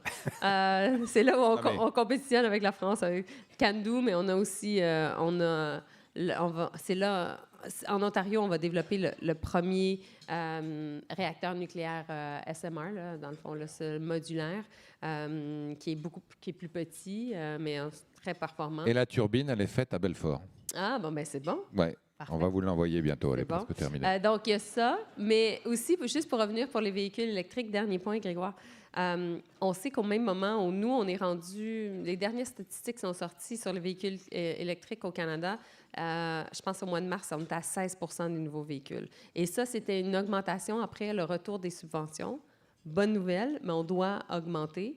Et le Canada, nous, ce qu'on a comme problème en Amérique du Nord, c'est qu'on est lent à adopter les nouvelles technologies au niveau automobile, alors que l'espace nord-américain a toujours été l'endroit où on développait beaucoup de nouvelles technologies dans le secteur automobile. Et par la suite, on les exportait. Et donc, nous, on veut se retrouver dans une situation où on veut innover. Si d'autres pays dans le monde ne veulent pas nécessairement autant innover dans le secteur automobile, c'est leur propre décision. Nous, le Canada, on sait où l'industrie automobile s'en va. D'ici 2030, 40 % de toutes les nouvelles voitures vendues à travers le monde vont être électriques. C'est là où les capitaux vont. Donc, on a une nouvelle stratégie automobile. Et notre objectif, c'est d'attirer des investissements, certainement de l'Europe, dans le secteur. On a 2 grandes usines de batteries qui sont en production présentement, une de Volkswagen, mais aussi on est en discussion avec la Chine pour attirer des investissements au Canada, mais avec des conditions très, très claires qui vont permettre à ce que les emplois soient au Canada et que justement, il y a une industrialisation, il n'y a pas de désindustrialisation, surtout à un moment où le secteur automobile est attaqué par des tarifs américains de 25 % qui affectent énormément les 500 000 personnes qui travaillent dans le domaine. Les politiques industrielles et énergétiques, ça peut avoir l'air de beaux plans. It could look like a great plan to have an energy policy, but it requires investment. And for investment to flow into your countries, you need the right policies. So, Minister Lescure, maybe any thoughts on how do you attract that investment into these industries that you prioritize? What policies have worked? Any recommendation for your partners? And I'll ask you the same. What works? And you're the banker, by the way. Well, I'll go where your initiatives go. No, I'm going to give you a couple of anecdotes. So when the president was elected in 2017, he asked himself that very question. And we put together some policies, which I'll get back to in a minute. But he also decided to have an event every year called Choose France that would be both a deadline to make sure that investments landed when they had to, and also a showcase for France's attractiveness. So it happens every year. It's happened since 2018. And we host, and I'm sure a lot of people in this room have been there before. The last edition took place in Versailles 10 days ago. We host investors from all over the world who come to France and literally choose France. So if you want to have lunch or dinner in Versailles, you need to have invested in France. That's always a good incentive. But most importantly, once you're there, you've got dating, literally dates with French ministers or French investors and all. The first dates I had in 2018, everyone was talking to me about two things: labor market rules, too complicated, and taxes, too high. Fast forward 10 years, we've had billions of investments from all over the world, because I think we've changed the perception, especially on those two fronts. Now what people tell you is, you've done a great job. We just want that job to be faster, simpler, and more streamlined. So the simplification of procedures, the permitting, and I was having a chat with Tim Hodgson, I think last night. You guys have done a great job on this. So have we. The multi-layered government, does the state, the regions, and the municipalities, are they aligned when you're trying to attract a data center in the north of France or a chemical factory in Normandy? And I think this is very important now. So obviously you need the right fiscal and labor market and everything conditions, but the mindset is probably even more important than any policies you can imagine. We are, obviously, hopefully trying and keep on trying to incentivize people just to choose France, because it's a great country, you all know this. But we've also done so much to attract investment, including to convince people, French people, that having investment in France is good for them. Again, jobs, presence on the ground. That this virtuous circle, hopefully, will keep on growing after 1 year from now, after the next election. That's great. What works in Canada? Well, there are a couple of things. Of course, we have cut red tape. We've taken clear decisions, and the Prime Minister gave a clear direction regarding the fact of taking decisions, particularly for major projects, faster. I think also we're in this moment where people across the country in the finance sector, in our pension funds, that are looking at themselves and saying, well, yes, this is the moment to invest in our own people. And this is the moment where we will, maybe take a bit more risk, but make sure that basically we're protecting jobs and we're creating new ones. And there's more government interventionism because of that also, because of the sectors that are being tariffs, but also to make sure that, when we have a Canadian champion, when we have this company, that we can keep it Canadian and scale it up. And that's definitely what we're doing with Cohere. We love Mistral, but we like Cohere as well very much. The other thing is, and that would be my last point, is we have an important summit coming up, the $1 trillion summit organized by the Prime Minister in September. Our goal is to attract investment. We're now the most interesting foreign direct investment jurisdiction in the G7. We have the lowest marginal tax rate of the G7. So anyways, I could go on and on and on. But for us, it's a question of actually economic sovereignty. It's not only competitiveness. It is about being able to stand on our 2 feet as a country in dealing with, at the time we're dealing with a trade war. So it's existential, and I think it gives purpose, and that is why I think that we're taking all the right decisions to make sure that we have a strong economic, footing. Can I add one thing on this? Yes, because I think it's very important, because we are not in competition, because we see eye to eye in terms of, as you said, sovereignty, our ability to carry on values. So we can do this while you guys are doing that. We can choose France while others are choosing Canada. And the more French companies are going to invest here, and the more Canadian companies. Absolutely. You know, last week in Versailles, there was tons of Canadian investors who invested billions there. So let's not forget that the world's not so flat anymore, but we still need to work together. So industrial policy is not protectionism. Yeah. It's our ability to grow together while protecting our jobs. Yeah, parce que je pense que la question des politiques industrielles est de retour, comme dans les années 70 à l'époque, années 80, mais c'est parce que... T'étais pas né à l'époque. Hein? Non, pas encore.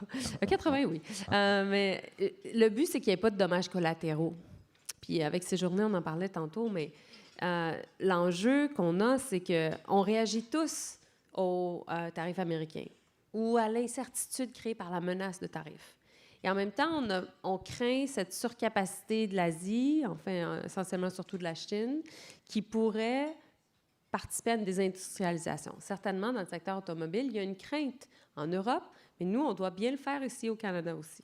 Donc, face à ça, on pourrait juste en être en mode réaction. Et ça, c'est un problème. Parce que si on ne partage pas d'informations entre la France et le Canada, entre l'Union européenne et le Canada, qu'est-ce qui arrive? C'est qu'on est en vase clos, on va être en mode défensif et on n'a pas la capacité par nous-mêmes de financer tout ce que les très grandes économies sont capables de financer pour se protéger et développer et scaler, dans le fond, leurs propres entreprises. Donc, c'est là que les puissances moyennes doivent être capables de travailler ensemble. Ce qu'on appelle la troisième voie, c'est le développement de la troisième voie, mais concrètement parlant, on doit avoir des politiques industrielles alignées, mais on doit avoir des joueurs canadiens, français, qui se développent, qu'on est capable de dire, bon, ben, si c'est bon pour la France, c'est bon pour le Canada. Et ça, c'est pas encore intégré. Et ça, on doit en voir beaucoup plus parce que nous, on avait tendance beaucoup de travailler sincèrement, dans les faits, même au Québec, beaucoup avec les États-Unis, beaucoup plus qu'avec la France. Bien, je pense que c'est un bon point sur lequel terminer. Monsieur Lescure, vous avez référé à la transformation de certains secteurs de la France en 10 ans, des politiques qui ont fonctionné. On se souhaite que sur la prochaine décennie, cette crise identitaire des puissances moyennes devienne justement une crise de laquelle on bénéficie et qui raffermit des liens entre des pays qui partagent des valeurs fortes. Et on espère que cette collaboration-là amènera nos secteurs industriels, notre collaboration encore plus loin. Alors, merci, Mme Joly. Merci. Puis on sait qu'on a un allié au sein de et vice-versa. cabinet. Non, mais ça, juste finir là-dessus, c'est important, les relations entre les hommes et les femmes à tous les niveaux. Ouais. Vous avez un Premier ministre et on a un président qui s'entendent extrêmement bien, qui ont la même vision du monde. Et comme vous le voyez, au niveau des ministres aussi, on s'entend bien. Donc, c'est pas si mal quand même. Il n'y a que des belles choses à venir. Merci. Merci. Merci tout le monde.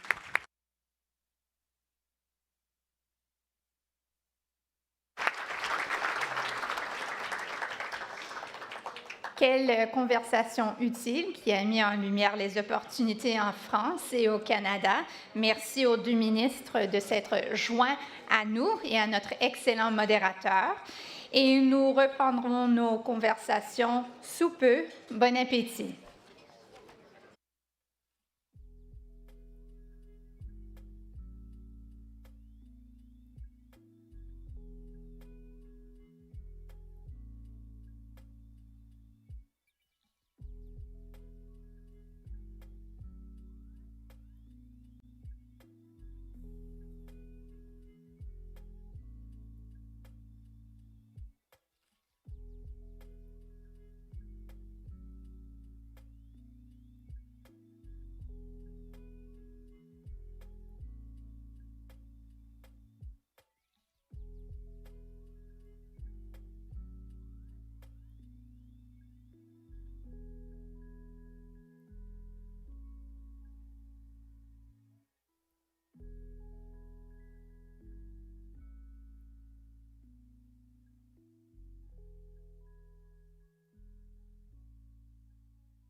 Rebonjour à tous et à toutes.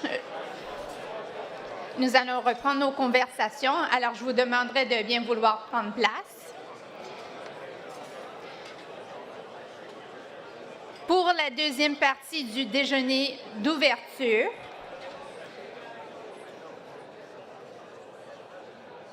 nous aurons le plaisir d'en apprendre davantage grâce à la session suivante nommée Lecture du marché, signaux, chocs et opportunités stratégiques. J'ai l'honneur d'inviter sur la scène Glenn Hutchins, président de North Island et cofondateur de Silver Lake, et Paul Desmarais Jr., président du conseil de Power Corporation du Canada.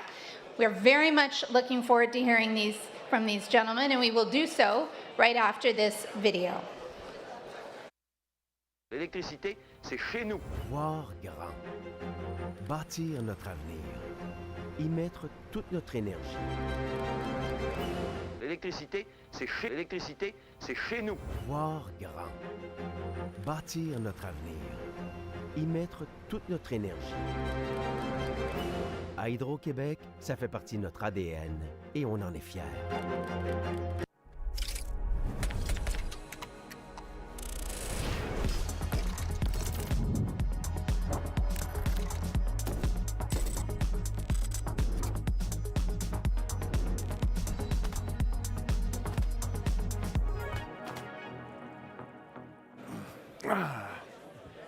Parfait.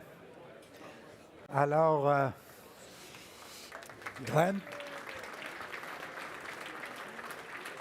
nice to have you here. My pleasure. And thanks for taking the time to being with us. I'm told, my secrets tell me that you've made progress with your French and that you actually insist on starting this discussion in French. So I'll let you kick it off. So yes, 50 years ago, actually more than that, I took 3 years of French at Harvard. So let me give it a try. Merci de me recevoir aujourd'hui. J'ai tant d'amis chers au Canada et tout particulièrement au Québec, que je ressens les tensions actuelles entre nos deux pays, non pas comme une abstraction, mais de manière personnelle. Je dois dire d'emblée que je considère les politiques commerciales de mon gouvernement envers le Canada comme mal avisées.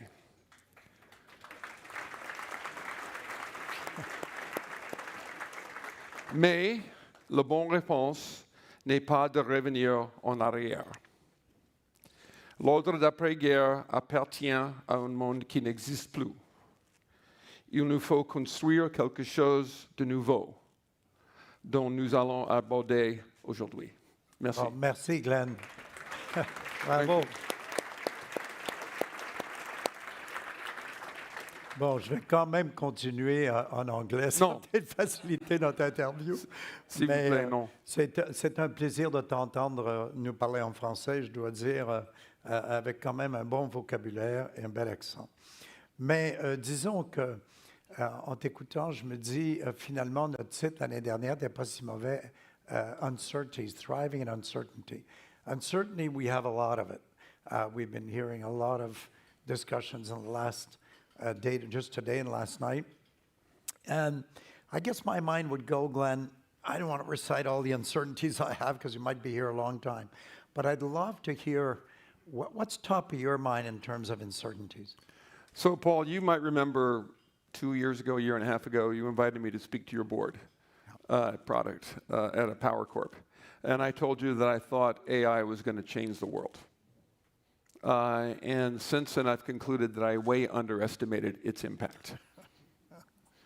Let me give you my framing for that, which is we're in the process. As you know, I'm now the lead independent director of, I think it's the world's largest AI infrastructure company. We have more NVIDIA GPUs in production than anybody else in the world. We just last week provisioned the very first Vera Rubin, the first GPU, CPU ever put into production in the world in one of our facilities. So we're always on the cutting edge. CoreWeave is what it's called, yes. Right. And as a consequence of which, I get to see the 5-ish year plans for constructing data supercomputers, otherwise known as AI data centers around the world. An AI data center is entirely different than any other data center It's composed of GPUs, not CPUs, and it's constructed in a way that enables the training and use of AI models. It's a supercomputer. It's very different than a data center. And over the course of the next 5 years, within some degree of flexibility, there will be a global grid of networked AI supercomputers blanketing the world. We're moving incredibly rapidly to get that done. And then if you look at the progress of the AI models, we've gotten to something we call the exponential. What does that mean? If you look at the Mythos model that's just come out of Anthropic, or the one that they're talking about right now, regulating, we've gone from merely tenfold increases on a logarithmic scale to improvements that go to infinity right now. So if you imagine the progress of these models paired with that compute capability, and over the course of the next 5 years, every single thing human beings do, especially those who have access to this compute, will start with genius level intelligence. In my view, every single part of human activity, business, retail, education, research, the whole thing, will be not just disruptive, but fundamentally transformed by what I describe as the age of intelligence. Yeah. I think that the information era, mainframes, PCs, the internet, cloud computing, et cetera, will be understood in the future as the primitive precursor to the age of intelligence. Yeah, well, what you announced is gigantic, and one of the things, in fact, that a lot of people are wondering, and you were telling me a while ago, I mean, you've done some contracts for $500 billion over time in terms of with Microsoft and others to supply them and others. So you think of the contracts that are going on, the money that's shifting. One of the things that I think crosses a lot of people's minds with these big groups and all this structure and this construction going on in the US, the demand for electricity and everything is going on, is there a possible bubble here as well? Is there sort of a race for size and more that creates a bubble at some point? No, I personally don't think so, and let me give you 2 reasons why. The first is that all of these contracts, with a very small exception, are done with some of the biggest balance sheets in the world, companies like Microsoft, where they've agreed to take 100% of the output over the life of these data centers, priced at roughly 2.5 times your cost. So this is not as speculative. These are built to suit.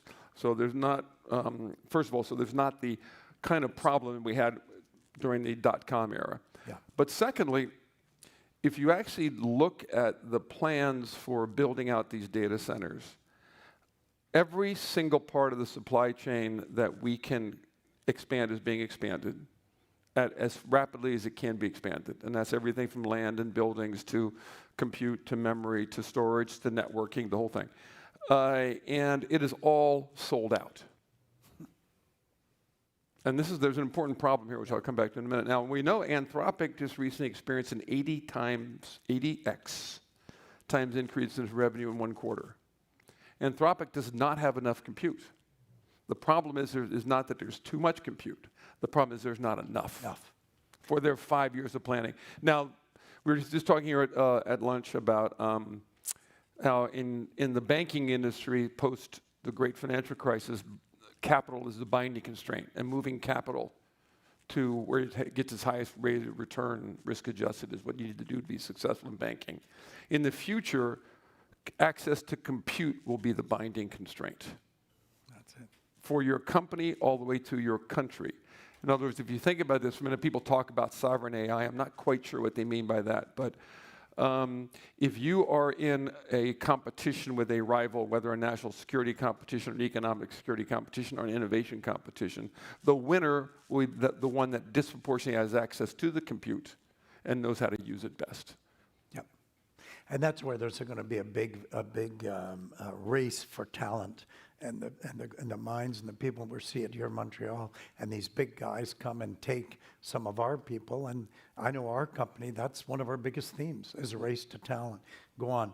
But I want to go to another thing that a lot of people got in mind, because you talked about big balance sheets, and it's not speculative, there's the balance sheets to do it. It's true, we're facing, who would have dreamt it? I remember when I was a kid, you dreamt about having $1 billion market cap, and 10, then suddenly if you were 100, you're amazing. Today we're talking about trillion-dollar market caps, multiple trillion-dollar market caps.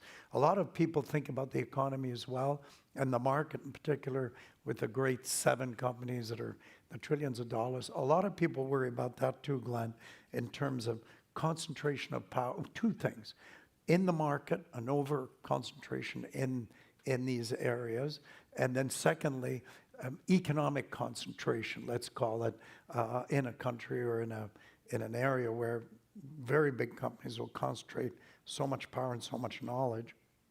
Is that something that worries you? It worries a lot of people. I'm not sure if it worries me. I probably think it's more inevitable than worrisome, right? Because if you actually look back at the history of the equity markets, going back to the earliest days when they gathered under the famous buttonwood tree on the shadow of that wall, called Wall Street, and started trading securities. The economic value in equity markets have been more frequently concentrated in a small number of firms than not. It was real estate in New York before the Civil War, and then it was railroads, and then it was the basic materials businesses, and then it was the automotive, and then it was the Nifty 50, and then it was the dot-coms, and now it's AI. The bad news is the Germans also had concentration before Second World War, which is... So this is not unusual. Yeah. We all look at something new because it's our generation and we see it, but it's not unusual. It's historically what happens, and that always concentrates wealth in the people who own those equities. From Cornelius Vanderbilt all the way through to, the AI, to what's his name, Elon Musk. Yeah. That's just the nature of economic progress and allocation of capital and creation of wealth, I think. And these people, to be fair, have had their ups and downs, right? Of course, that's the nature of capitalism. It is. That's the beauty of it. But the other thing that's going on here that's uniquely the case in technology is there is a natural monopoly effect. Yeah. You don't need you don't need one type of smartphone or maybe 2. You don't need one search engine. You don't need one social network. You only need one ride-hailing app. You don't need a lot of variety because the one company that you work with, oftentimes these things are free or they're very cheap. Yeah. And so there's no reason for there to be more than one in many cases. So there's a social benefit in that sense that everybody can take advantage of the benefit, like electricity at the time, or now the internet, and then this, and now this is what you're saying. And the people who own those companies, if they have this natural monopoly effect and have this global market share, become extraordinarily wealthy. Yeah. So let's talk about disruptors to wealth. A potential disruptor to wealth could be the Chinese. There was this DeepSeek that came out, and suddenly everybody panicked a little bit and said, oh my God, are we building too much infrastructure? Will the Chinese be able to do it with less? And thanks to one of my sons who's, as you know, in the cloud business, he tells Dad, you should be interviewing him, not me. Hey, he's the smart one. Right. Well, I'm not worried, Glenn. You're doing all right.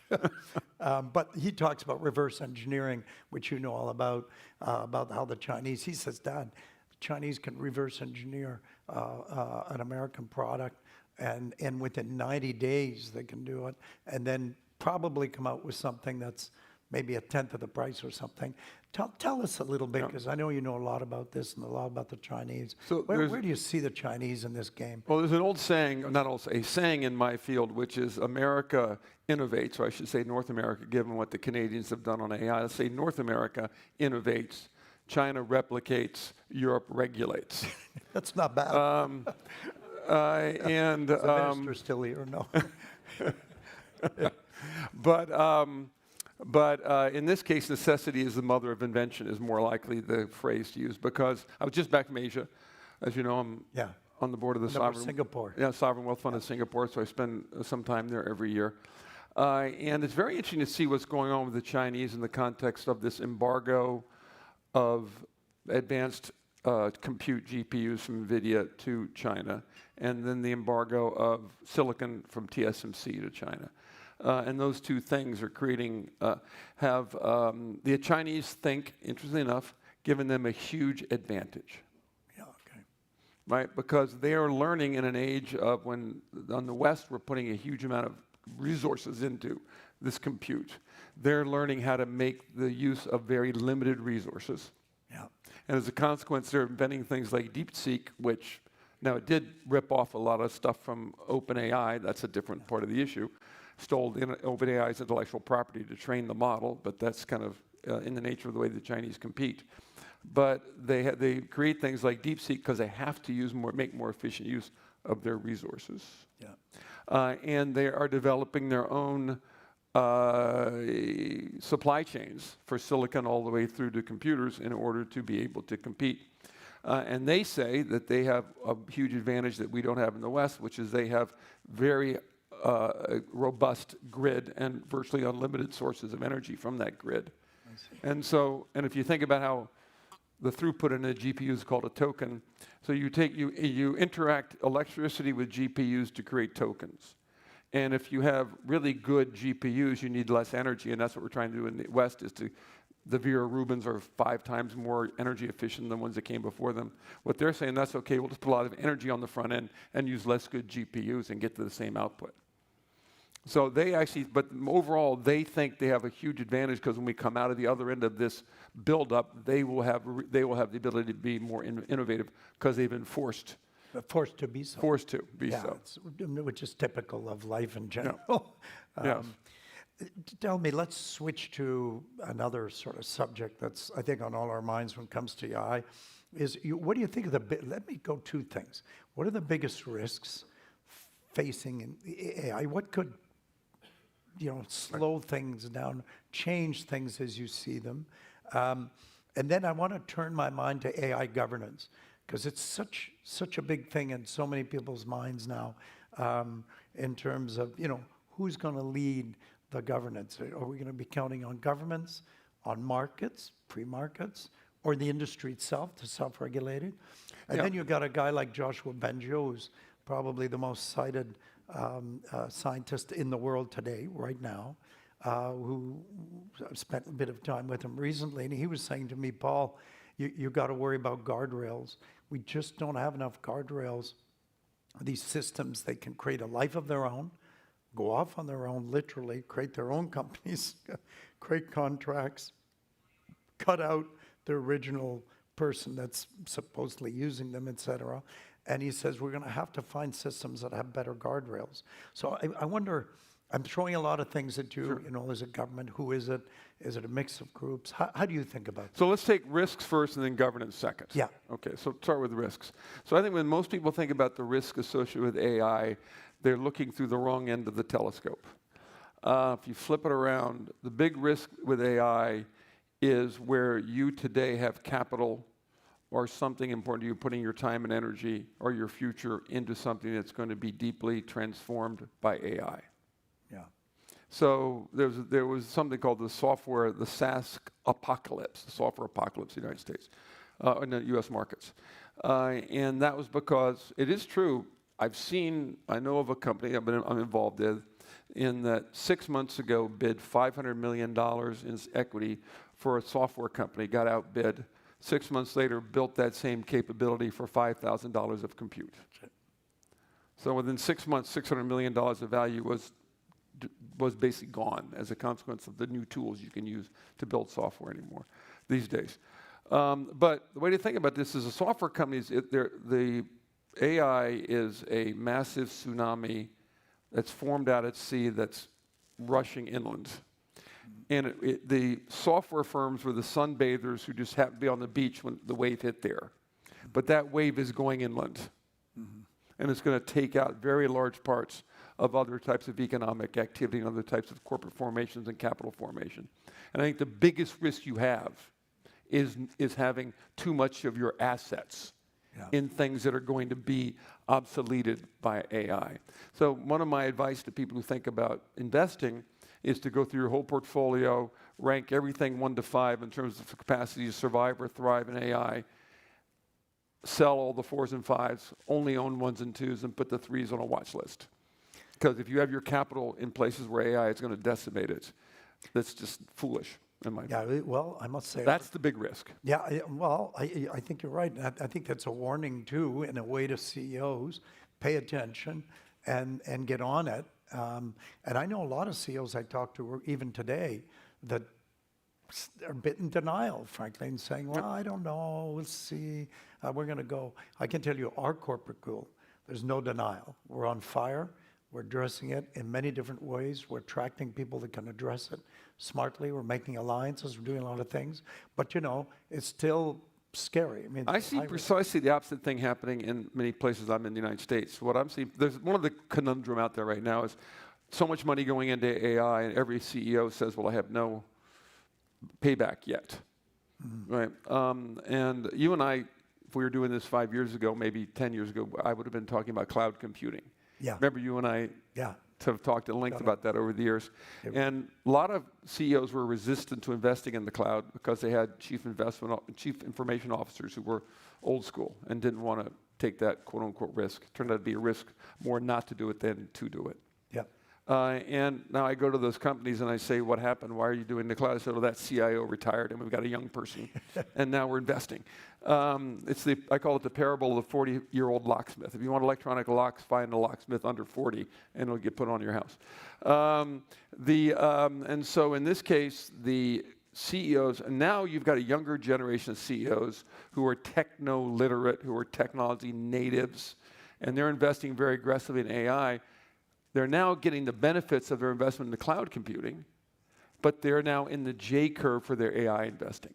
But they're not making the mistake that the prior generation CEOs did, and they're investing very aggressively. So you wouldn't expect, we don't have enough time today, but I can explain to you, a whole bunch of tasks need to be done before you can make good use of AI in your business, but you better be investing today because your competitors are. I totally agree, and I must say, in all the different businesses I have, as you know, with my sons, they're all over it. Yes, exactly. They're just you're very thoughtful about it. And really rolling ahead. Can we go back then? AI governance? Yeah, let's touch on that. So I would make 2 points about this. The first is that this AI progress is happening so rapidly that it's well beyond the capacity of the public sector to keep up. I agree. Right, and the periodicity, the time period between when some politician or government official wants to talk to me about AI and when I can get on their diary, and then it gets postponed because there's war in Iran, right? Something. We've already built 5 data centers between meetings, right? And Mythos comes out and it's transformed the way software is developed. So we're racing forward, and so the capacity of the public sector to keep up is very small. But okay, that's one.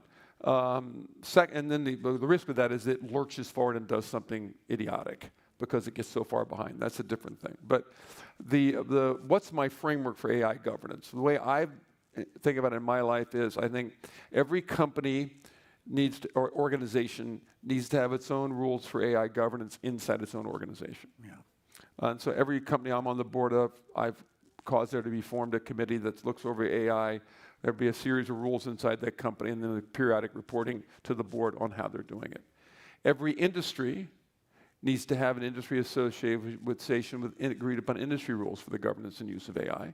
So the industries take responsibility for themselves because it's going to be different across every industry, and the capacity of a government official to understand how it goes to healthcare or finance or manufacturing or retail is kind of just beyond them. So there has to be self-governing. And then I think government needs to think about what I call the white space. National security, elections, child safety, those sorts of things where government can uniquely be involved and where, because of the limited domain, it might actually be able to make some progress. I think, Glenn, though, our Prime Minister spoke, I thought, quite eloquently a couple of days ago on AI, and you could see that the forefront is his duty to protect the population, to help the population also understand. He talked about the benefits for hospitals and how you could, to show people that there's a good side to this that can benefit everybody and that everybody gets a benefit. Because everybody's really got in their minds, oh my God, I got to lose my job. Or my God, a lot of people are going to lose their jobs. So how do you think about the politics of that? Because let's think about it for a minute. Think of all the people lost their jobs in the blue-collar world. Trump gets elected, interestingly enough, on the mandate of protecting those people that have lost their jobs. And the whole idea was to do retraining, which didn't work all that way. The irony is, right under Trump's nose and time, there's a second wave that's building right now. Right. That may be a ton larger than the blue-collar wave of disruption that we have, potentially. I'm not saying we are. Who knows at this point, right? It's not all that clear. But I'd love you to chime in here. Yeah, so I'll give you, I know we're out of time here, so I'll frame this in a different kind of way. Go over a few. Okay, go. So, it's a prerogative of the chairman. Over the course of American history, we're going to think very big here now. The candidate who has won election to the presidency of the United States made the best use of the most advanced technologies for communication.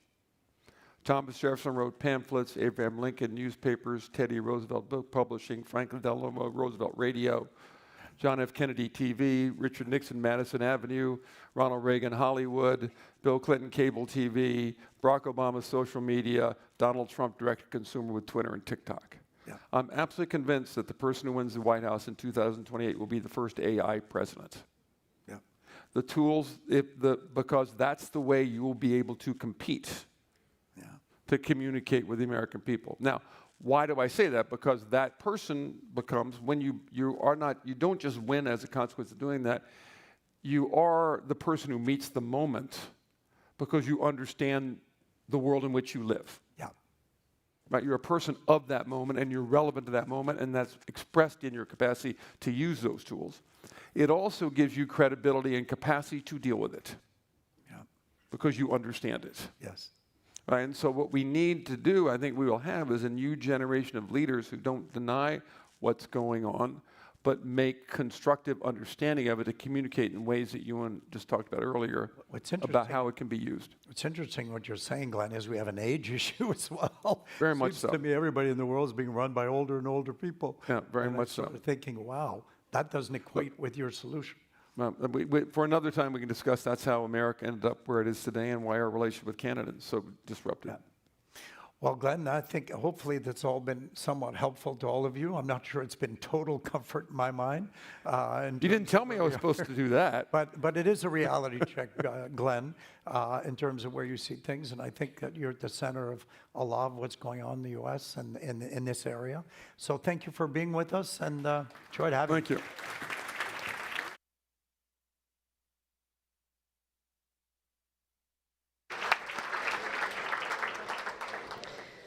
Thank you very much, gentlemen. Excellent conversation. Et je tiens à vous remercier tous d'avoir pris le temps de vous joindre à nous pour le déjeuner d'ouverture de la Conférence de Montréal. Et nous remercions également le gouvernement du Québec pour son soutien indéfectible à cet événement. Le studio Hydro-Québec va fermer les portes pour quelques instants et je vous invite donc à en profiter du dessert et du café qui seront servis dans le foyer. I know that many of you may have been looking at the menus on your table and expecting creme brulee to arrive in front of you. I'm here to tell you that an equally delicious selection of desserts are available outside, as is coffee, and I hope that you will enjoy that. Je vous prie de bien vouloir prendre tous vos effets personnels avec vous. There is an art installation happening in Studio Cogeco between 2 and 3 p.m. You're warmly welcome there. And we look forward to welcoming you back here at 2:40 p.m. as we continue our sessions. Bonne pause.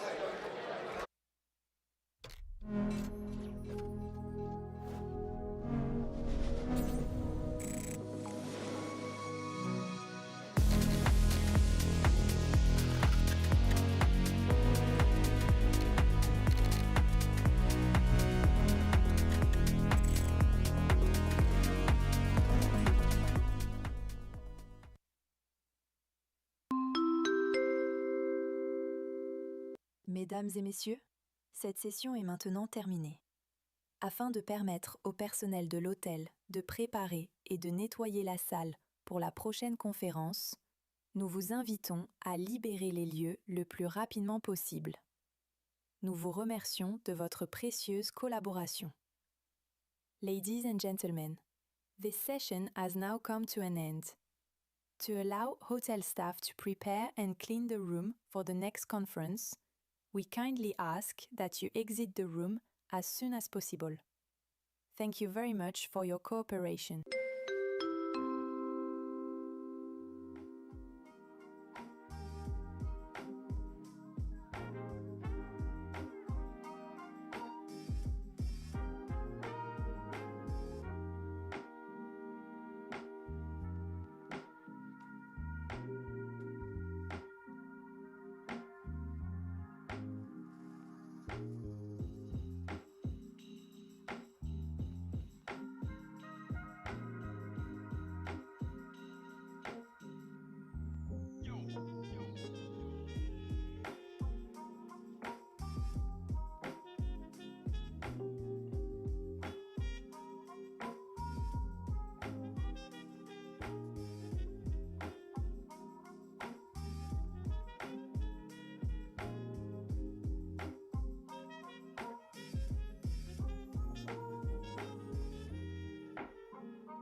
Mesdames, Messieurs, on vous invite à continuer vos conversations à l'extérieur, s'il vous plaît, afin de permettre au personnel de l'hôtel de nettoyer la salle, en vous remerciant.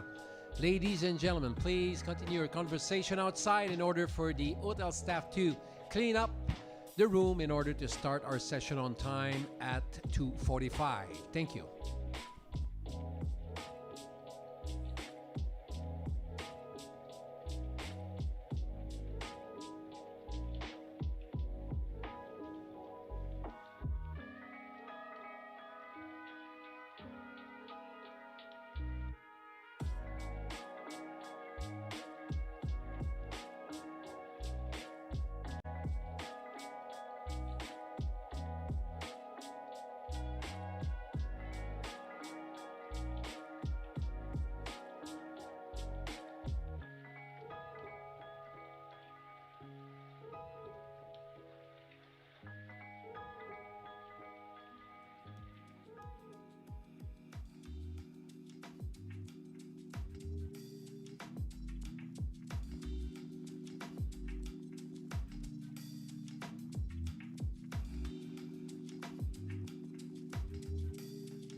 notre façon de voyager évolue.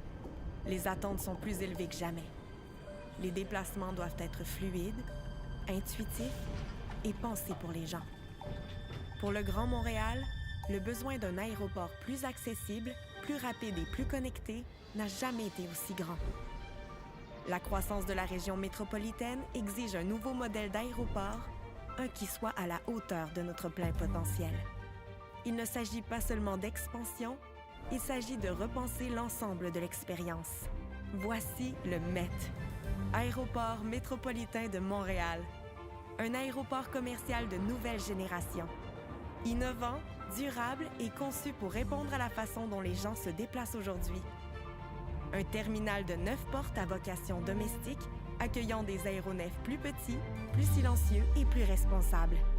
Ici, les passagers bénéficient d'une expérience de voyage fluide et intuitive.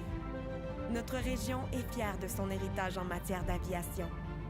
Et son avenir est tout aussi audacieux. Le MET est conçu pour accroître notre portée, créer de nouvelles opportunités économiques et redéfinir le voyage. Ce nouveau modèle d'aéroport, au service de la population, est construit en concertation avec la région et sa communauté. Parce qu'ici, le ciel n'est pas la limite. C'est le point de départ.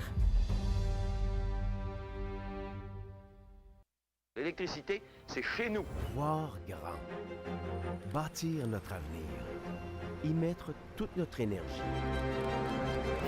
À Hydro-Québec, ça fait partie de notre ADN et on en est fiers. Fiers de travailler pour tout le Québec. Fiers de faire bouger les choses. Fiers de marquer l'histoire. Parce qu'ensemble, on continue d'innover. Pour relever les défis de demain. Ensemble, on change le courant de l'histoire.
Alors, rebonjour à tous et à toutes. J'espère que vous avez bien profité de cette pause et que vous êtes prêtes à poursuivre cette journée riche en échanges et en réflexion.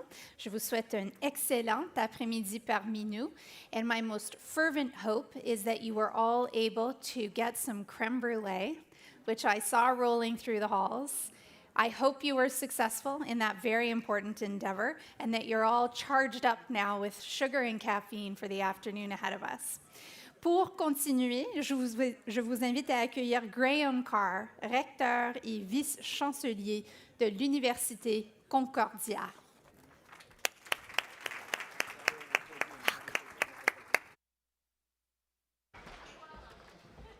Alors, bonjour à toutes et à tous. Je m'appelle Graham Carr et j'ai le privilège d'être le recteur et vice-chancelier de l'Université Concordia. C'est un grand plaisir de vous accueillir à cette séance intitulée « Le financement de la transition levier de la souveraineté économique ». La discussion aujourd'hui est parrainée par Voltage, qui est basé à l'Université Concordia. Soutenu par un fonds de l'excellence en recherche Apogée Canada, Voltage est le principal programme de recherche sur l'électrification au pays. At its heart, the goal of Voltage is to build an inclusive, equitable, and decarbonized society. But to do so, the initiative supports and coordinates cutting-edge research on smart cities, battery development, electrification, and related areas. With its network of more than 170 academic and non-academic partners worldwide, Voltage is ultimately working to ensure that Canada not only adapts to climate change, but excels as a global leader in climate action. And Concordia is in an ideal position to help drive these efforts because our university is recognized as having the best business school in Canada, according to Bloomberg Business Week, one of the top 40 civil engineering programs in the world, according to the Shanghai rankings, and one of the world's top 10 research programs in software engineering, according to CS rankings. So for those reasons, Voltage is just one example of how Concordia is leading on climate action.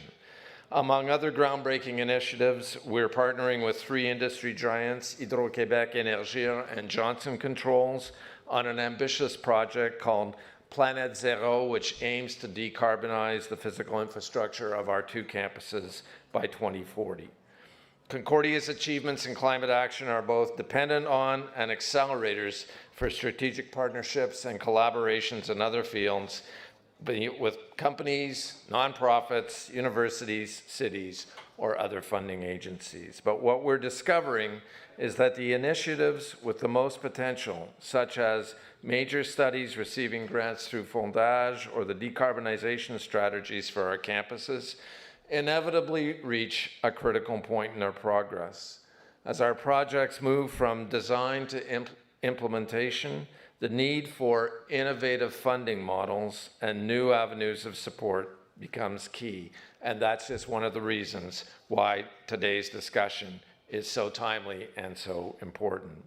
Because we'll hear from individuals who are thinking creatively and finding new ways to turn climate action into financial benefits that reinforce economic sovereignty, both locally and nationally.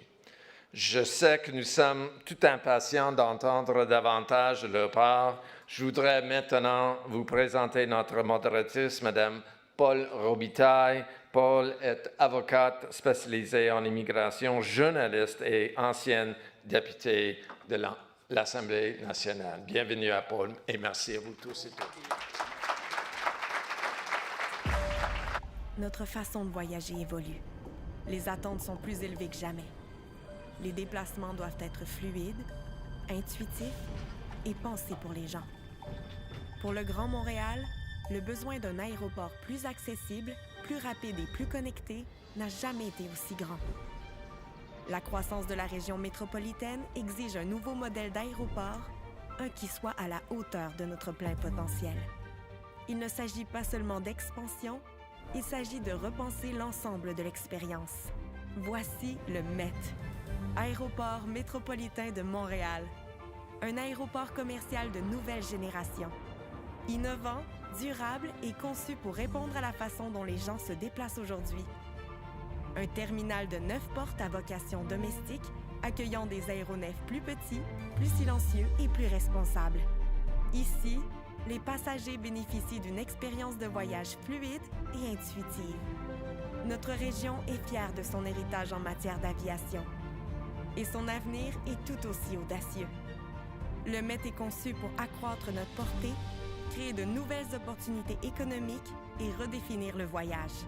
Ce nouveau modèle d'aéroport au service de la population est construit en concertation avec la région et sa communauté. Parce qu'ici, le ciel n'est pas la limite. C'est le point de départ.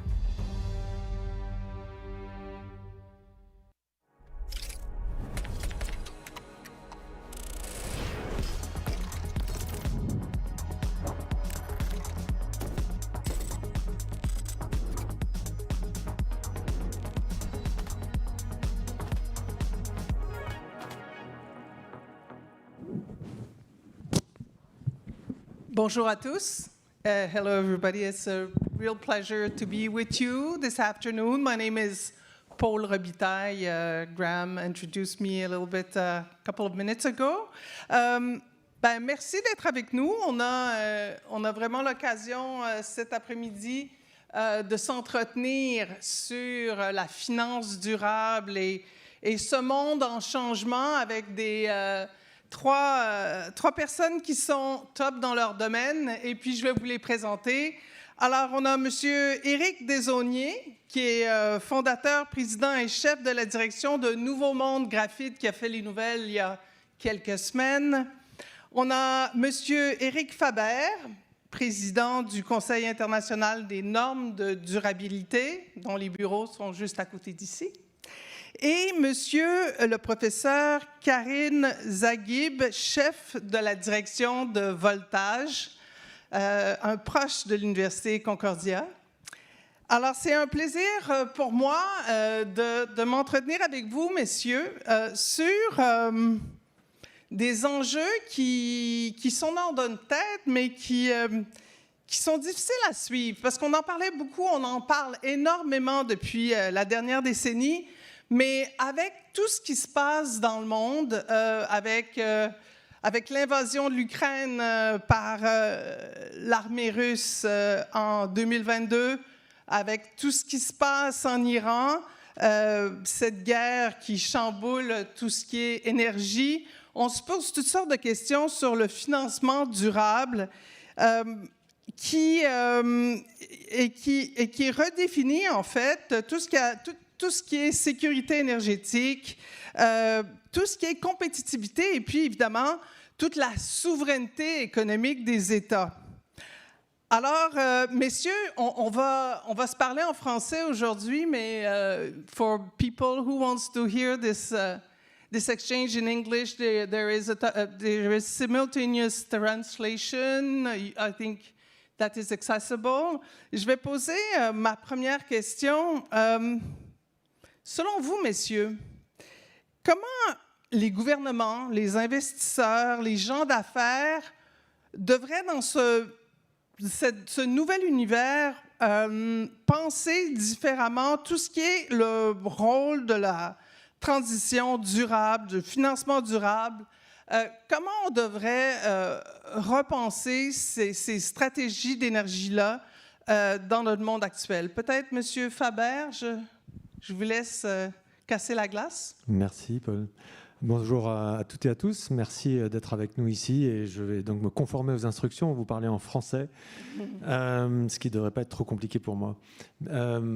La réalité, c'est que les transitions énergétiques, on en parle depuis longtemps. Les gouvernements la promettent, essayent de la mettre en œuvre. Mais les gouvernements n'ont en fait pas l'argent pour le faire. Et donc, on passe d'une COP à l'autre en promettant des fonds publics qui ont beaucoup de mal à être réunis. Et aujourd'hui, on voit qu'avec les efforts de défense, avec les inflations additionnelles sur l'énergie et le reste, le seul moyen, c'est que ce soit le marché financier qui fasse cette transition. C'est-à-dire de faire en sorte que l'allocation des capitaux aille vers des projets, comme on en parlera tout à l'heure, qui assurent en réalité à la fois la résilience des systèmes et leur durabilité à long terme. C'est le rôle des normes de l'International Sustainability Standard Board qui sont en train de se mettre en place dans une quarantaine de pays aujourd'hui et qu'on travaille ici au bureau de Montréal et ailleurs, qui ont pour vocation de rentrer dans la comptabilité internationale, qui est le langage qui permet l'allocation du capital, ces notions de durabilité, de résilience, de risque, de transition, qui permettront que le marché soit informé et puisse mettre un prix sur ces risques et un prix sur la résilience. Aujourd'hui, on met un prix sur l'efficacité, les résultats à très court terme, on ne met pas de prix sur la résilience, c'est-à-dire la durabilité de ces résultats. Et je finis en disant que quand j'entends dire que ESG c'est le passé, qu'aujourd'hui tout le sujet c'est la géopolitique est un facteur aggravant des risques en question. Elle ne fait qu'accélérer le besoin de la transition pour aller vers la souveraineté. Et donc je pense vraiment que c'est là que le nœud se joue dans le financement de la transition. Monsieur Desaulniers, la transition énergétique, est-ce que c'est, en ce moment, est-ce que c'est quelque chose qui est au beau fixe ou en tout cas, comment tout est chambardé? Comment vous voyez ça, vous? Moi, je vois la transition énergétique comme étant le souhait qu'indéniablement on voudrait accomplir. C'est clair qu'on veut accomplir la transition énergétique. Oui, mais est-ce que c'est possible dans le contexte actuel? Mais on s'est rendu compte, on a eu la première vraie usine à batterie lithium-ion en Amérique là, avec Tesla, Panasonic Energy au début des années 2010, 2011, 2012. C'est quand j'ai créé l'entreprise. Je voulais être le fournisseur de cette usine. On a eu la chance d'être le leader mondial en transition énergétique, mais on s'est rendu compte rapidement, et la Chine s'est rendu compte rapidement que ces chaînes de valeur aminocritiques étaient tellement efficaces, et eux, ils ont réussi la transition énergétique, où ils sont en voie de l'accomplir de manière très efficace parce qu'ils se sont rendus compte qu'ils allaient être un joueur dominant, que les chaînes de valeur étaient prêtes pour la mise à l'échelle commerciale de ce truc. Puis maintenant, malheureusement, dans l'espèce de bataille entre hegemons, que notre gouvernement, on est les moyennes puissances entre les deux, entre deux grandes puissances qui se battent, et la Chine sait très bien, hey, j'ai cette carte, mes chaînes de valeur sont très bien constituées dans les minéraux critiques, mais le Canada, là-dedans, on a tout à gagner en étant une alternative viable, parce que dans les pays alliés, pays du G7, il n'y a pas beaucoup d'autres pays comme le Canada qui détiennent à peu près tous les minéraux critiques, et à peu près n'importe quel minéraux critique qu'on mettrait en production aujourd'hui, tout le monde achèterait du Canada, 100%, que ce soit le graphite dans notre cas, le phosphate, le cuivre, les terres rares, n'importe quoi qui sont en production aujourd'hui, on serait des leaders mondiaux, puis on a cette occasion d'affaires-là à prendre puis à gagner. Monsieur Zaghib, professeur Zaghib, quand vous écoutez tout ça, vous avez le goût de dire quoi? Moi, ça fait 40 ans que je suis dans le développement des batteries, des énergies, surtout les batteries lithium-ion. Qu'est-ce qui manque ici au Québec, au niveau, soit au Canada, au niveau de la recherche et développement, l'innovation, jusqu'au pilotage, on n'a pas de souci. En revanche, j'arrive de la Chine, donc j'ai passé la semaine dernière avec notre VP de recherche. C'est que si on parle de financement, il faut réfléchir à plus un plan national dans les gouvernements, le gouvernement fédéral, le gouvernement provincial, qui devrait vraiment accélérer le financement de l'industrialisation. Tout à l'heure, Eric y parle, par exemple, si j'ai envie de faire une transformation d'un minéraux critique, dans le cas des batteries, donc je n'ai pas le choix aujourd'hui que j'aille chercher les machines en Chine, en Corée, au Japon. Et malheureusement, dans les années 80-90, on a vu cette industrialisation qu'elle est partie. Donc, l'indépendance de l'industrialisation, elle n'y a pas. Et aussi réfléchir à mettre quelque chose qui est important. Il y a la transition énergétique, elle devrait relier à la transition économique. Il faut réfléchir à l'économie circulaire. Parce que oui, on a les matériaux critiques, etc., mais ils ne sont pas vers l'infini. D'où le recyclage ou vraiment la politique de recyclage ou la politique vraiment de mettre l'industrie avec l'environnement, ça devient vraiment un facteur très important. Mais quand même, à l'heure de... On en parlait tout à l'heure, mais à l'heure des tensions géopolitiques, M. Zaghib, est-ce qu'on peut penser tout ça de la même façon? Quand on voit sur l'échiquier, il y a la Chine qui a qui a ses intérêts. Il y a la Russie, il y a les Américains. Comme disait M. Carney, il faut être à la table, pas au menu. Mais comment, quand même, on fait pour jongler avec des ententes avec la Chine, par exemple, ou avec d'autres partenaires dans un environnement comme on vit en ce moment, dans ces tensions géopolitiques-là? Je vais revenir à M. Zaguet. Regardez, on a quelques cartes qui sont très importantes. La colonne vertébrale aujourd'hui, on a les minéraux critiques. On parle du cuivre, du graphite, du silicium, de l'aluminium, du manganèse, du fer, phosphate, nickel, cuivre, etc. On a les terres rares.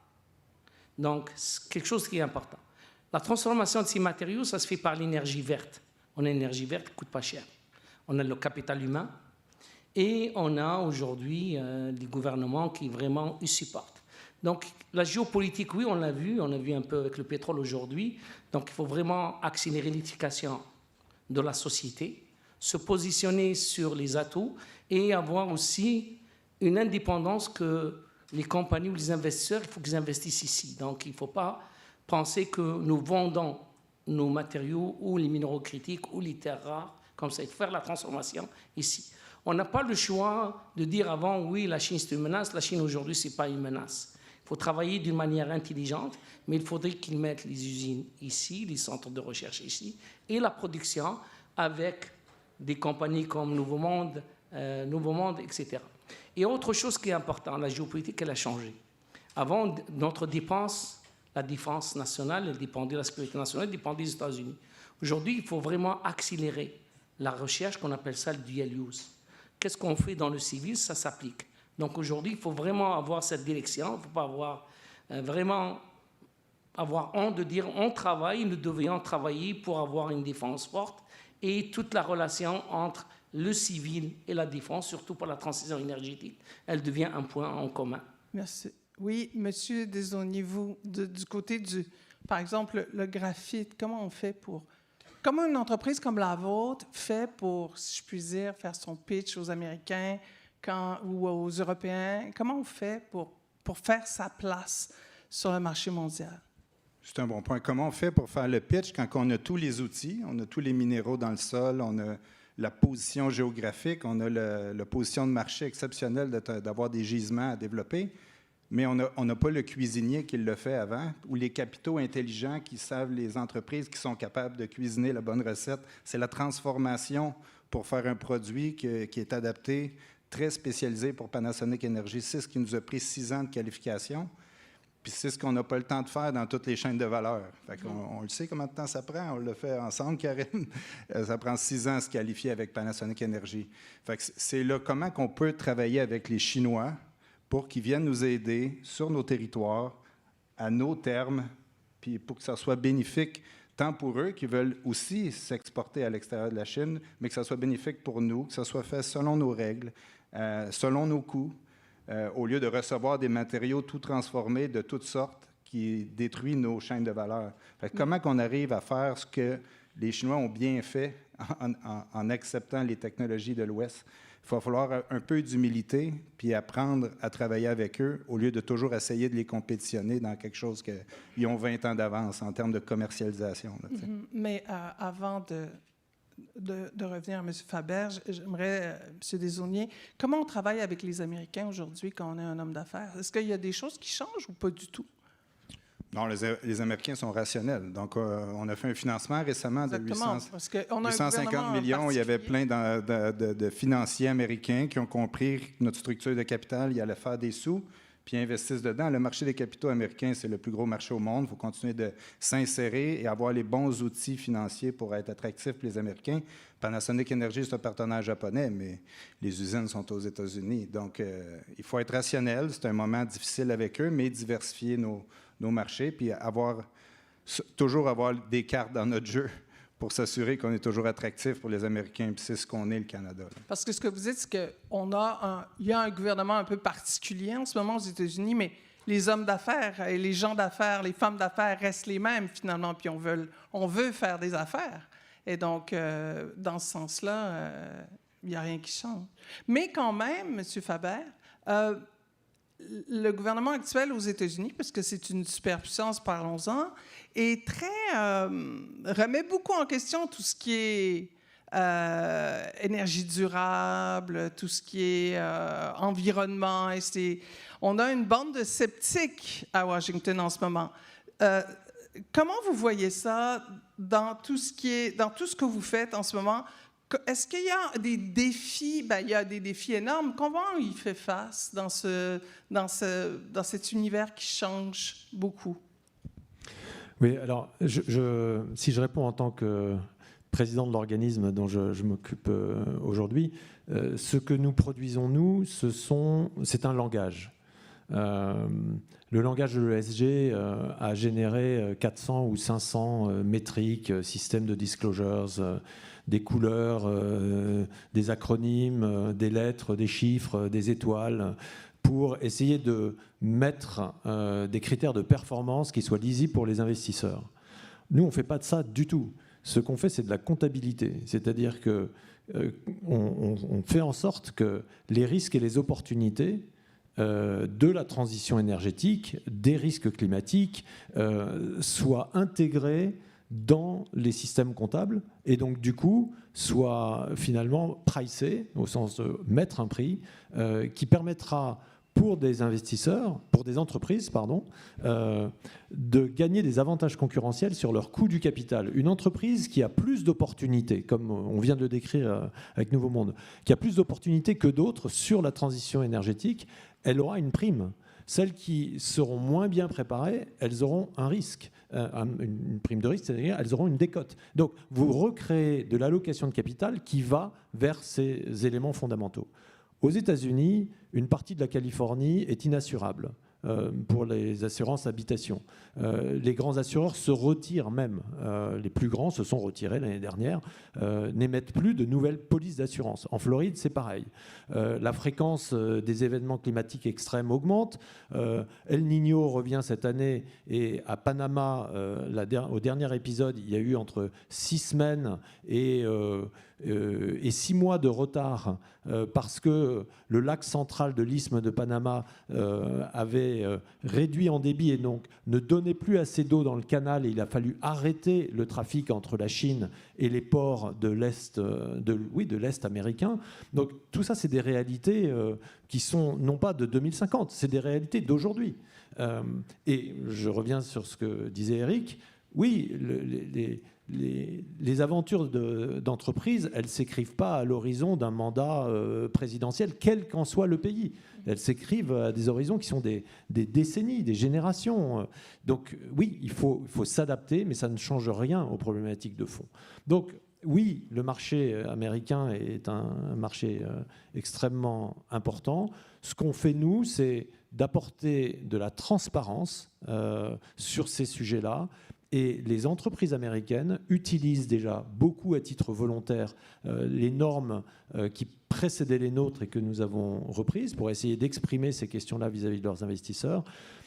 Les pays qui adoptent les normes qu'on est en train de mettre en place représentent d'ailleurs 90% des partenaires canadiens en commerce extérieur, à l'exception des États-Unis. Je laisse les États-Unis de côté, mais 95% des grands partenaires canadiens sont en train d'utiliser ces normes. Le Canada lui-même a défini des normes qui sont totalement alignées avec les nôtres et qui seront mises en œuvre à un moment ou un autre ici. Et c'est le cas pour les Américains, puisque 80% du commerce extérieur américain va être couvert par des normes comme les nôtres. Donc d'une façon ou d'une autre, il y a un système d'intégration qui bien sûr respire au regard des politiques, mais qui dépasse d'une certaine façon, ou qui est sous-jacent en réalité à ces éléments-là. Monsieur Desaulniers, comment justement on fait pour s'adapter à tout ça? Comment on fait justement pour suivre le courant de la transition énergétique quand on a une entreprise comme la vôtre? Bien, il y a plein d'opportunités. Hein. Je veux juste en compter une qu'on vient de se rendre compte, qui était une problématique sur notre projet au niveau environnemental. Pour nous, le cauchemar, c'était tout le temps gérer les sulfures. Gérer le drainage minier acide sur un projet minier, c'est la priorité.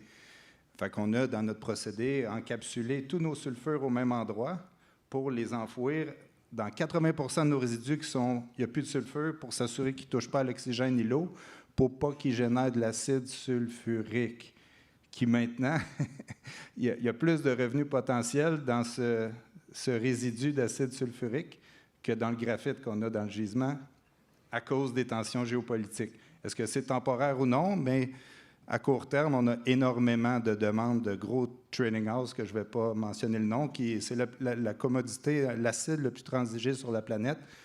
Puis ça met à risque, encore une fois, les engrais pour la nourriture, ça met à risque la survie les aliments. Donc, encore une fois, oui, il y a des tensions géopolitiques, mais quand on construit des projets comme une mine de graphite, il arrive plein de sous-produits et plein de retombées économiques qu'on n'anticipait pas, qui nous permettent d'être plus résilients dans notre économie. Fait que nous, on est en train de développer ce potentiel-là de pouvoir générer un 2 à 300 000 tonnes d'acide sulfurique pour les gens qui en ont besoin aux États-Unis pour des engrais.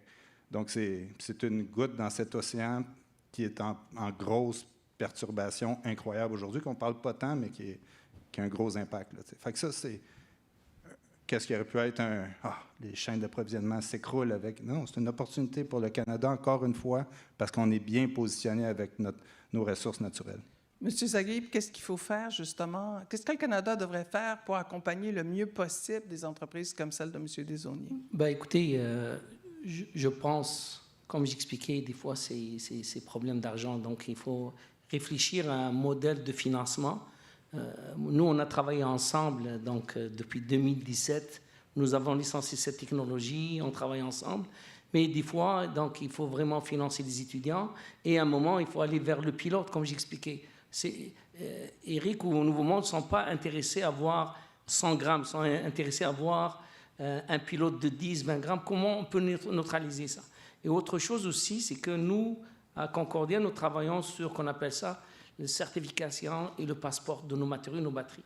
Et nos tendances aujourd'hui avec nos étudiants, on travaille sur des processus ou des procédés chimiques à zéro déchet et sans émission de CO2. Donc, c'est ça la tendance. On aimerait bien aider, mais ça prend du temps. Mais aujourd'hui, il faudrait que les deux gouvernements, et ça soit c'est un bon exemple. Donc, on a l'université, on a un industriel, on connaît le problème, mais à un moment, il faudrait que les deux gouvernements y mettent dans la pâte parce qu'on n'a pas beaucoup de programmes aujourd'hui. Il y a quelques programmes, mais il n'y a pas des programmes à les réfléchir. Normalement, il ne peut pas attendre. Donc, c'est un problème, on est capable de le résoudre. Au lieu qu'on écrit la proposition, etc., nous devrions avoir des programmes vraiment comme en Chine, comme en Corée, au Japon, à assister rapidement et résoudre le problème parce que c'est un problème très important. En revenant vers les États-Unis, 70% de ma recherche dans le passé, ça a été financé par le département d'énergie US, le département de la défense. Donc, il faut, aux États-Unis, américains. Donc aujourd'hui, le gouvernement n'est pas permanent. Donc il ne faut pas vraiment briser les ponts. Il faut réfléchir à une manière intelligente de créer un marché intelligent, de créer des relations. On travaille beaucoup à l'université de Stanford avec d'autres départements. Donc il ne faut pas vraiment réfléchir à vraiment casser les ponts. Aujourd'hui, on est réveillé, donc un homme avertit-vous 2 fois, mais vraiment aller avec cette relation en parallèle et on va voir ce qui va se passer dans les prochaines années. Oui, parce que ce que vous dites, c'est qu'avant, vous pouviez compter là-dessus, mais maintenant, vous ne pouvez pas compter là-dessus, ce qui fait en sorte que vous devez trouver d'autres chemins, d'autres partenaires. C'est sûr qu'on se débrouille, mais une chose qu'on oublie, moi j'étais en Chine, on parle, une des choses, c'est la créativité. La créativité aussi au Québec, au Canada, elle est exceptionnelle. En parlant dans le domaine des batteries aujourd'hui, 95% de la production de la Chine par les batteries fer-phosphate, cette technologie a été développée ici au Québec. 63 de technologie aujourd'hui dans la transition énergétique, c'est québécois et canadien. Donc, il faut vraiment miser sur la créativité, mais pas oublier le volet qu'on n'a pas, qui est l'industrialisation. Monsieur Faber, quel doit être le rôle du gouvernement dans cet environnement-ci? Comment accompagner les entreprises? Comment les gouvernements, le Canada, le Québec, la France, doivent accompagner les entreprises canadiennes ou leurs entreprises pour justement mettre de l'avant cette créativité-là? C'est une grande question. Vous avez cité le Premier ministre, donc je vais le faire aussi. Marc Carnet a écrit dans un livre il y a très longtemps, dans La tragédie des horizons, qu'il fallait 2 choses pour la transition. La première, c'était des politiques publiques engagées, et donc, si possible, tenant sur le long terme, hein, c'est ça que ça veut dire, pour créer cette permanence, cette rémanence, la capacité à créer des filières qui sont des filières stratégiques, davantage concorrentielles, parce que les choses ne se font pas du jour au lendemain. Et la deuxième, des marchés financiers bien informés, de façon à ce que les marchés puissent traduire ces politiques publiques en risque de transition, risque et opportunité de transition, et donc orienter eux-mêmes le capital pour le faire. Je pense que la tension permanente des gouvernements, c'est jusqu'où investir de l'argent public, et on sait tous qu'il y en a de moins en moins, pas qu'ici, c'est vrai absolument partout, compte tenu, y compris d'ailleurs maintenant, des efforts de défense qui sont faits, légitimes, on comprend pourquoi, etc. etc. Et donc, des gouvernements ont de moins en moins d'argent à donner à moyen et long terme, avec souvent des opinions publiques, et on le voit, c'est quand même vrai partout, quoi. Et, une difficulté de compréhension des citoyens et qui se tournent vers des solutions politiques qui sont plutôt simplistes qu'embrassant cette complexité-là. Donc ça rend le gouvernement d'autant plus compliqué, au sens de la science du gouvernement. Je reviens sur ce que je disais, je pense qu'il est absolument stratégique que les gouvernements réfléchissent à leurs avantages concurrentiels. C'est-à-dire que les questions de durabilité, c'est pas pour faire joli, et je suis désolé de le dire, c'est pas pour sauver la planète, c'est juste pour sauver les économies de demain, et que ces économies soient en situation de résilience dans des conditions climatiques, d'accès à l'eau, stratégiques, de souveraineté, qui ne sont pas celles qu'on a connues il y a 30 ans, quand on construisait des politiques publiques sur l'idée que le monde allait s'ouvrir de façon démesurée, c'est-à-dire que le village global, il n'y aurait plus de fragmentation, la démocratie et l'économie de marché iraient de pair. Ben non, c'est pas ça qu'on voit aujourd'hui. Et on ne pensait même pas encore au changement climatique. Donc, quand c'est l'un plus l'autre, je pense que c'est absolument stratégique. Michael Porter, on citait un Américain, a écrit dans les années 90 un livre qui s'appelle « L'avantage concurrentiel des nations ». Je pense qu'il est urgent de le relire et de faire en sorte que l'argent public aille vers quelques industries majeures, quelques axes stratégiques dans n'importe quel domaine, y compris culturel d'ailleurs. Moi, je pense vraiment que la culture fait partie des avantages stratégiques, peu importe lesquels. Et il n'y a pas que les grands pays qui vont gagner. Si les grands pays devaient gagner, il faut qu'on plie tous les Gaules là, et on va faire autre chose. Mais chacun doit retrouver son avantage concurrentiel. Et c'est ça, je pense, le gros pari que les gouvernements doivent faire pour traverser cette période-là. Mais quand on voit on voit le virage qui s'est fait au Canada.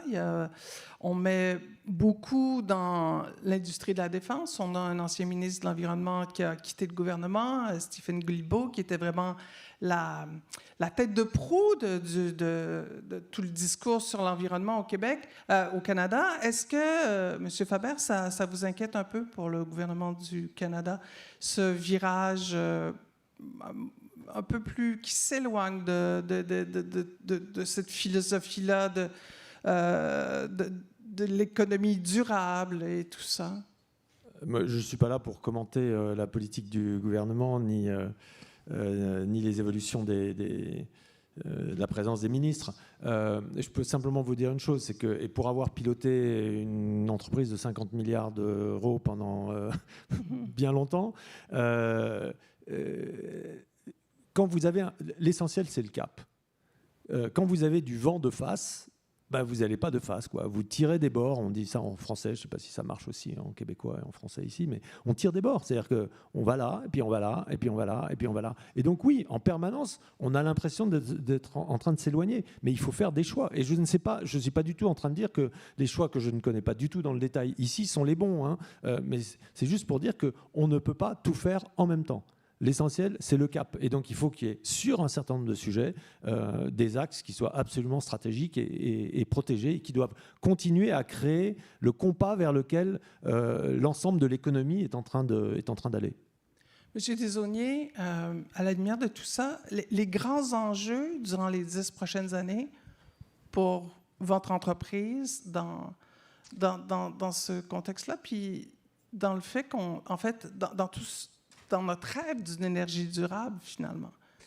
Je dirais les grands enjeux on parle un peu l'Asie comparativement aux moyennes puissances, puis par rapport à notre relation aux États-Unis. Le grand enjeu qu'on voit, c'est la stabilité de nos marchés, puis comment nos gouvernements vont arriver à bien travailler ensemble. Et comment qu'on ne tire pas trop de barre au niveau des gouvernements. Je ne sais pas, j'ai bien compris votre expression. On ne rit pas de votre accent, nous, au Québec. On est très respectueux de... mais tout ça pour dire que ce que j'aime beaucoup de notre gouvernement actuel, c'est qu'il y a une vision claire qui est bien transmise à tous les pays alliés. Puis, j'ai jamais eu autant de positifs de la part des délégations du Québec à l'étranger ou des Invest Canada à l'étranger. Si vous me demandiez un petit peu plus tôt, qu'est-ce qui nous a vraiment aidé, nous, c'est vraiment que notre gouvernement soit présent pour montrer ses projets les plus importants qui étaient utiles avec nos avantages concurrentiels au Canada. Comme le graphite, on a un avantage concurrentiel, mais bien présenter cette petite compagnie qui est Nouveau Monde, qui n'est peut-être pas connue en Europe, au Japon, aux États-Unis, mais ça nous a permis d'aller par la grande porte, à être présenté à des GM, à des Panasonic, à des Mitsui, à des Eni, puis d'avoir des investisseurs qui permettent d'amener des capitaux de grande qualité au Canada pour réaliser nos projets industriels. Ça, cette connexion-là, il faut garder ça, puis je dirais que c'est le plus gros risque, c'est de le perdre. Mais je pense qu'en ce moment, on est très bien positionné pour garder cet acquis. Je voudrais peut-être ajouter juste une chose. On parle de long terme. Le gouvernement fédéral a annoncé vendredi le fait qu'après 5 ans de soutien continu avec celui du Québec, à notre présence ici à Montréal, le gouvernement fédéral se réengage pour 5 ans dans la présence de la construction des normes ici, qui est basée à Montréal. Voilà, je pense que c'est un axe fondamental pour le monde, et c'est une contribution du Canada pour l'instant, par exemple. C'est sûr que les contraintes géopolitiques font en sorte que les priorités nécessairement changent pour s'adapter à ce qui se passe. Monsieur Zakib, comment vous voyez les 10 prochaines années? Quels sont les enjeux majeurs selon vous? Écoutez, lorsqu'on fait la recherche, le développement et l'innovation, le capital humain est très important. Donc, les étudiants, pour nous, ça fait partie de notre quotidien, ça fait partie parce que c'est les futurs pour la création d'emplois. Si on parle de la transition énergétique, on a besoin. Donc, vraiment, il faut, surtout le gouvernement fédéral, il faudrait vraiment qu'il accélère, parce qu'aujourd'hui, on n'a pas des étudiants locaux, parce que le système, il est fait. Donc, on a tout à l'heure, Graham il a parlé de l'école de Molson, donc on a des jeunes qui sortent dans la finance, des gens qui sont des avocats, des médecins, etc. Et le système aujourd'hui ne permet pas que les gens qui sont formés ici, qui vont faire des maîtrises de doctorat. On compte beaucoup sur l'international. Nous devrions, avec la géopolitique, moi je pense que c'est une opportunité que le gouvernement fédéral attire le capital humain. Parce que les gens, lorsqu'ils viennent ici au Canada ou au Québec, donc ils vont s'adapter et c'est une richesse pour les former, etc. Donc moi, c'est un enjeu qui est très important. L'autre enjeu, des fois on ne parle pas, le financement. Donc, je vois lorsque le financement des universités en Asie, etc., aux États-Unis, nous devrions avoir un financement vraiment très important pour les universités et les professeurs. Aujourd'hui, nous ne devrions pas avoir des universités qui sont dans le rouge, ce n'est pas normal. Donc ça, c'est 2 enjeux très importants, parce que l'éducation, la santé ou le capital humain, ça fait partie vraiment de la colonne vertébrale d'une société qui va être gagnante dans le futur. Monsieur Faber, avez-vous par rapport à ce que M. Zakib a dit, est-ce que vous avez des choses à... Qu'est-ce qu'on peut dire sur justement cette relève-là, le fait d'aller chercher du capital humain, l'amener ici, qu'est-ce que vous auriez à ajouter là-dessus? Un immense avantage concurrentiel, c'est sûr, quoi. La Chine l'a fait pendant des années avec des étudiants dans le monde entier et dans toutes les universités d'Asie. Elle a aujourd'hui le plus grand nombre d'ingénieurs diplômés tous les ans et depuis longtemps. Donc les choses sont en train d'évoluer, mais elle a appris comme ça. À l'inverse, on l'a vu pour les États-Unis. Ça a été une source de richesse pendant 40 ans. Bon, il y a une pause de ce côté-là. Bien sûr qu'il faut absolument en profiter. Et le Canada a beaucoup de choses à offrir de ce point de vue-là. L'Europe aussi, d'ailleurs. Monsieur Desaulniers? Ce que je me rends compte, je ne pensais jamais dire ça de notre petite entreprise junior d'exploration, mais on survit les gouvernements. Les entreprises, dans notre économie, sont plus à long terme que les gouvernements. Donc, c'est à nous à établir les priorités. Puis c'est un peu les entreprises américaines qui ont décidé pendant un moment que c'était la bonne chose à faire d'aller en Asie. Mais maintenant, je sens vraiment un mouvement qui va prendre du temps à avoir des effets, mais qui est dans la bonne direction de se rapatrier les expertises localement. Il faut que les entreprises prennent leurs responsabilités parce que les gouvernements sont plus fréquemment en élection que les CEO d'entreprises. Et comment on fait ça? Comment on fait ça? Ben, c'est un truc, mais comme par exemple, à chaque fois qu'il y a une nouvelle élection, comme il y en a qui s'en viennent, il faut être présent, puis peu importe les partis, être présent, expliquer nos dynamiques. Et si ça devient une priorité du gouvernement, ben, faut qu'ils connaissent vraiment concrètement comment ils peuvent nous aider. Et s'ils veulent nous aider, c'est quand même les élus qui décident à la fin sont où les priorités, mais on sent les minéraux critiques, c'est une priorité. La transition énergétique, c'est une priorité. Il faut juste aider nos gouvernements à avoir les bons moyens, vu qu'on est les gens qui ont l'expérience dans l'industrie. Quand ça fait plus de 10 ans qu'on fait le même travail, il faut apporter cette expérience-là. Donc, cette communication-là est essentielle, évidemment. Bien, écoutez, messieurs, merci infiniment. Ce sur quoi vous travaillez est extrêmement important dans le contexte actuel. Tout ce qui est énergétique va en s'accroissant aussi. Donc, et protéger notre environnement est aussi, malgré tout ce qui se passe sur la planète, est tellement important. Alors, merci beaucoup tout le monde. Et c'était un plaisir de discuter avec vous. Merci à toi. Merci.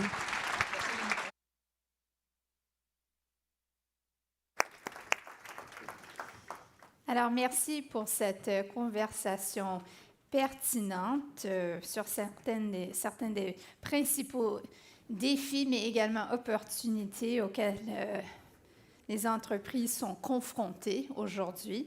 Et avant de poursuivre avec la prochaine session, je tiens à vous mentionner qu'il y a également une session intitulée « Déchiffrer le nouveau paradigme géopolitique » qui débute à 15 h dans le studio Cogeco. Mais pour la session qui se déroule ici au studio Hydro-Québec, nous aborderons la stratégie du Canada dans un monde fragmenté en discutant de la diversification commerciale et de l'investissement. Cette discussion est présentée en collaboration avec Affaires mondiales Canada, and I would ask that you please welcome the moderator of this discussion, Gisèle Robichaud, Consul General of Canada to Australia, who will introduce their guests momentarily just after this video. Je vois une université qui est ouverte au monde.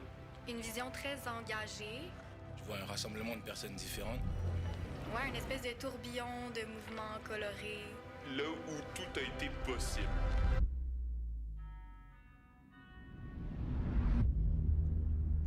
L'UQAM a été vraiment la place où j'ai énormément grandi en tant que personne. On a souvent une philosophie justement différente qui est plus rapprochée de l'humain.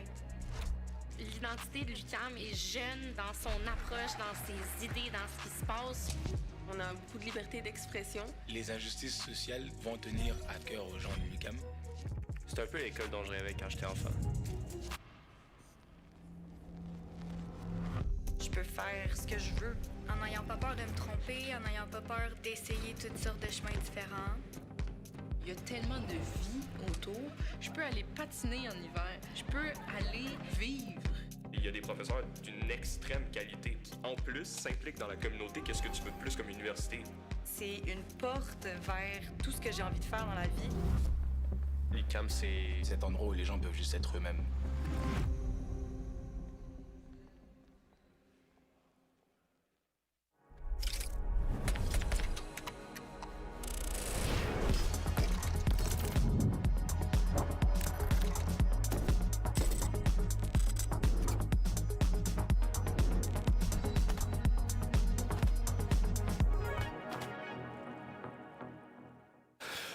Alors, rebonjour Montréal. J'ai passé 4 ans ici en tant que directeur régional du Bureau du Québec et du Nunavut pour le service des délégués commerciaux. So it's a huge pleasure and very meaningful for me to return and reconnect with this community. So in the last week, I was in Ottawa as part of the Global Head of Missions meeting, and I think it was a very helpful time to connect with colleagues around the world. And wherever we serve, we heard the same message. You know, the world is very much changing, And the assumption that shaped the global economy for much of the last several decades can no longer be taken for granted. Supply chains are evolving, new technologies are reshaping industries, and economic security and national security are increasingly interconnected. Business are operating in an environment that is much more complex, more competitive, and way less predictable.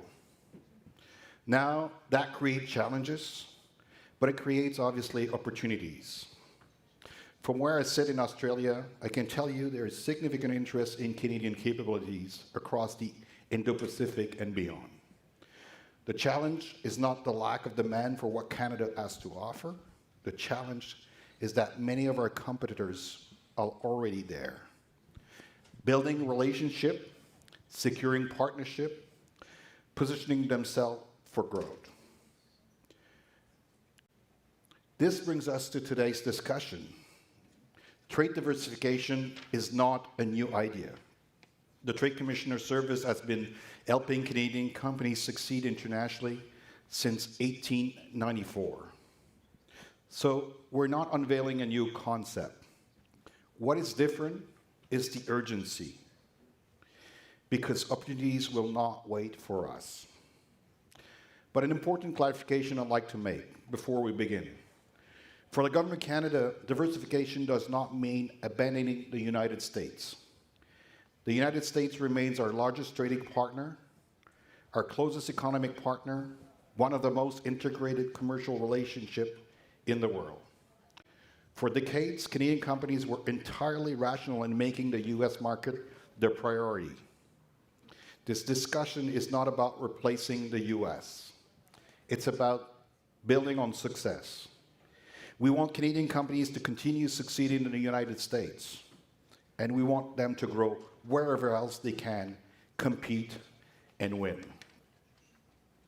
So ultimately, growth is the objective. Diversification is simply the tool. A tool to access new customers, a tool to build resilience, a tool to create option in a much more uncertain world.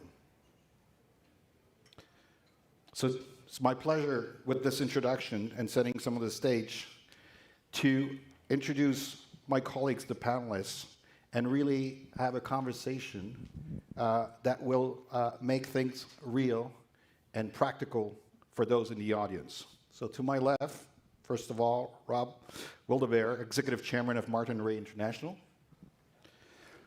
Next to him, my friend, Scott Moore, Seul Unique, Chief Operating Officer and Chief Financial Officer of Export Development Canada. François Tremblay, Président Volvo Group Canada and Prévost.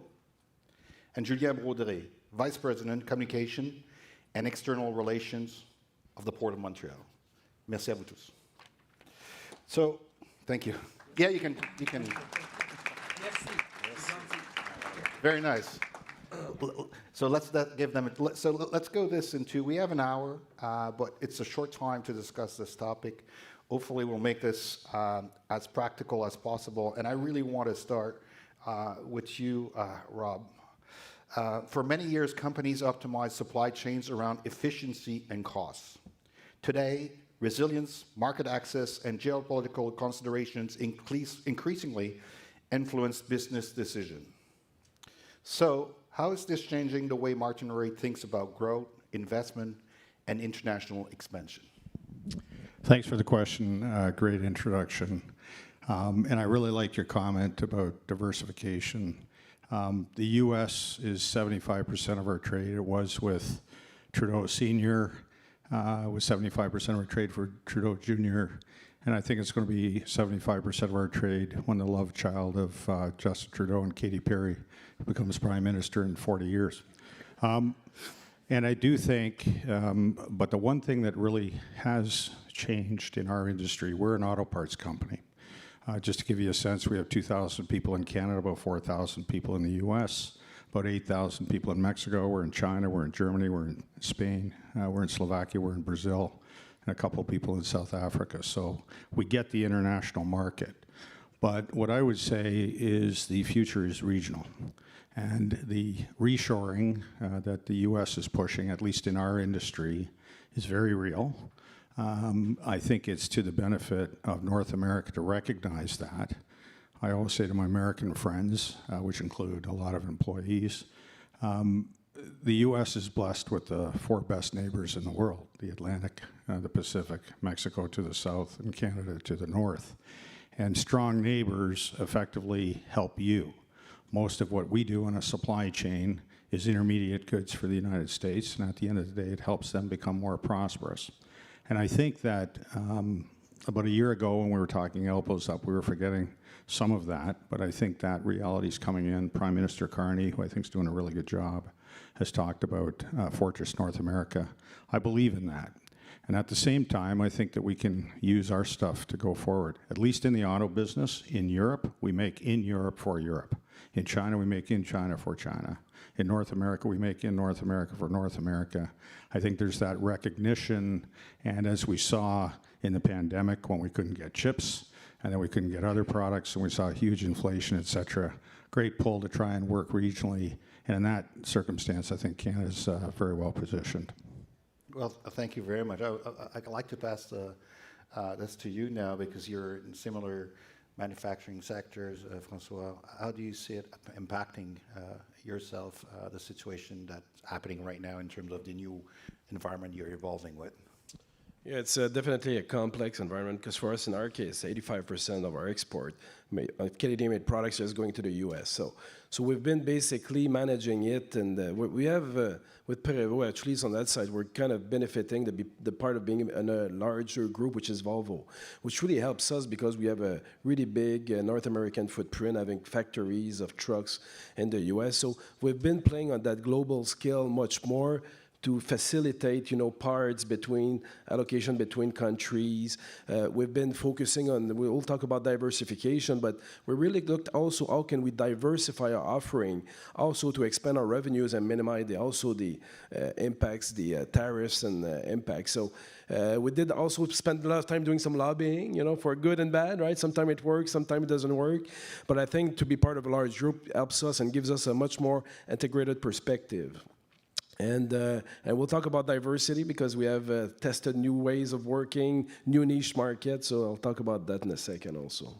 Well, let me ask you, Scott, based on the testimonial here, does that resonate with the rest of a lot of the clients that you serve, or is there things that you would add that you say that maybe feel difference in different sectors and activities? Oui. Mais merci, Ghislain. Premièrement, merci de m'avoir encore cette année sur le stage à la Conférence de Montréal et cette année avec des clients, des partenaires. Ça me fait plaisir d'être là. So maybe I'll just start quickly. I always say the same thing when I get up on stage. So Export Development Canada, EDC. We're not BDC, but they're really good also. So for those in the audience that know BDC, they do a great job. EDC, so export, which it's more than exports. There's certainly a trade aspect to it, and trade goes in lots of different directions.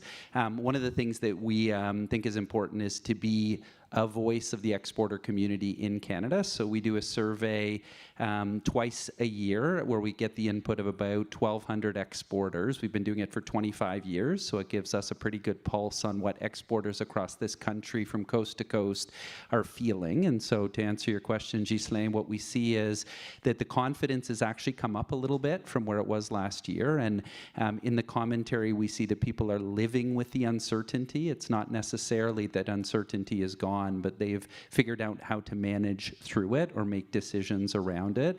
It's still below what would be the historic average, so that suggests it's still, there are pressures for sure. If you look at an interesting question we ask, which is what are the intentions in terms of markets around the world, you have 2/3 of our respondents that are saying they're going to be looking at a market in addition to the US, back to Rob's point, in the next 2 years. That's at a high water mark. So 2/3 that say, we think we need to go somewhere else in addition to the US. When you ask the next question about confidence, those that are already operating in more than just the US as a foreign market, confidence is higher. So it shows that idea of being in more markets, the resilience, the diversification, if you will, is very much at play. We'll talk about it in a little bit, but we hear from companies that cost was really important in their supply chains, and now it's cost and resilience. Price has always been important, and now it's price and its diversification, which are important shifts that weren't necessarily there a couple of years ago. Yeah. Well, that's quite interesting because you start to answer the question about diversification. I think it's important that we talk about what it means specifically, and I go back to Francois on that because, as I mentioned in my opening statement, in terms of an objective, I see it more as a tool. But from a business perspective, how do you know when diversification becomes a strategic necessity rather than simply an attractive opportunity? It has to be actually a core competency, being able to be flexible and agile, to diversify. And our challenge was a bit different because normally when you think about diversification, an easy one is geographical diversification, right? But in our case, because my business unit is part of a larger group that's got a global footprint, I was kind of locked in North America. So the way we looked at it was, what could we do to expand our revenue streams and revenues without actually going in different countries, right? So, premier exemple, par exemple, on a trouvé des niches market, des segments, maisons motorisées, parce qu'on faisait des autobus pour transporter des gens. On s'est dit, wow, it's a beautiful structure. We could build the best motorhome in the world, and that's what we did. So now Prévost is actually building the best motorhome in the world, which actually retail for $2-3 million US. So that became kind of a niche market that has a beautiful halo effect on the brand. The music industry, all music bands now in North America travel on Prévost. So that's another niche segment that we found where we're owning those markets, but by providing and adapting our product, we met those needs. A good example of also diversification was changing our value stream. We used to be making our margins and money selling equipment. Now we're selling also services, thinking about connected services. Now we can do remote diagnostics, we can monitor the driver's performance and things like this, and there's a value, and customers are willing to pay for that service because it makes them better to manage their fleet and everything. So we found creative ways like this. And the last one would be a technology diversification, because we've been a diesel manufacturing company. Now we're expanding, diversifying in new clean technologies, electric. We're going to launch our first electric coach at the end of this year, hydrogen. And by the way, I want to thank IQ Invest Quebec that really supported us in that venture and that journey of bringing electric coach to market. So without the help, we wouldn't be here. So those are the type of diversification that really can bring a lot of value without doing a pure geographical diversification. Yeah, I started to try a few times to start a rock band. It never worked out. Maybe I start with the bus. Start with the bus and build your way from there. Exactly, build your way up. The wheels on the bus go round and round? Does that work? That's it. How about you, Rob? Any comments on that specifically? Yeah, I think diversification is very interesting. So we make parts for cars, but we're in the advanced manufacturing business, in a very big business. We see everything from GPS to different lightweight materials to electrification and so forth. And one of the things we're really good at is scaling up. So a couple of examples, we made a couple of acquisitions in Quebec of Quebec companies. We bought the assets of Afenco, which was a green company that had a good technology, ramped up, couldn't really scale up and went insolvent, but we bought the assets and we're regrowing that company here. So we have a Quebec company here. We're also the largest shareholder of Nano Explorer, which is the world's largest producer of graphene, which is very interesting. My third acquisition in Quebec was my wife, who's Quebecoise, but I think that was a reverse takeover, and she's running the house for sure. Got a lot of great feelings about Quebec. The one that's very interesting right now is defense. Obviously, there's a lot of procurement in Canada being talked about, but what we've been approached a fair bit in the last several months, I'd say a year, by U.S. defense companies, because the supply chain, quite frankly, in defense sucks. Automotive is something that can produce a high volume of stuff on a very just-in-time basis. The supply chain in the military has been quite, say, fat, not a lot of competition and so forth, and high prices paid by governments in a very inefficient way. And the U.S. has essentially said, look, we're going to have to ramp up our defense spending. The head of procurement for the Department of War has said, go talk to the automotive guys because we're sick and tired of what's happening there. So we're getting approached by huge defense contractors to send people in consulting, and we go and we say, look, we like POs, so if we find something that we can do, let's do that. And then you translate that into Canada with the initiatives that we have. I think that's really good. And so in a very clever, I think, announcement, the Auto Parts Manufacturers Association entered an MOU with Hanwha. Hanwha is trying to get the submarine contract from Canada, and it said if we win the submarine contract, although auto parts guys don't necessarily work on submarines, we will build military equipment here, things like vehicles and missile systems, and we will contract with Canada's auto parts manufacturers because they have the ability to do that. Now, having said there's a contest, but I think the German contractor may do the same thing. That's good thinking. And in the context of that, we can make anything out of metal, we can assemble anything, we can ramp up, we can do that. And we think that there's tremendous opportunities there. And I think that there's tremendous opportunities for a lot of people in Canada to do that. The government is committed to supporting the Canadian supply base, get good financing from people like EDC, because I guess defense is an export product. If you shoot missiles from your country outside, I guess that's an export product, so it fits in your bailiwick. Anyway, I think tremendous opportunities. We have a really good industrial base in this country, and we have to use it. Excellent. I haven't gone to you yet, Julien, but that's your time, because this is not going to happen without infrastructure. So diversification is part of the strategy. Infrastructure becomes parts of the solution. So I'd like to ask you, how's the Montreal Port is positioning itself to support Canada's long diversification objectives? Merci, Ghislain. So I'm glad that you're asking the question because I've got a 75 slides PowerPoint with me. No, just... But I've seen it before, actually. It's really good. A little bit of background information that's really important regarding the Port of Montreal and most port authorities in this country. Port authorities exist because we want to win. We all deserve the Academy Award for Best Supporting Actor. We exist because we want to make every companies in this country, every supply chains, to be successful. What it means is when not only BDC but also EDC works with a Canadian company to develop a supply chain, we want that supply chain to be as efficient, as cheap as possible. We want to make sure that the goods can come in and also go out of Canada. That's very important. So often when we talk about trade diversification, we tend to focus on tariff, on non-tariff barriers. But every port authorities in this country are working to make sure that we deal with the logistical barriers. In the good old days, we used to say that the market will take care of that. You know what? Sometimes the market is wrong. Reality is we need to develop more trade-enabling infrastructure in this country because we want to make sure that Canadian companies will be able to use a Canadian-owned port. Actually, the Port of Montreal is owned by everybody in this room. We're a non-for-profit. We were developed in 1830, which is roughly the year that the last Stanley Cup was won in Toronto. And we were developed for one obvious reason, is because we wanted to make sure that we can connect with the rest of the British Empire at that time.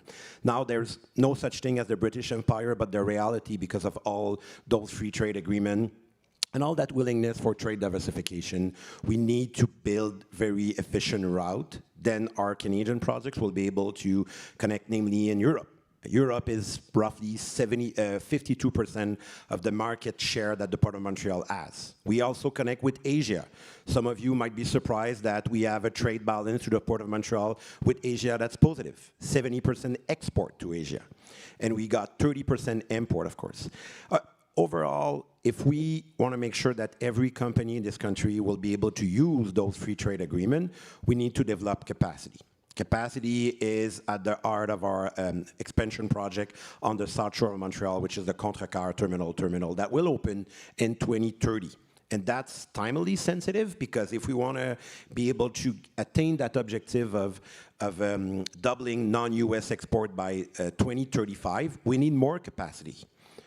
If we don't have that excess capacity, the reality is that cargo will be going to the U.S. port. Again, I have nothing against U.S. port. The reality is, for me, cargo is like the Stanley Cup. I prefer when it's a Canadian hockey team winning the Stanley Cup, even Toronto. But the reality is developing those supply chains through a Canadian port is also making sure that not only we have capacity, but we are more competitive. Port of Montreal emit less GHG emission than most of the port on the East Coast. That's a competitive advantage. Sometimes we tell ourselves, climate change is not happening. No, climate change is real. That was not only the topic of the previous panel, but this is a real conversation happening in Europe. So Canadian projects that are emitting less GHG emission will be more competitive on those markets.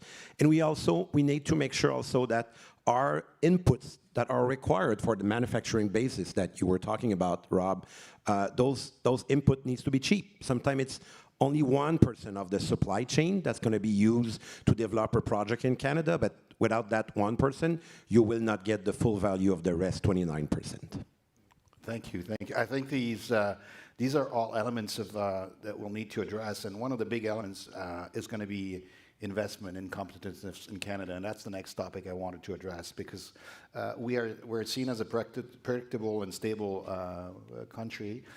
We know our advantage when it comes to corporate taxes. Last week, Ambassador Weissman, our new ambassador to the U.S., basically gave us a high-level 101 crash course on capital allocations and mezzanine investments and all sorts of things. I mean, we will need to be better equipped in the field, as we said, as head of missions to do that. But where do we need to achieve this more specifically? Where do we need to really look at attracting more global investment in strategic industrial activity? And maybe I'd like to ask François to take this question, and Scott to see from your financial side of the business, where will you be able to contribute as an organization? Maybe I'll go first only because it builds a bit off of what Julien said. So the last time Julien and I saw each other was actually a Trade Enabling Infrastructure Roundtable. And so it was in the context of some of the things that we also believe need to happen. So it won't be a surprise to many people in the room that a lot of our infrastructure is built north-south. It's not built east-west or north. And you think about north being also really important in the future. So what's interesting for us is we have actually a team at EDC. We do lots of different things, from credit insurance to guarantees to equity to project finance, so very large-scale infrastructure projects. We've done it for years in places like Australia, India, the US, Europe, and we haven't done much of it in Canada. And people say, well, why not? And the answer is there wasn't much happening. And so what's really interesting now is there is a lot happening in Canada. And so how do we actually redirect some of that expertise back to projects that need to happen in Canada, be it Contrecoeur, be it the Port of Vancouver, be it airports? If you're interested in the topic, there's a panel tomorrow, actually, that my colleague, who is, I think he's there, Jeremy, will be hosting, talking about some of the different things that need to happen. The last point I would make for today, though, is what we believe is important is we need to bring money in from other countries to help get some of these projects done. The numbers are astronomical. Many of you have heard them. And how do we do that? Well, that is about bringing in other export credit agencies that may want to participate. It's bringing in money from sovereign wealth funds. It's bringing in money from other commercial banks. And given that experience we have structuring transactions around the world, we think we can help with that. And there are a few good examples that are already in flight, including some of the port activity that's ongoing. Nouveau Monde Graphite is arguably an example of that you just heard about that we're participating in. So I think there's lots there. I think, you said it right. I mean, having a solid foundation for us is critical because, as I'm going to talk a little bit about the supply chain, because it was interesting for us when we looked at the way we're doing business a couple of years back versus the way we're doing it now. We went from a just-in-time mindset to a more just-in-case. And it's all about stability, predictability. So we did a lot of reshoring of actually part supplies to make sure that we're coming back here. We had to work with our partners, our suppliers, to invest in their facilities. And that's where all the governmental supporting those investments goes a long way, because, when you have a stable, we're bringing volume, it creates kind of a solid foundation to grow. And investing in talent was also a big thing for us in terms of competencies when it comes to new technologies. So it's capital, but also talent is as important, because if you can have all the money in the world, but if you don't have the local expertise, you won't go too far, So that's kind of where we spend a lot of time to become a center of expertise globally for the group in terms of new clean technologies.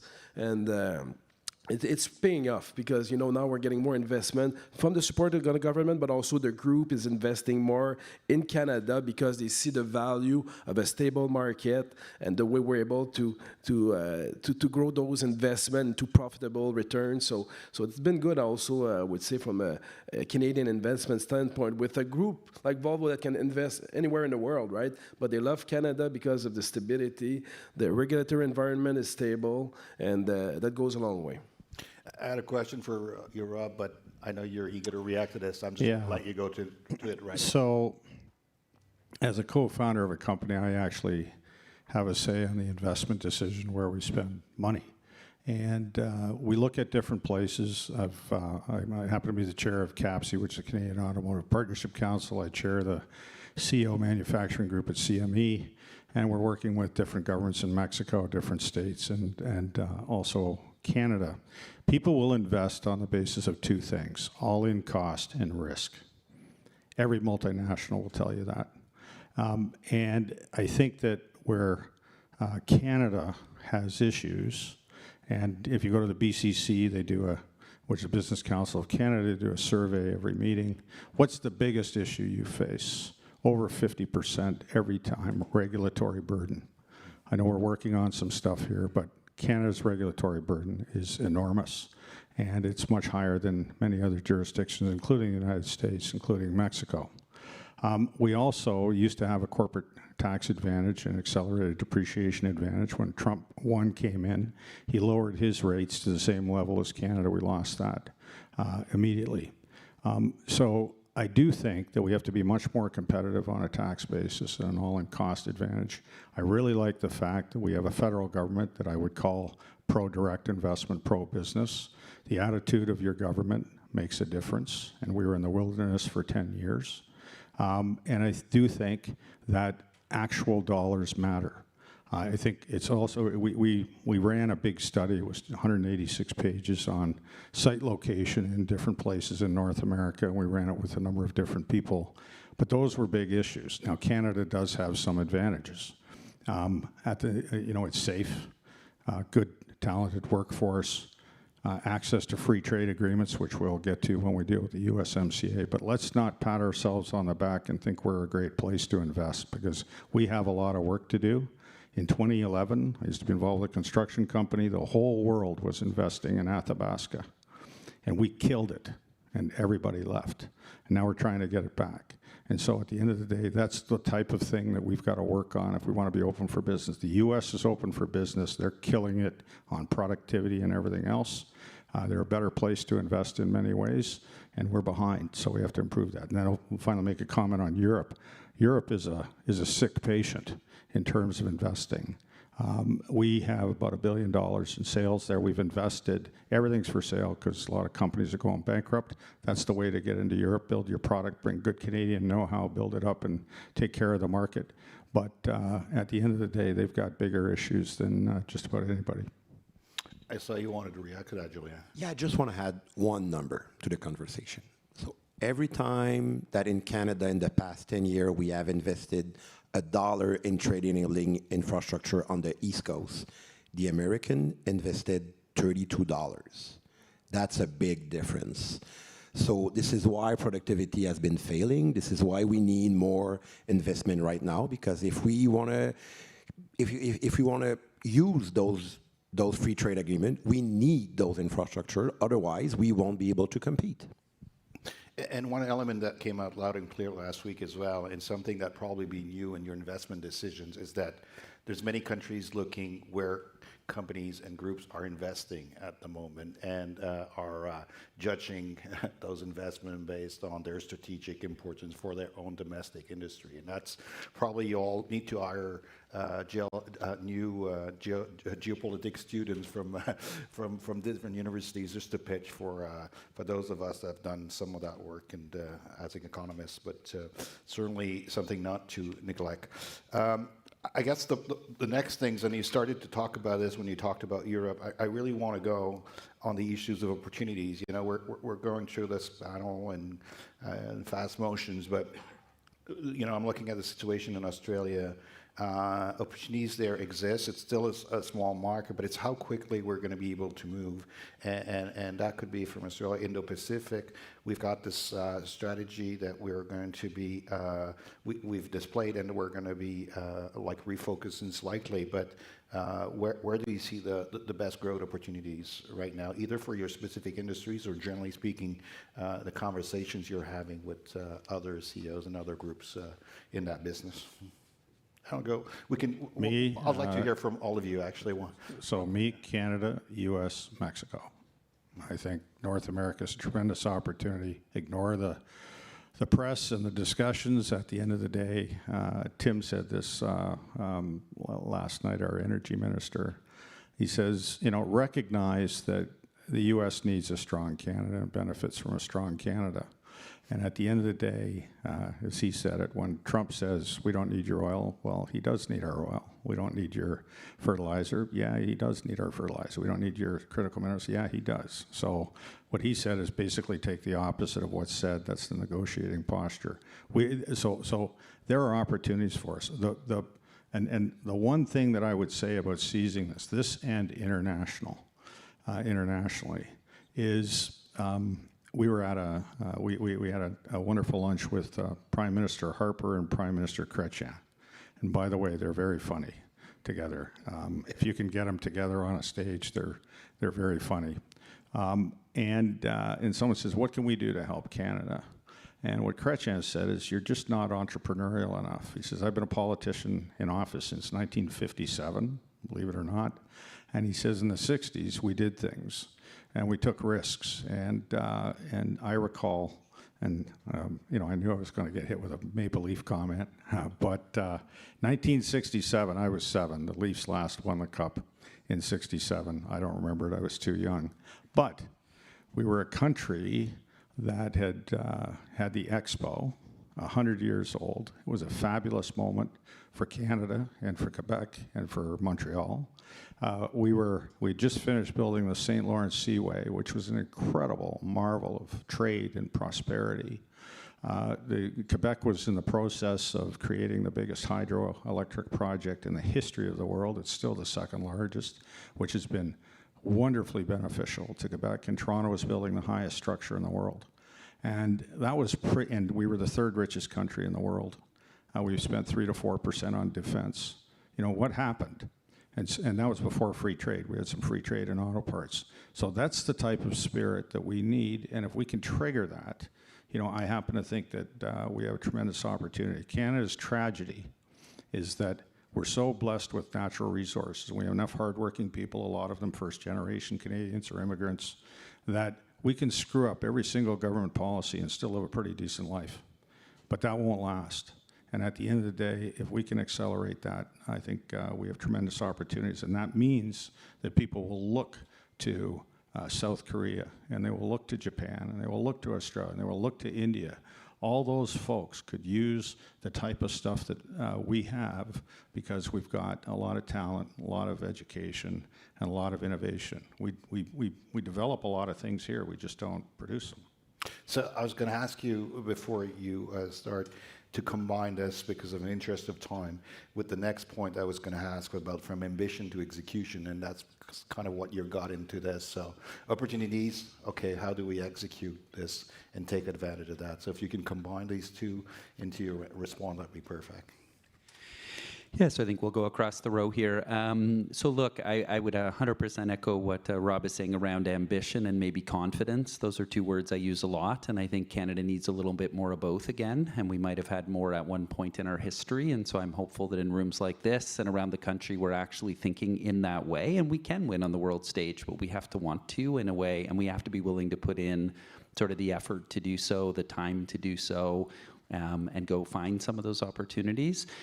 We might see slightly broader opportunities from where we sit, just sort of covering all segments and all sectors of the economy. Certainly, I think Asia still presents lots of opportunities. I think we've been saying that on stage for a number of years now, and what I guess is good a few years later is we're starting to see more Canadian companies winning in Asia. So last year we facilitated about $16 billion worth of trade into Asia. That was up a couple of $1 billion for the year before, and it was up a couple of $1 billion from before that. And if you think about us having a really big portfolio that represents many Canadian companies, that is a sign that more and more are actually moving into a number of industries. In particular, you have food, we have advanced manufacturing, there's energy for sure is a big part of it.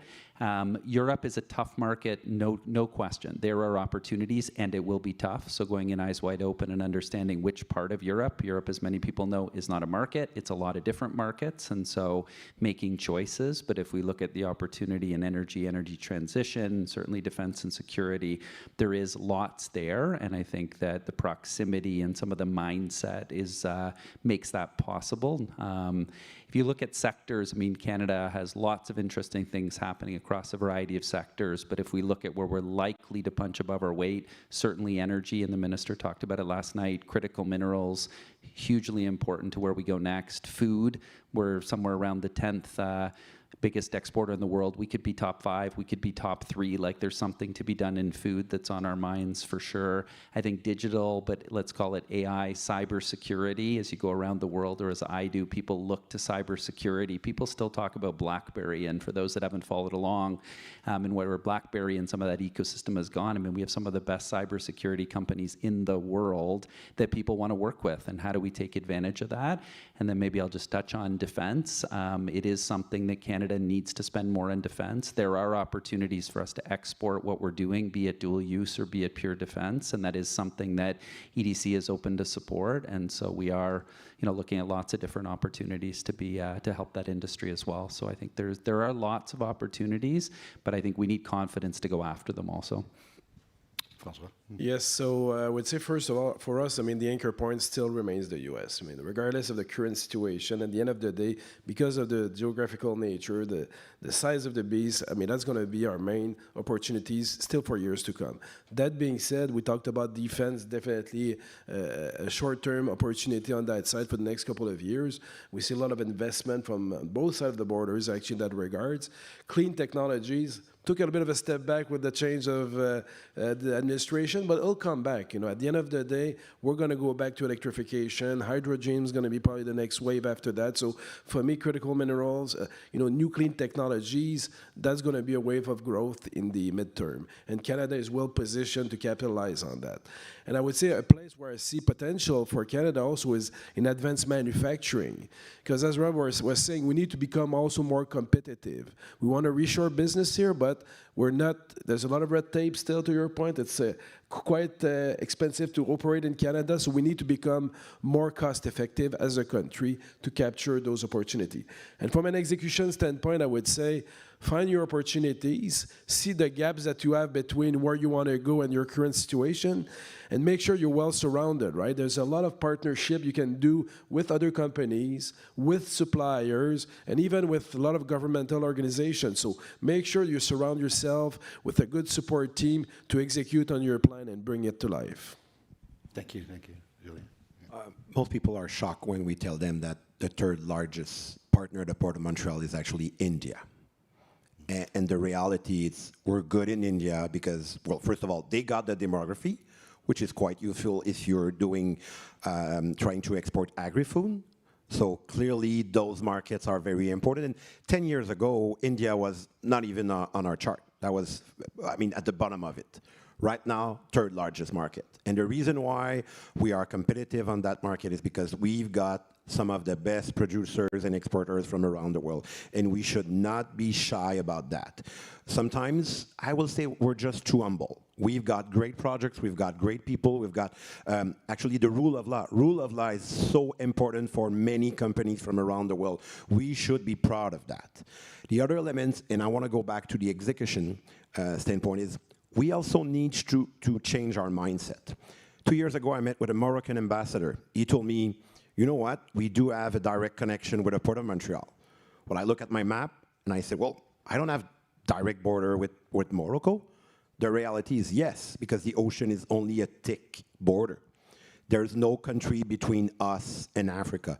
There's no country, most of the African countries, there's no country between us and many Asian countries. So if we change our mindset and we stop looking at the map, like if the ocean was just an impossible border to cross, we will be able to conquer the world. And if we have that mindset and we give that to a new generation of leaders, I'm sure that not only we're going to be maybe the sixth largest exporter. Right now, we are the 12th from around the world. We can be on the podium because Canada has a lot to offer to the rest of the world.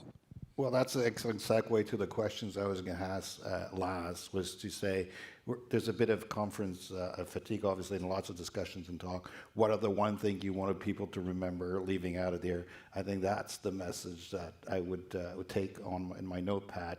I'd like to hear from you, François. My last word with two things. First, don't stand still. The plan might not be clear right now, might not be perfect, but let's get into motion. Make sure you're moving towards a goal and you get momentum. And second, I would say leverage technologies. I know there's been a lot of talk about AI. Seems an easy concept, but let's not underestimate change management because, you can push the technology, but if your people, your organization are not willing to change, you're going to have a hard time getting the full benefit of it. So work on new technologies, but work even harder on bringing that change management and that change of culture to fully gain the benefits of those technologies. Thank you. And you, Scott? Yeah, no, great. All great points. Maybe I'll go somewhere different, which is I'd say take the step to explore that next opportunity. So get on an airplane and go see for yourself if you haven't done it yet. And you don't have to do it by yourself, right? There are great ways to go see for yourself what's happening in some of these markets. The Team Canada trade missions that Global Affairs does are excellent. For those in the room that may have done them, hopefully you feel the same way. It's a chance to see a market. I've done two. I did the one actually in Sydney. I've done the one in Korea. The B2B meetings that are set up are excellent. There are introductions being made that are turning into contracts afterwards. And it's a way really to see for yourself. And I'll give you one example. We had a company that I met in British Columbia a long time ago now, probably 3.5 years ago. They've done 4 or 5 of the trade missions, and they're selling in 5 different markets in Asia. And they would actually attribute the trade missions and some of the support that we've given them as the reason that they're actually selling into those markets. The first time they went, it was a bit of a shock, showing up in places you've never done business before, and yet a couple of years later, they're actually selling in those markets. You, Rob? So this is a tough question. I put it down to one, but I'm going to say it starts with culture. So I've had the privilege of helping build this company and a bunch of other enterprises over my life, and Martin Ray, 25 years ago, we had no people and no revenues. Now we got 5 billion revenues and 16,000 people. So, but the culture, our vision statement is making people's lives better by being the best we can be in the products we make and the services we provide. And we have a golden rule culture: treat people the way you want to be treated. And once you do that, you develop that circle of safety for your people, so you can say, go do, go try. We'll make mistakes, we'll learn from them, and so forth. And this kind of gets back to Chrétien's comment. If you utilize the opportunity of people and give them the opportunity to do things, we're very entrepreneurial in this country, and people are naturally curious, inquisitive, and so forth. So they'll do things like embrace technology, take opportunities, take risks, and so forth. But to me, I think it's a cultural shift. We don't have to. I think it's good to be humble. It's not good to be, cowardly or whatever. And I think one of the things that goes to culture that Canada is extremely good at in the international field is we're humble when we go in. So in Mexico, we're a Mexican company. We actually make our own tequila for our Mexican employees. They like that. In the U.S., we're an American company. Last Thursday, I was actually tasting bourbon because we're going to make bourbon for our people, and we have beer in Canada. We're not a liquor company, but we perhaps could be. We're pretty good at it. But that's a market expansion for you. That's right. But the reality is that Canadians are viewed very well across the world because of our approach. We don't come in and hammer away and saying, hey, here's who we are and you got to change to be us. We go and adapt, and I think that is Canada's secret sauce, and we should utilize that. Thank you very much. For me, I think success will depend on how quickly businesses, government institutions work together to seize those opportunities. I'm not sure about you. I could have sat down here for another hour with those amazing panelists, so give them a good round of applause. And I hope you learned something from this. Thank you for la Conférence de Montréal. Et merci à tout le monde. Au plaisir de vous revoir et bonne conférence.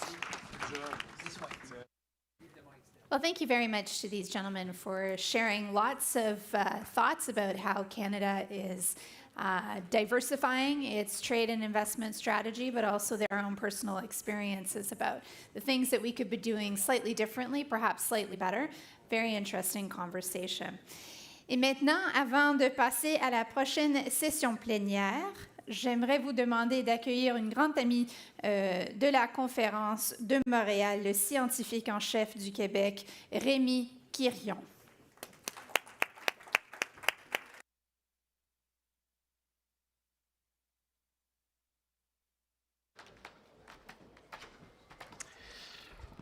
Bonjour, bonjour à tous et à toutes. Un plaisir d'être de retour à la conférence ici pour très brièvement vous parler de diplomatie scientifique et de défense. My talk will be in French, will be in French, but of course I'll be very happy to talk with any one of you after the session. Dans un monde marqué par des tensions géopolitiques croissantes, la diplomatie scientifique renforce les relations entre les pays et alimente la coopération scientifique internationale. C'est tout à fait crucial en réponse aux grands défis de société. En mars dernier, le Fonds de recherche du Québec a annoncé la création de 8 chaires en diplomatie scientifique avec des partenaires dans plusieurs pays et sur tous les continents. C'est une première.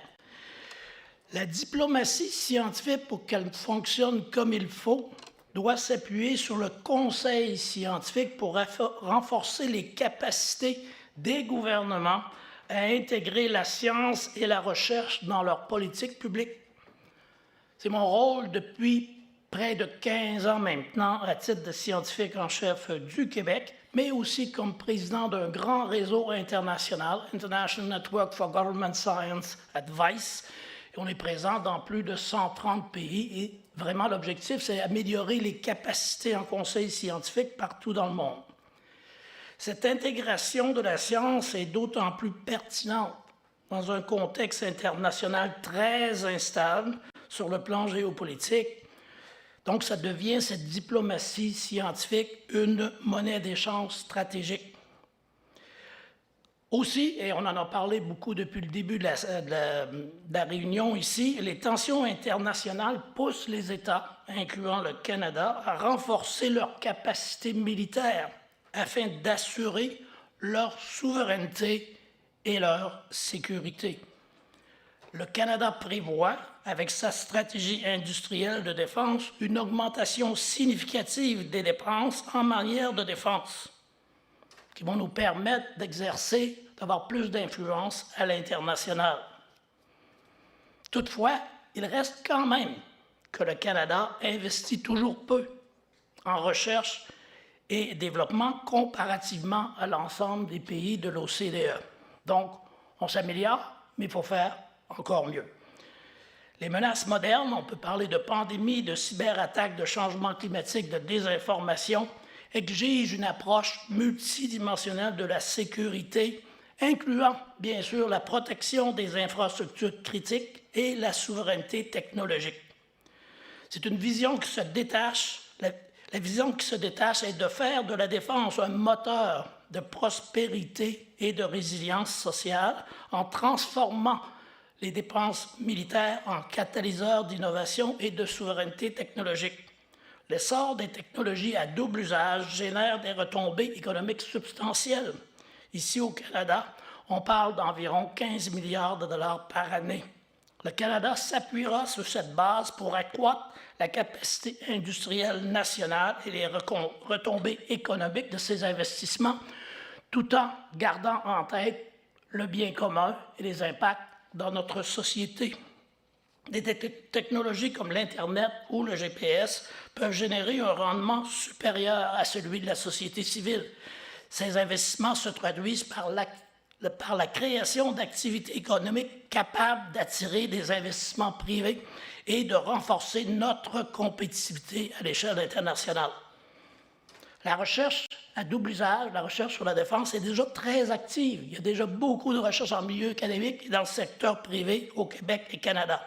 Donc, on peut aller encore plus loin.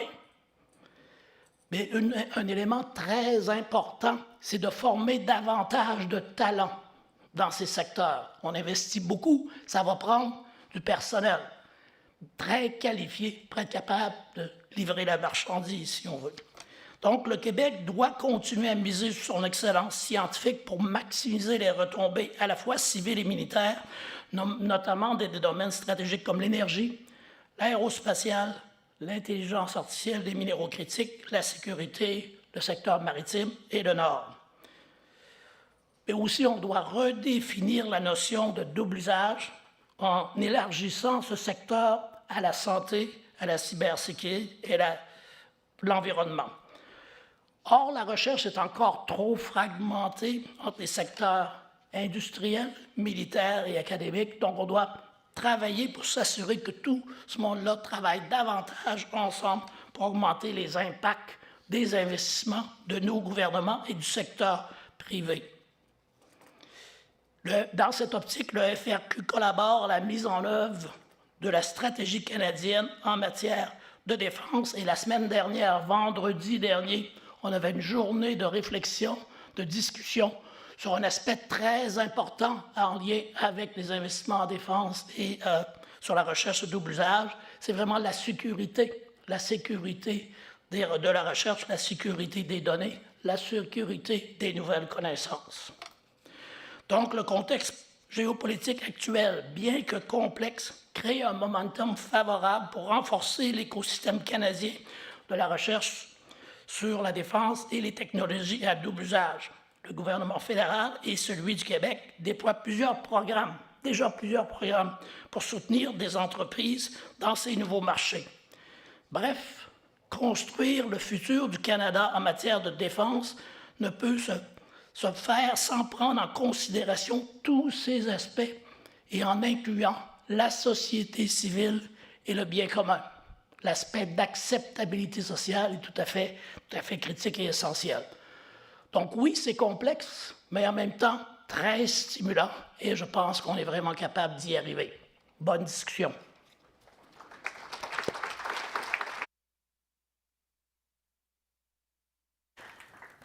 Alors, merci, Dr. Quirion. Merci d'avoir choisi de nous joindre ici à la Conférence de Montréal encore une fois. My friends, scientific, industrial, and technological advances are now inextricably linked to questions of security and sovereignty. Et cette prochaine séance qui abordera comment construire le futur du Canada en matière de défense, réarmement, puissance industrielle et sécurité alliée est présentée en collaboration avec l'Institut de développement professionnel de l'Université d'Ottawa. Veuillez accueillir notre animateur, Julien Leclerc-Dionne, directeur de la stratégie et des partenariats à l'Institut de développement professionnel de l'Université d'Ottawa, qui présentera ses invités après cette courte message. L'électricité, c'est chez nous. Voir grand. Bâtir notre avenir. Y mettre toute notre énergie. À Hydro-Québec, ça fait partie de notre ADN et on en est fiers. Fiers de travailler pour tout le Québec. Fiers de faire bouger les choses. Fiers de marquer l'histoire. Parce qu'ensemble, on continue d'innover. Pour relever les défis de demain. Ensemble, on change le courant de l'histoire.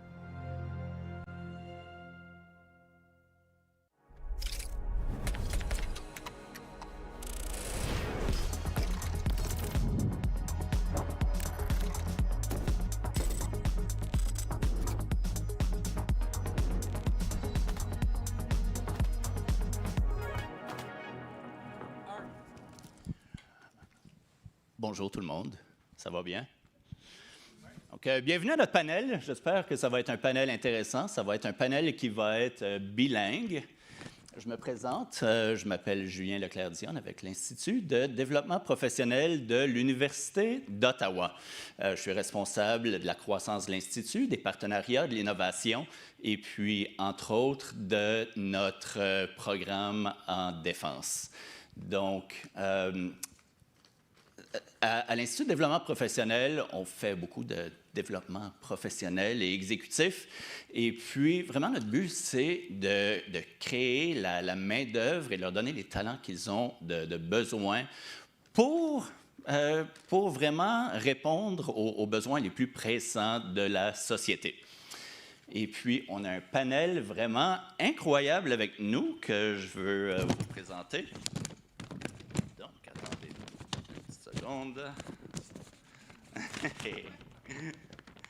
Voilà.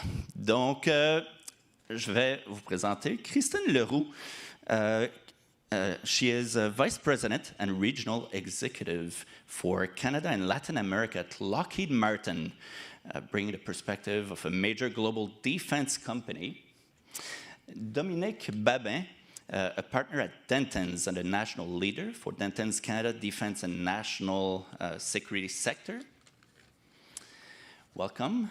We have Jan Fraser-Hirschfield, Senior Advisor on National Security at Deloitte. And Danny Anger is co-founder and Executive Vice President at Vosker, a Canadian tech company. I'm sure we'll hear more about what they do, but welcome and thanks for being here. Okay. So my first question, so Canada's talking more and more about rearmament, industrial capacity, and allied security. So what does building a defense edge mean exactly anyways? So Jan, I'll give you a chance to go first. Thank you very much, and good afternoon, everyone. I think the defense edge has three distinct elements to it. First of all, it's about combat power. Secondly, I think there's a conversation to be had around procurement. And then there's something about supply chain. And if I may, I might just say a few words about those. So we need to start getting heavier weaponry and more sophisticated weaponry into the Canadian arsenal. If you look at Op Reassurance, the Canadian battle group, NATO battle group in Latvia, is doing a great job. But for it to be a truly credible deterrence against Russia, there would need to be a significant uplift in what combat power Canada can bring to bear. Procurement also has a role to play in this. What we've seen from the conflict in, or Russia's illegal war in Ukraine, is that procurement and evaluation of new weaponry is happening almost in real time. And certainly that is true with drone warfare and unmanned aerial and naval systems. So that's a problem for governments and certainly democracies who have to go through prolonged procurement discussions. The thing is, we need to avoid, us and our allies, buying today's drone technology, storing it in a warehouse, and then when it comes to conflict, it's out of date. So we've got to try and get our heads around keeping factories ready to roll, ready to produce the new technology as and when it's needed. Otherwise, it's easily defeated. And then lastly, in supply chains, really important that when we've got our procurement sorted out, that we understand to the last microchip where our stuff is coming from, so that we can be assured that if there's, say, a war in the South China Sea, that doesn't leave Canada bereft of semiconductors necessary for weapons. So I'll just leave it there. Really interesting. Dominique, you want If to add I can add to that, and maybe a different perspective. So Ian has explained what we need to build the defense edge. I think that now what we see is we're starting to talk about the why. And I think that this is really what we need to build the defense edge. Because until recently, I mean, there was no real reason for Canada to rearm itself. I don't think we were seeing that sense of urgency.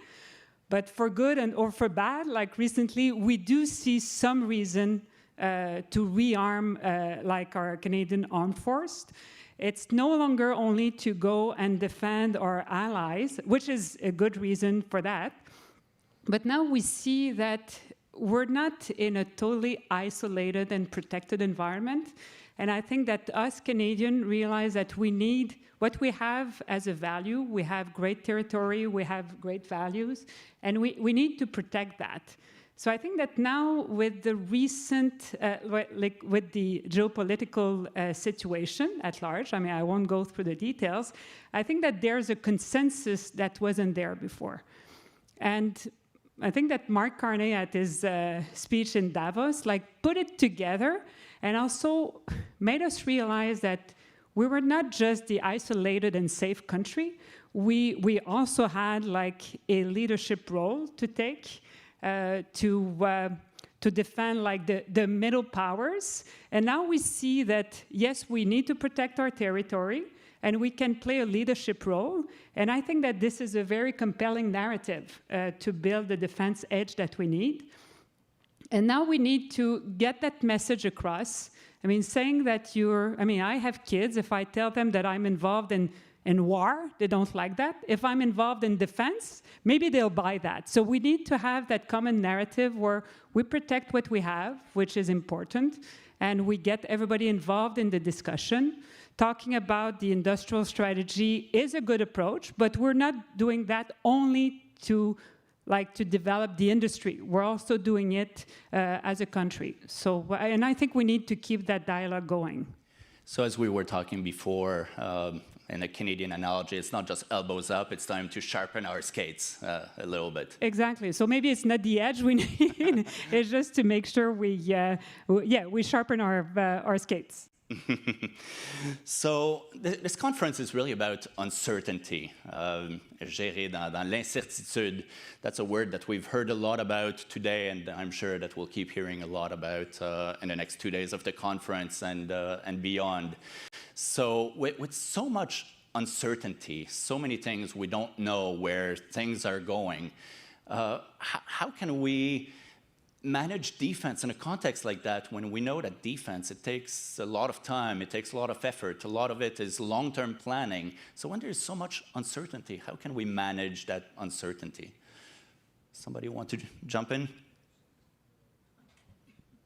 I'll jump in. Uncertainty. I'm not going to be solving uncertainty, especially in the geopolitical climate that we have. I think every day for all of us is a completely different day and something that we're navigating. I loved that you brought up the social awareness for citizens, because we haven't been in a defense industry in Canada seriously for almost 4 decades. That's significant in terms of where our companies, whether they're startups, whether kind of in a middle tier, or whether some very big OEMs and large global companies like myself are assisting how we get that edge. And I think understanding what it means to be part of a defense ecosystem, what it means to get into this industry versus another industry, very different conversation, as well as how that business ecosystem actually works. Canada for a business demand isn't big enough, right? They need to be able to scale. And what it means for those companies is not just the amazing programs the Canadian government has set up for them, but then the next step of programs that they can move into so that they can scale. They want to get into the US market. They want to get into the market with our allies. How do we make sure we're building those up so we can have strong companies and actually build that generational growth for our economy? So I think it's a very interesting time, and I see not so much as a elbows up, right, or the response to get more people working together, right? With our allies, you are stronger working together than you are working alone. And in how you work with those allies is a focus on what are you bringing from a capabilities when we talk about edge inside of those countries now. So if you're going to buy something you can't do here until you've built it up here. It's literally what they've put together in the defense industrial strategy to help this ecosystem really grow and evolve. And I think that's essential because I think we're actually going to be able to get there because there's so many emerging and incredible companies that we have in Canada. Yeah, and I also jumped right here. So Vosker being a Canadian tech company that is actually deploying defense solution in region where there are already conflict zones, such as, well, the one that we know, so the Middle East is a good example. Also, Vosker deploys cameras and a surveillance platform on the Estonian and Russian border to, well, monitor these Russian people. And what we see from being into the action, having employees that deploy sensors and devices that are being shot at in those zones is a good example of how we need to change the mindset of how we see things in Canada. So there's an element of like war versus defense. Like, we need to call it what it is called. There's an element of sovereignty and supporting the people that are our friends in this endeavor. So the Baltic states, where we recently made significant investments, we're talking higher than $50 million in investment recently, from Vosker to actually establish ourselves there quicker. We did that about a year ago, and we did so on the basis that that market is on the front line, and it's facing threats that are not only imminent, it's right there. Same threat that we could be facing in the future, but that we have no clue of how to adapt, evolve, and face down. And what we see as a fascinating tool is that the success of the company over there, the success of defending themselves and deterring potential people from getting into their territory is that they've made it a very key strategic alignment with both the industrial complex, but also government and, well, the universities, and everyone is aligned towards defending what they feel is sovereign to them, which is their country, their value, and the way they live. And for us, investing and deploying capital in those areas make us positioned to see the world in different lens than being here in Canada. And what I mean by that is that the pace of innovation needs to be adapted. Look, we have devices that are monitoring consistently. We've got 3 million cameras deployed all across the world that sort of feeds and obtains information consistently, which enables us to train our AI on a sustained, I would say, daily matter. And the reason why it's important is because the war is consistently evolving. Everything we thought we knew about war like a year ago is different now.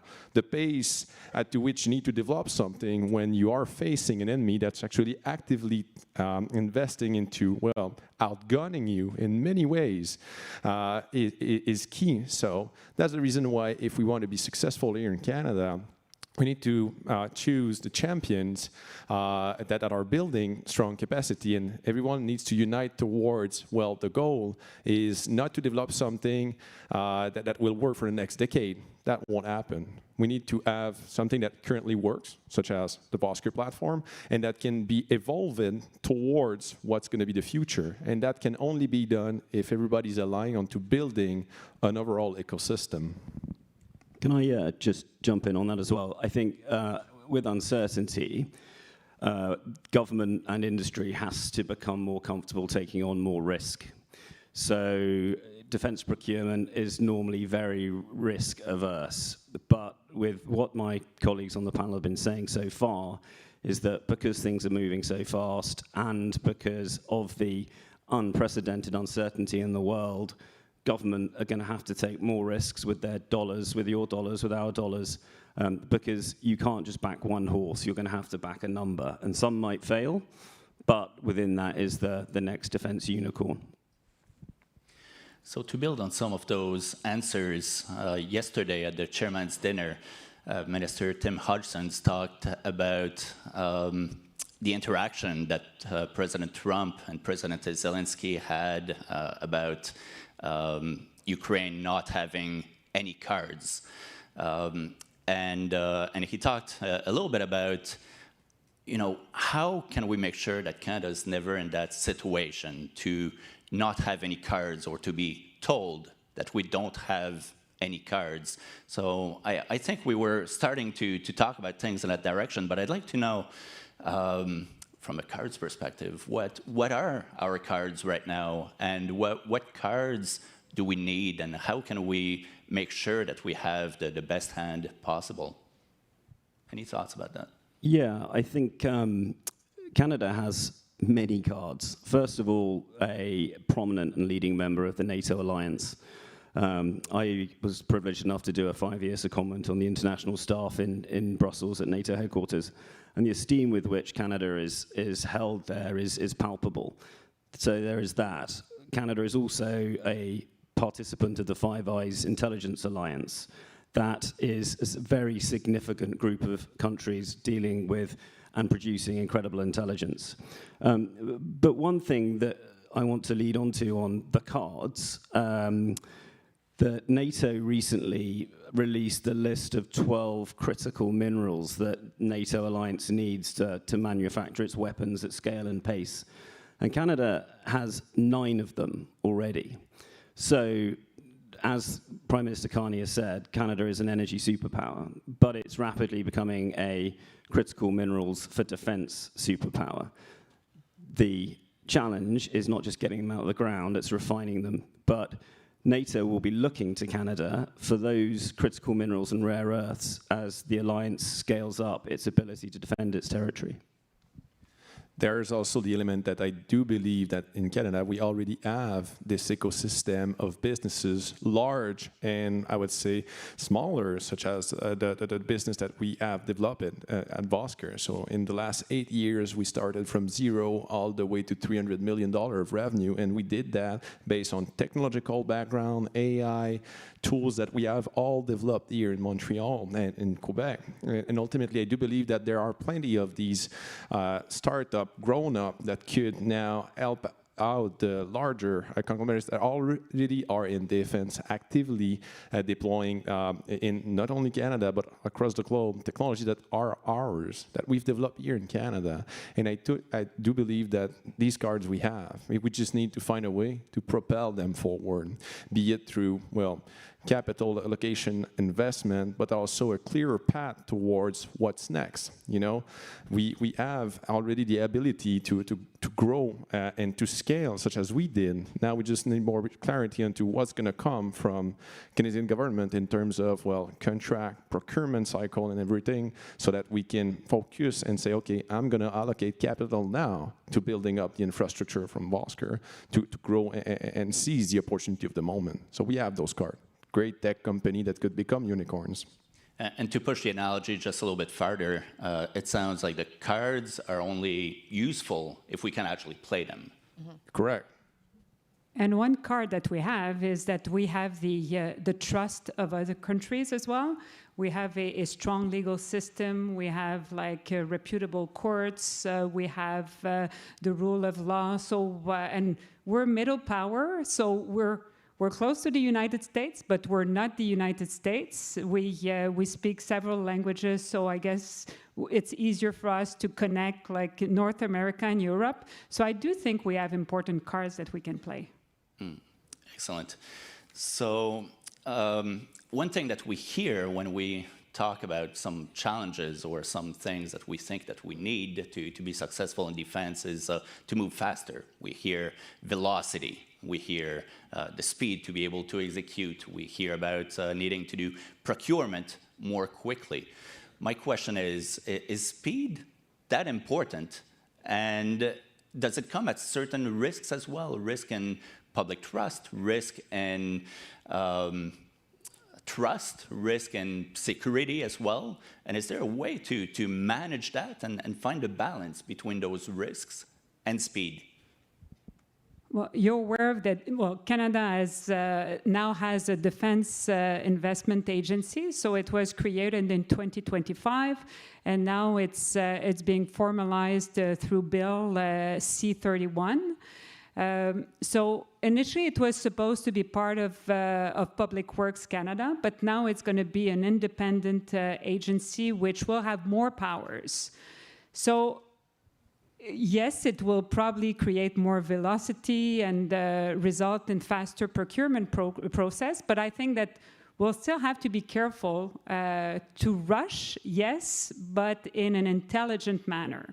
Because there's a reason why we take more time. We have certain processes that we want to we want to be respected. We have the rule of law that we want to be respected. We want fair process. So we want all of that, but faster. So we're going to need to find the right balance between speed and fairness of process. And I think that there's going to be a lot of development in the next coming months in terms of procurement. I'm going to add a piece on that I think, because I do recognize as well, so many excellent things Canada has done, one with the agency, one with the Defence Industrial Strategy, to set up things, and what Mark Carney's government has been doing in the last number of months to align things that Canada hasn't had, so that we have the structures to start moving at pace. But some key elements that were already brought up as well that need to be there is transparency. You need to collaborate if you're going to have effective consortiums with industry, right? That collaboration is essential even in a high-tech world, or you're going to have something at the end that's actually obsolete before it got there. And there needs to be more of that. And then that ties into shared risk. A lot of people talk about agile contracting and things that we can adapt in ways so that we are innovating and evolving with those contracts, and what the demands, especially when you brought up warfare that's changed so significantly and what we've seen globally. This is essential in an industry. We've not seen this before. This changes the way we look at our critical minerals, what stockpiles we're making, who we're making those stockpiles for, our supply chain, how we want to play a role thickening with, from a North American defense perspective, and how we're going to get some companies that are going to get an opportunity inside a global supply chain. What does that mean as we're looking out? And the uncertainty, there's not all the answers there. A lot of the folks need to be working within these incredible companies in Canada around what do those consortiums actually look like? What are we doing from a research perspective? What are we doing with the universities? And then with government to develop something that does have a shared risk profile and something that's more agile, so that we are happy with the edge that we've actually built in the process. It's just like you were reading my mind. Go ahead, Dan.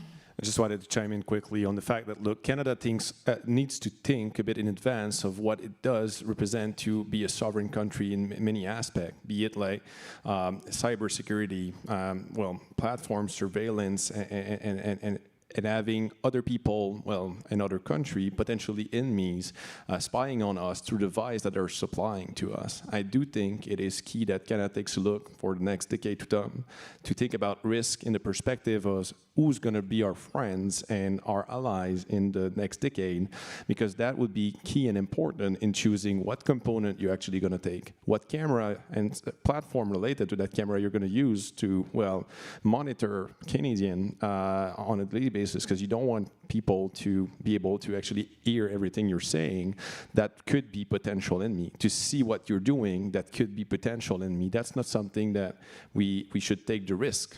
And from that insight, understanding that we need to think of it in advance, we should define a strategy that aligns with, being sovereign on every portion of what we call defense, which means, technologically speaking, having the right I would say sovereign entity that we've chosen to help us achieve our goals. One thing that I really think about a lot is the defensive value chain in general, and Canada as a middle power, the role that we play into that global value chain. And I'm wondering, in the next 5 and 10 years, is our current role going to change, and what does it look like today and in the future?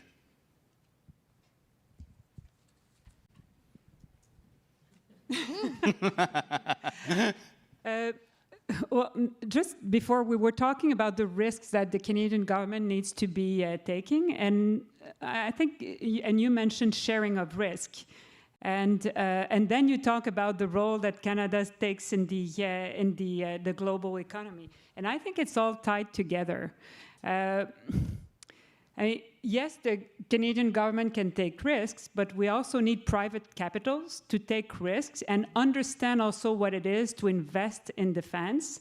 We need the banks to know what it is to lend to companies in defense. We need the insurance companies to know what it is to insure like the business of defense.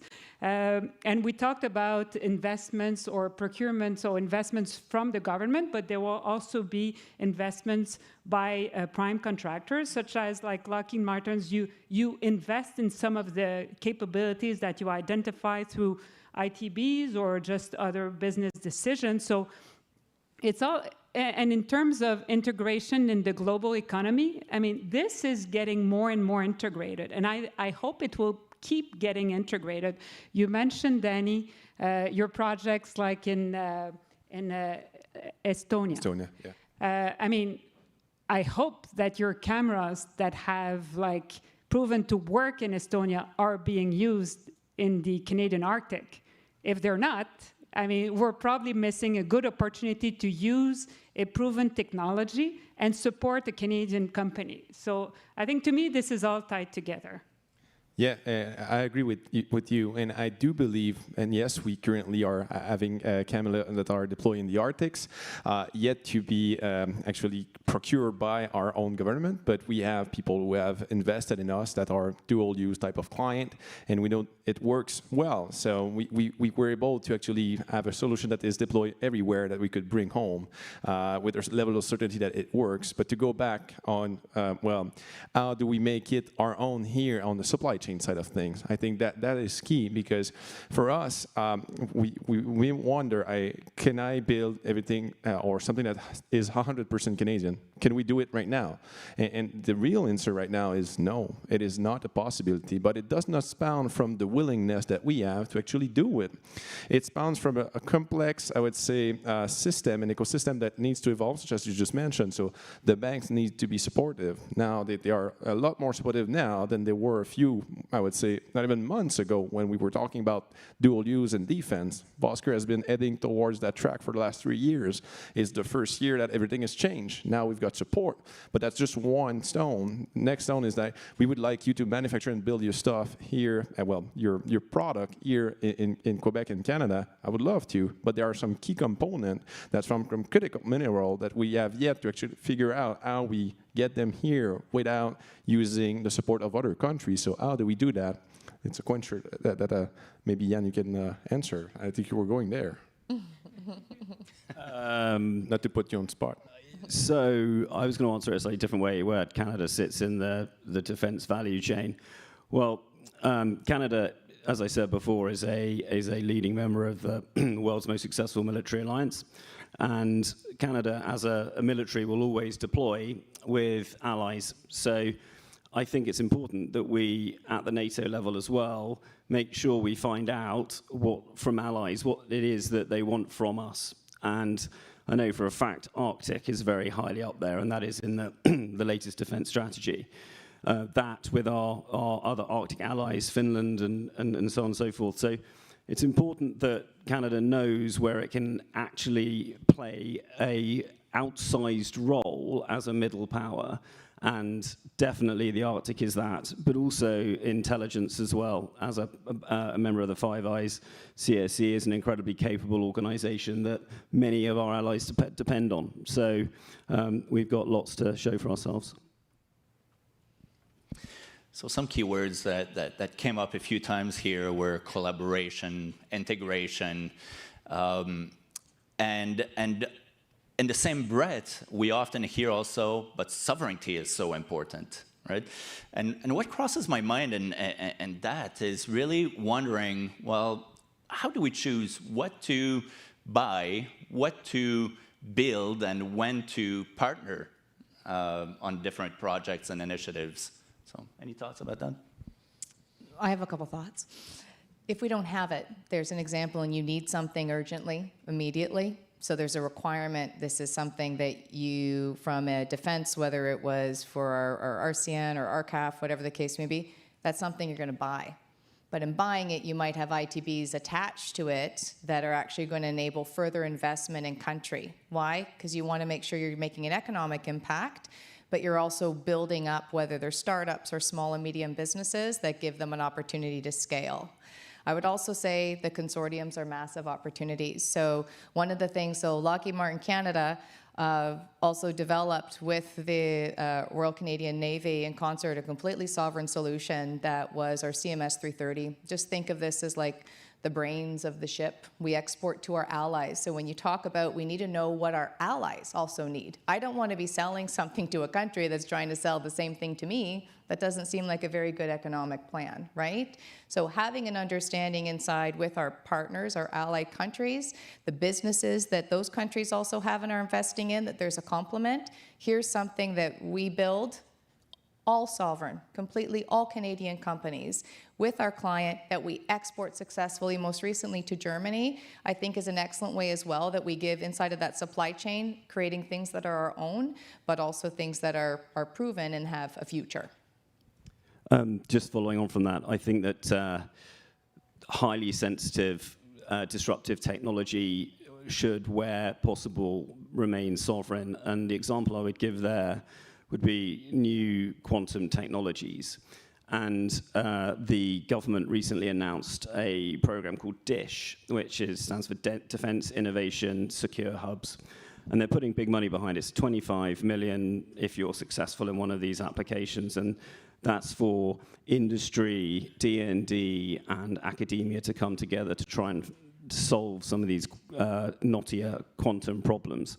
And the reason why that's important is because if you look at what quantum can do in the defense space, we're talking about navigation without GPS, because we're all, at the moment, dependent on GPS for many guidance systems. But if you can get to the point where you don't need it, that's really important. And it also goes for sensing under the water as well, submarines going into the Arctic. So that sort of stuff, Canada needs to develop its own inherent in-house industry, because it's too dangerous, I think, to rely on another country to give you that. I would also add that, look, there are some of our allies that have developed a great technology that we should, well, use and benefit and accelerate our path towards building our own sovereign, I would say, platform, which is what we did by acquiring and investing in Estonia. There were people there that had developed a key component of what sits within our platform in capacity right now that were an allied NATO country that were already selling to other NATO countries. And for us at Vosker, we saw an opportunity of partnership, of trying to build something working together that we can then afterwards redeploy with other allied countries. And I do believe that we need to own the fact that we cannot be champion of everything, and there are people that have already established themselves as being very good at something. So we need to take a look from the perspective of like, how do we combine those together and outperform whatever the market is going to ask of us. So we've talked a lot about technologies and what we need to do from that standpoint, but the University of Ottawa Professional Development Institute, we also spend a lot of time thinking about the human capability side of expanding our industrial base. So my question is, are we thinking about capability enough? And is there more that the industry and government and universities should do to make sure that we have the right specialized skills that we need and the right talent that we need for to be able to accomplish that and grow our industrial base? I really think we can do more because, of course, all industries are competing for the best talents, and the defense industry is not it's not different in that respect.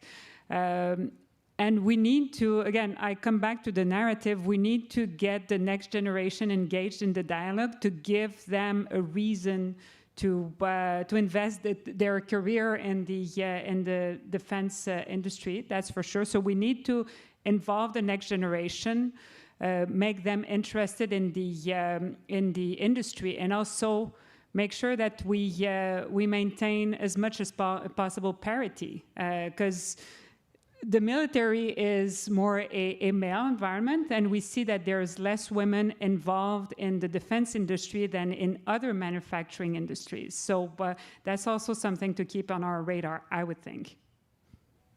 I would say that historically, academia and defense have had a slightly frosty relationship. Generally, students, going back last 20 years, don't really want to be around what they perceive to be guns, bombs, destruction, for very good reason. But I think I've seen some of that changing recently, and universities are leaning into the research benefits that can provide.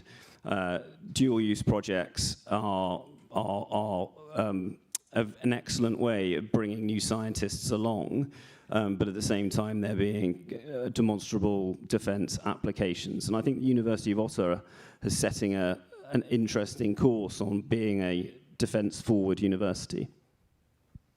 Great. When we talk about defense edge, one keyword that we hear everywhere, not just in defense, but it's really AI, artificial intelligence. I'm wondering if any of you have any thoughts around, is AI changing anything, or is it the same conversation around sovereignty of data, of technology, of infrastructure that we need to support that, of the energy that we need to support that? So if I mention AI, what's different about it? I must say that nowadays it is obvious to anyone that AI is a game changer in so many aspects. The way to remain relevant in that AI era is, yes, to have power, yes, to be able to develop that AI and make sure that it progresses forward, but you need a very humongous amount of data that's consistently going to get towards that AI to be as best as it could be to perform, because the environment is consistently changing. We are, well, a country trying to take decision, and we have a lot of things to go through before we can actually execute on one decision that we thought would be the right one. But the AI can have found out the right decision and help us toward, directionally speaking, get in the right way, and think of it as more of a long-term approach. As we did with Vosker, we headed towards defense because we saw 3 years ago that the potential was there, that there was a dual-use approach that was necessary, and we saw it not through our eyes, but through our AI platform. And nowadays, it is still showing us towards where we should go. And the way it's showing us is through the data received daily. And I think data, the gold mine behind the AI is, where do we store that data? Who owns that data? How do we make sure that data privacy are respected? And when we need to, well, go above and beyond because there are security risks, what do we do? So the topic of AI is much broader than AI per se. It's all encompassing of what becomes afterwards, which is, I think, the key to the future and unlocking the value of the future. And AI, yes, we can't avoid AI. It's going to optimize everything we do, including in defense, in the defense industry.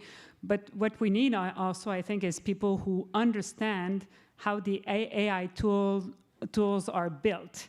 So people who know the hyperparameters that have been used, what are the error levels, what are the decisions that are made, what data is being used to train the data, what are the bias of data. I mean, if we rely on data to make critical decisions, I want to know what that tool does and how it does things and why it does things. I want to make sure that I can rely on the people who have managed the deployment of that AI tool. We need to be able to trust it. Of course. So if Canada could do only one thing in the next 12 months to strengthen our industrial base, I'd like to ask each of you, what is that one thing that we could do in the next 12 months? I'd like to see more of us working together. I think it actually is a lot more of what we've seen in the last year of Canada coming together, companies, consortiums, that ecosystem coming together. I would say the sharing of risk, discussing among the players who shares what risks, and it's not all on the government, it's not all in the industry, but I mean it needs to be shared along the supply chain. I'd like to see Canada become the true warehouse for critical defense minerals for the NATO alliance. And we would be, if that was to be the case, we'd be indispensable to that alliance, as well as making extraordinary amounts of revenue. I think Canada should choose its champion. That's going to be the next phase of the defense military complex that we're trying to build here and propel these champion forward. Fantastic. So is there anything I didn't ask that you'd like to bring up? Because we don't have time for another full question, but if anybody has anything burning to add, please do. No? Okay. Well, thank you very much, everybody. Please raise a hand for our panelists. Standing ovation, even better. No, I'm joking. Thank you very much. Thank you very much to all of you for that engaging conversation. Et maintenant, pour conclure la première journée de la conférence, nous vous proposons une conversation qui illustre parfaitement l'importance croissante des relations économiques régionales en Amérique du Nord. This conversation is going to look at subnational diplomacy in action, Quebec, Florida, and the future of trade. And we're in good hands with the two people who will be joining us on stage. Catherine Cano est la déléguée du Québec à Miami et J. Alex Kelly est le secrétaire au commerce de Floride chez Florida Commerce. But first, let's turn our attention to this brief video. BNP Paribas in the Americas is steadfast forward, leading our corporate and institutional clients through increasingly complex markets and geopolitical shifts to realize their competitive ambitions. Our partnerships have depth across dimensions, coverage across asset classes, full suite advisory, sector specialization, and asset management. Integrated and world-class global markets, global banking, and security services platforms to take you steadfast forward to growth. Our approach is defined by intrinsic discipline, from our secure enterprise-wide operating model to AI technology and rigorous risk management processes. We empower our clients to move forward with confidence. Our scale delivers expansive connectivity. As a leading global bank with over 100 years on the ground in the Americas and with institutional capabilities in 64 countries, we see opportunities across borders and among our premier clients. BNP Paribas in the Americas. We are steadfast forward in a changing world.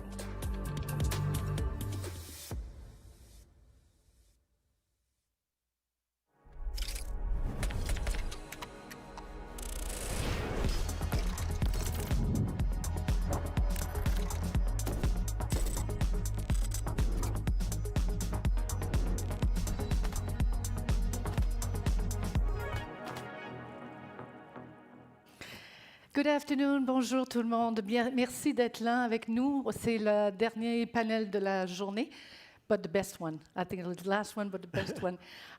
We've heard so many things about trade relationship and the actual uncertainty that's going on in the world and the transformational era we're in. And so we're very privileged to have the Secretary of Commerce of Florida, Thank you. Mr. Kelly, and I have been working together because the idea was to present to you how at the subnational level, government to government, business to business, on the ground, what is the reality and what is the wishes of both governments. So thank you for being here. Thank you. Yeah, I want to give you a bit of context and framing the conversation. First of all, some numbers about the trade between Florida and Quebec. It represents $3.2 billion a year, Canadian. But significant, it has increased 15% in the last 5 years. It's also significant. Since 2016, Canada is the country that has invested the most in Florida, and Quebec, the second province that has invested the most in the province, in the state of Florida. Also, the tourism is 1.5 million Quebecers that actually come to Florida every year. And we have spent $9 billion in real estate investment. So it is significant, and it has been built over decades. And I think, Secretary, we can say there's kind of we're experiencing kind of a momentum right now. And your visit is part of actions that have been happening since Quebec actually opened a delegation a year and a half ago. We had 2 ministers coming to visit you. We signed MOUs with Miami-Dade on climate resilience. The House of Representatives of Florida adopted unanimously a resolution of friendship between Quebec and Florida, insisting on the importance of trade, tourism, culture, and all that. So I think we are seeing real progress. We are seeing also real work and businesses happening between the two states. So tell me, why was it important for you to come? And what you see are the opportunities from Florida's viewpoint to be in Quebec and to be dealing with the Quebec businesses? Sure. Well, and Catherine, it's a great question. And first, let me say before I give the answer, I just want to say thanks to you. You first came to see me back last fall, and we've really grown a partnership. Not just we had a partnership with the country as a whole, but we've really grown a partnership with Quebec very quickly, very meaningfully. And let me thank also Invest Quebec too. We're doing a trade mission here this week in Canada, mostly in Montreal, a little bit in Toronto. But the reception and the support from you and from Invest Quebec has been tremendous. To answer your question, I'll give a couple facts and figures, but I want to start with a basic premise.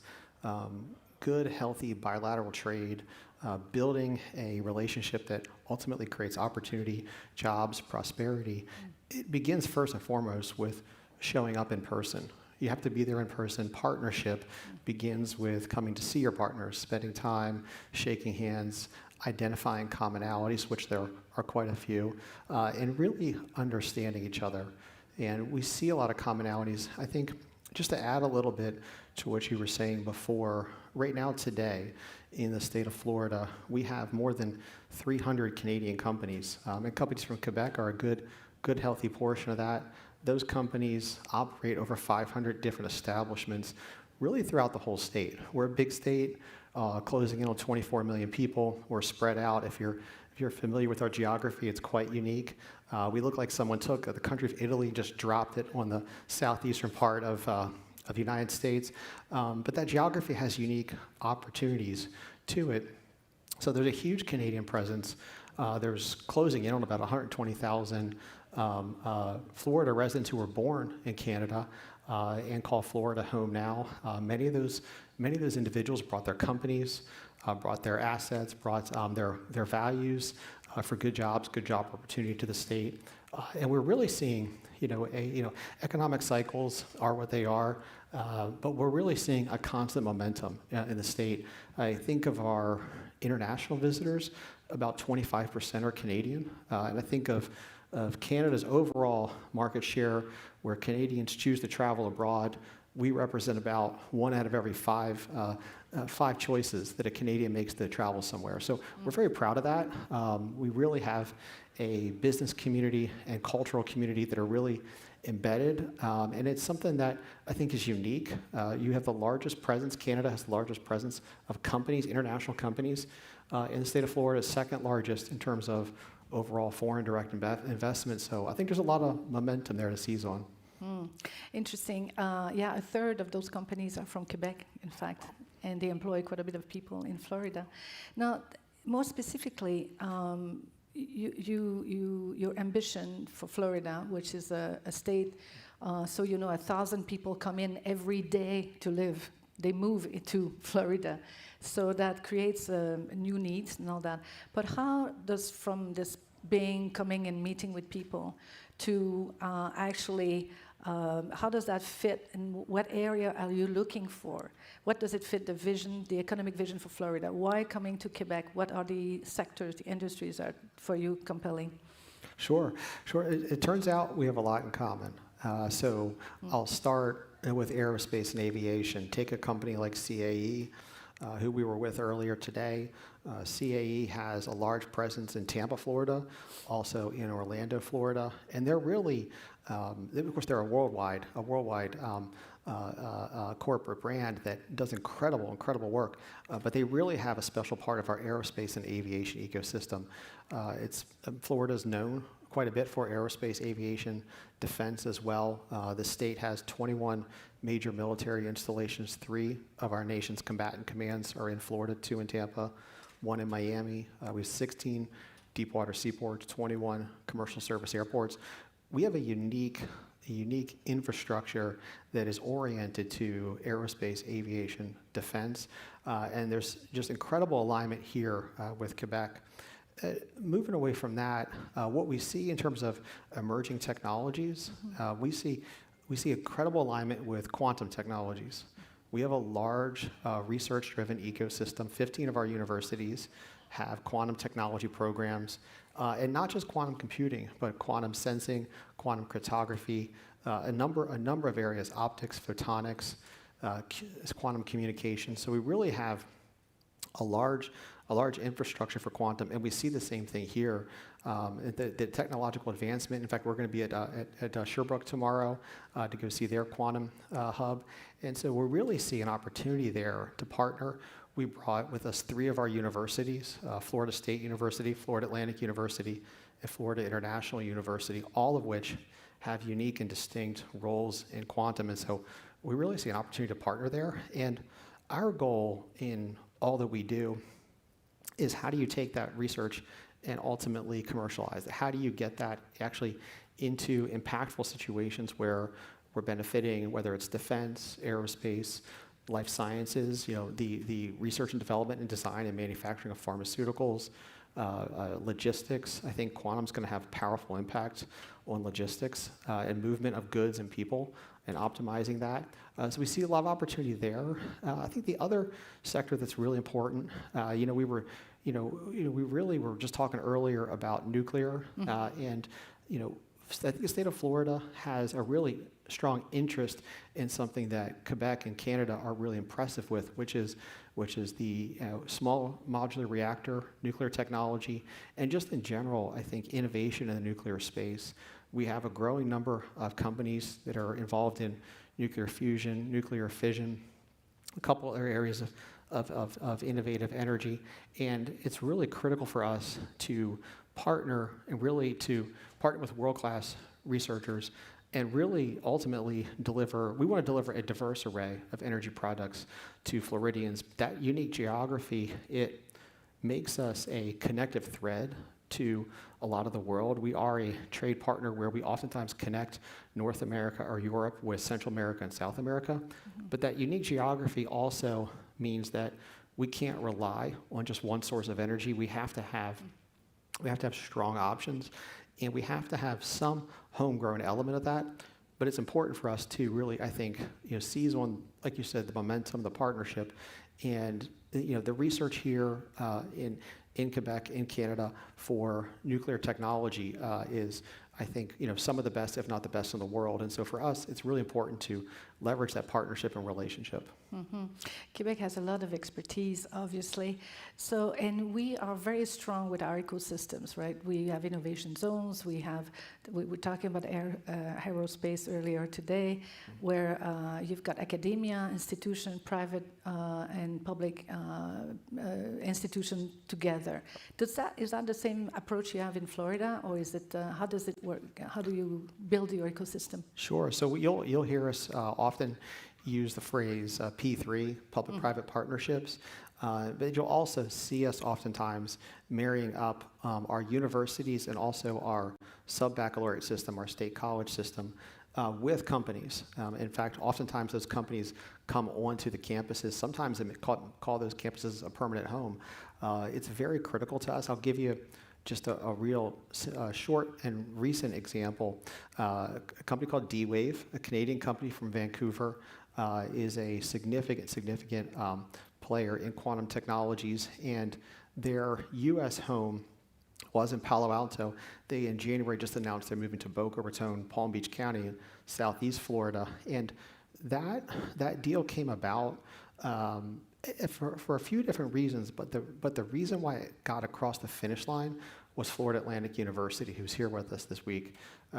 The company, everyone involved in the project, really felt it was critical and important to have a university at the table. And so actually Florida Atlantic is actually purchasing a quantum computer from D-Wave to help actually solidify that relationship. But they did a memorandum of understanding. And really that, I think, was the key thing that got that project over the finish line. So for us, universities, whether it's from a research perspective or if it's just from a talent perspective, we graduate every year, just from our state universities, we graduate more than 20,000 engineers every year. And so for us, we have an offering in terms of human capital, and we also have a unique offering in terms of our overall infrastructure, and we also have a unique offering in terms of how you can deploy technology to companies, whether it's through defense sectors, whether it's through unique transportation and logistics sectors, or a variety of other industries we have in the state. So for us, though, making that work is so often about having the either research partner or workforce partner or both at the table. Yeah, that makes total sense. Now that you came to here with a mission, right, with you 20 people with you, and your goal was to create a new level of collaboration, partnerships, and increase the cooperation. Concretely, what kind of mechanism do we need to create or to advance to be able to move from talk to real actions? Yeah, I think you have to have a real plan. And by the way, I should say we have two missions here this week because we have a group of our state legislators who are on their own track. We're overlapping a little bit. And I think, by the way, that's very symbolic. Having some of our state leaders here who ultimately, as good ideas come about, sometimes you do need those state lawmakers to actually codify that and make sure, whether it's from a policy perspective, maybe regarding nuclear, or whether it's just from a, as you mentioned earlier, sort of a resolution type statement. Either way, I think it's critical to have our state leaders here. But thinking about some of the meetings we've already had, we've already talked with some companies about whether a memorandum of understanding, something like that, would be helpful. I think it is important, though, to do what you just said, which is find a way to codify that. I believe that because if you look at the companies and look at the universities that are in Quebec and the strong foundation based on research and development, I think there's a lot of opportunity to marry that with our research and development. And then one of the things that we tend to offer, I think the best to industry, is ultimately platforms to test, almost a sort of a test bed, where the whole state's almost sort of a test bed. Offer that to companies so that they can actually test product. They're going to probably be with a lot of their customers. And I tend to say, if you can innovate it, make it, manufacture it, and sell it in Florida, you can probably sell it around the world. And we see that so often because we're such an international commerce hub.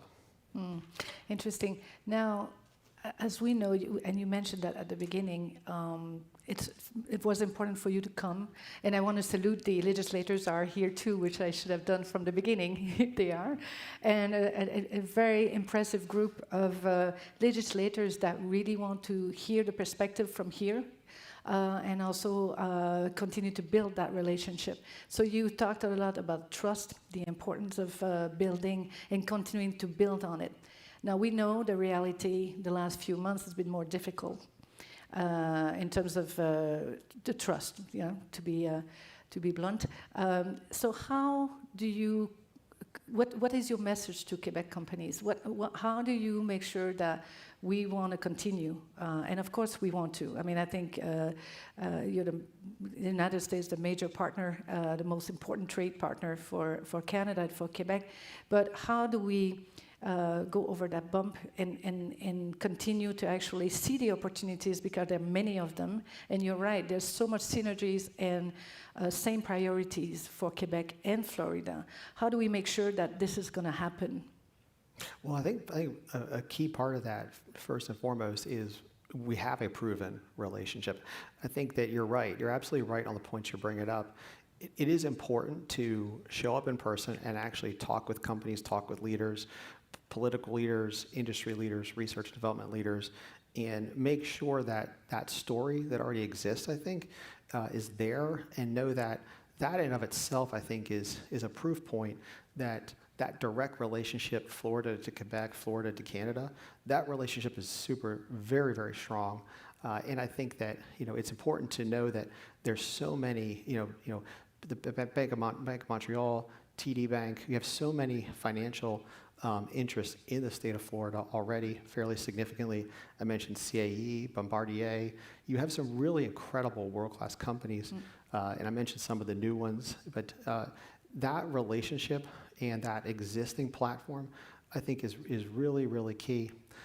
I think the other aspect of it, I think the other aspect of it is something that I remember when I reflect on a little more than a year ago, when I think some of those trade conversations started to create some friction at the national level.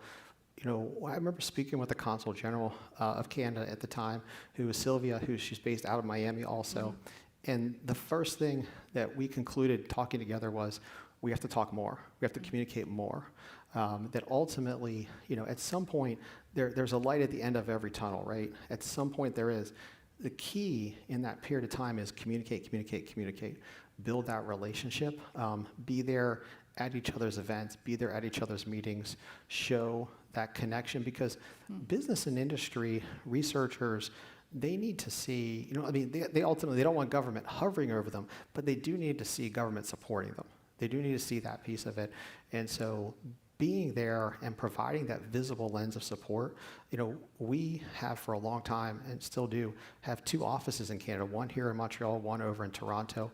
And that's critical for us, because we need to expect that someone's going to trust us. We need to show that we're putting forward the effort. So we have an office here, an office in Toronto as well, and highlighting those facts. So I think trust begins, in part with, do you follow through with those? Do you follow through with those things? Do you do the trade missions?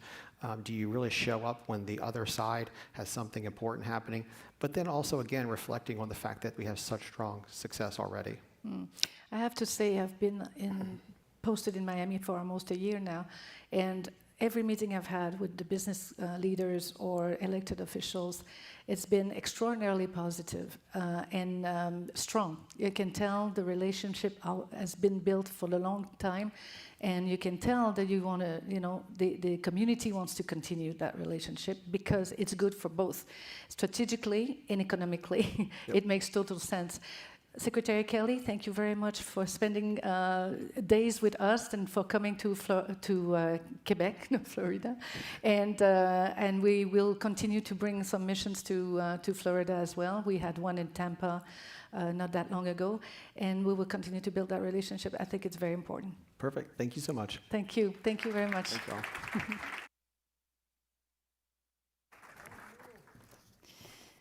Alors, merci à Catherine Cano. Je suis tellement ravie de vous voir, et J. Alex Kelly, pour cette discussion fort intéressante.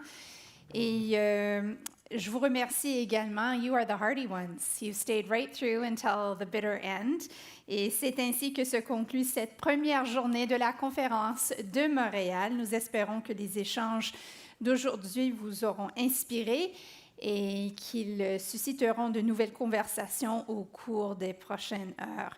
We look forward to welcoming you back tomorrow as we continue exploring the major issues that are, of course, shaping the global environment in which we are all living and working. Et avant de quitter la salle, nous vous rappellerons de ne pas oublier vos effets personnels. Et j'aimerais également vous faire rappel que nous vous invitons à vous joindre à nous dès maintenant pour le cocktail de réseautage qui se tiendra au salon des participants. Thank you to everyone. I hope you all have a lovely evening. Enjoy the cocktail party if that's where you're headed next. And we'll see you tomorrow. Merci.